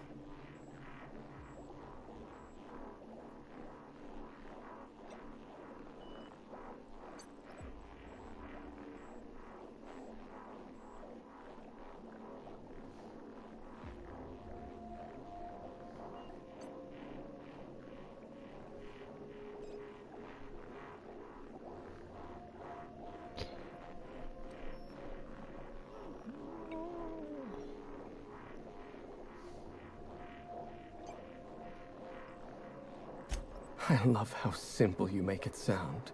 Cheers to at last freeing myself from the monotony of unremitting failure. You don't know how beautiful it is in my mind right now. No cares. No anxieties. No yesterday, no tomorrow. To forget time. To forget life. To be at peace.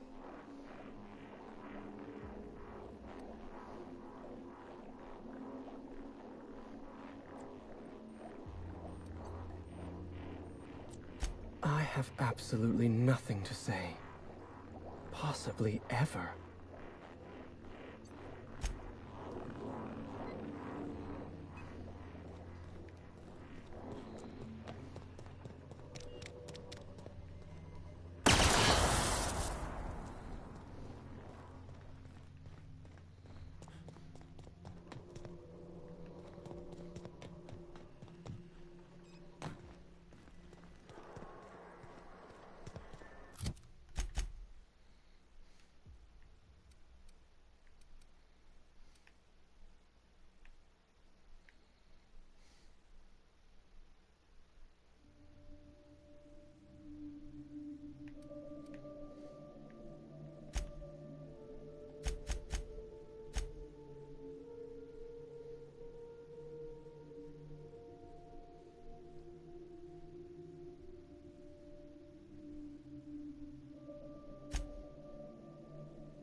Oh, son of a bitch.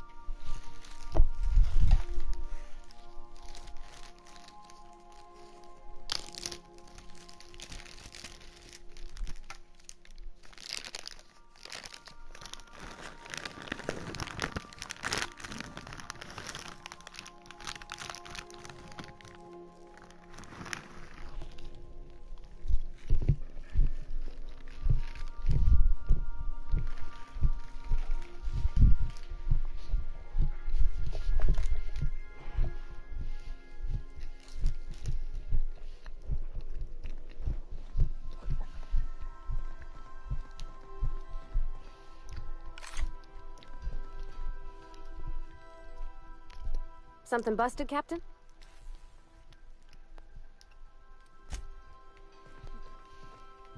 This change of scenery sure is something. I could probably... You want to ask about anything in particular, Captain?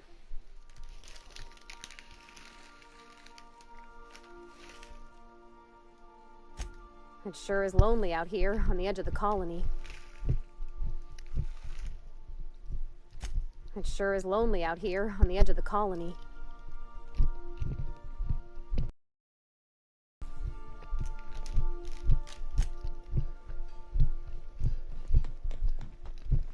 She sucks.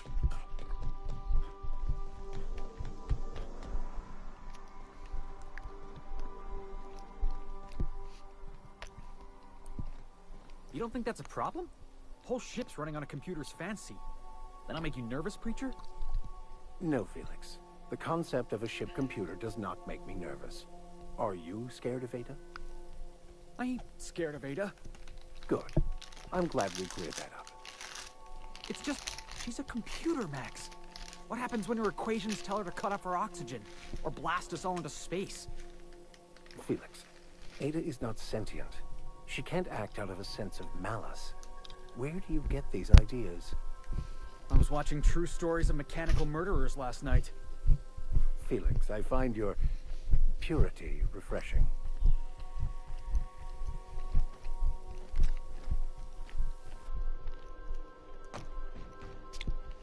Sanitizing within established radius.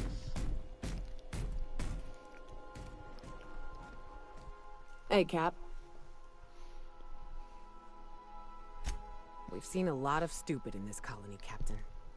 Trying to turn Raptidons into diet toothpaste. But this, if it's true, if Marauders were made, someone ought to burn for it, Captain.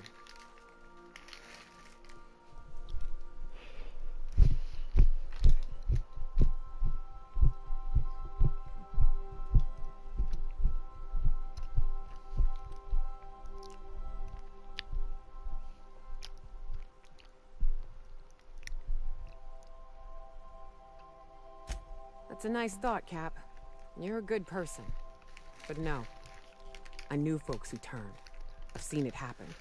It's a slow, insidious descent into madness. Ain't but a shell left behind, sniffing around for its next meal like a canid.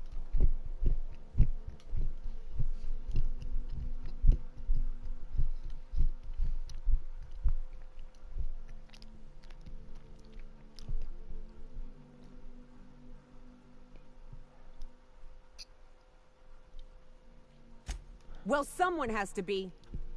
Marauders are a problem. Finding out it's self-inflicted is... Ugh. Someone unleashed that evil on our colony. And at the end of all this, they ought to look that evil in the eye and account for it.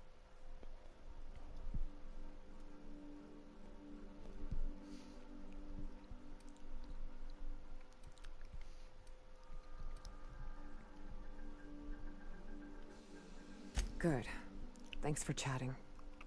I know I ain't normally the one to wear my heart on my sleeve like this, but this whole thing's got me shaken up a bit. I'll pull it together. Let's go. Let's find out what happened.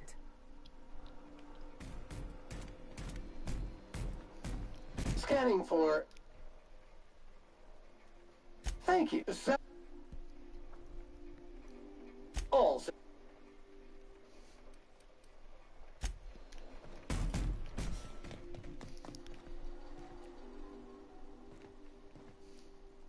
Something on your mind?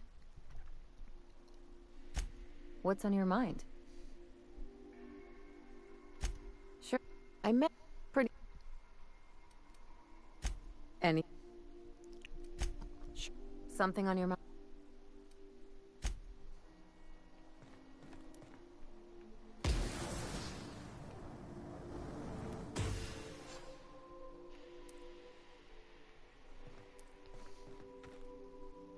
Yes, you caught me room. What's up? I must say, our mysterious antagonist is quite rude. It goes against all wireless etiquette to not identify yourself when tossing around threats to life and limb.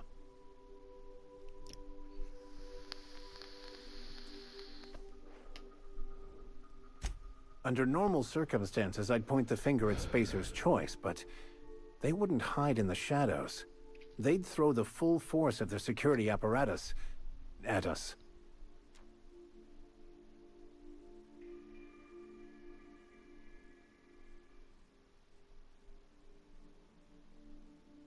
Don't be deceived. UDL knows exactly what they're doing.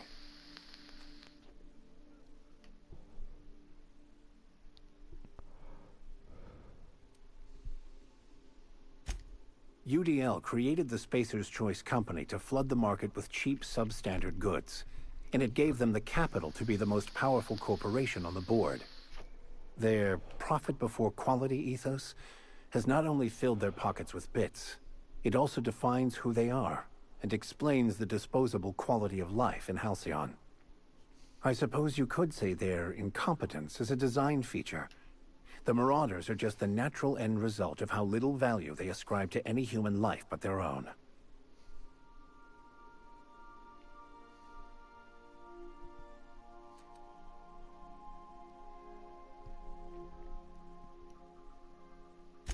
Well said.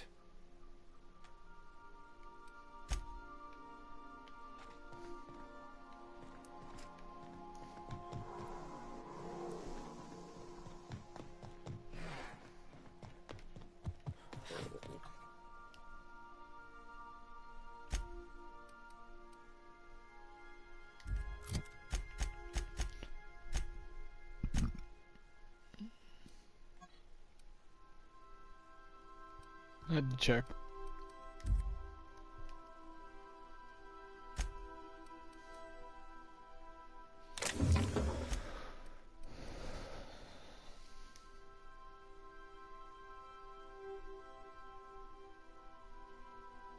I love the look of it. That's the only reason I'm keeping it. And then this.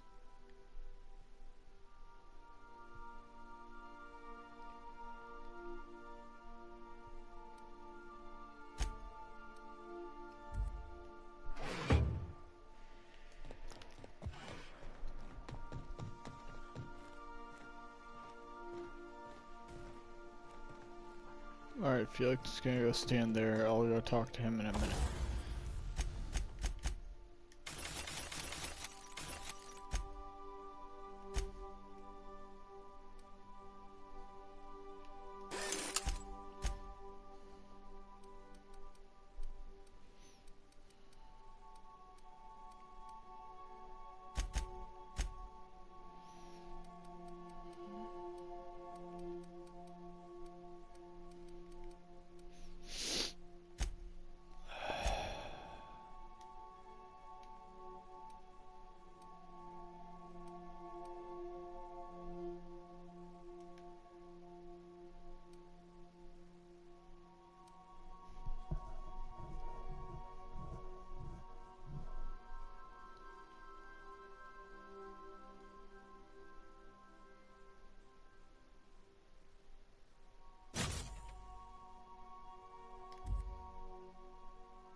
Good to see you, boss.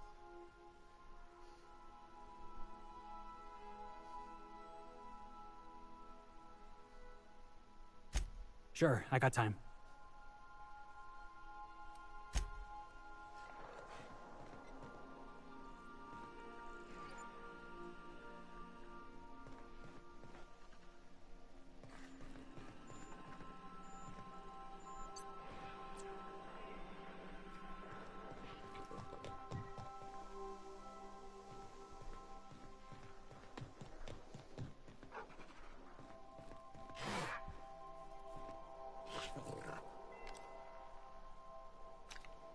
What the fudge?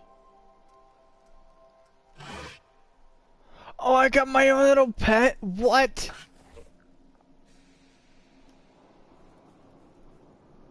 He didn't want to keep Anubis, so he gave me Anubis. That's dope as shit. I got my own little pet dog. I wonder if I sleep long enough.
Alright, we have 2 different roads we can head. I think this is a good place to stop for right now.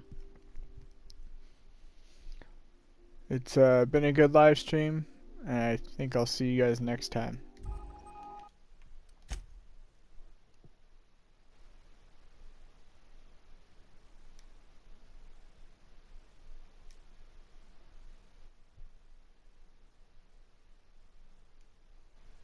Adios, guys. See you next time.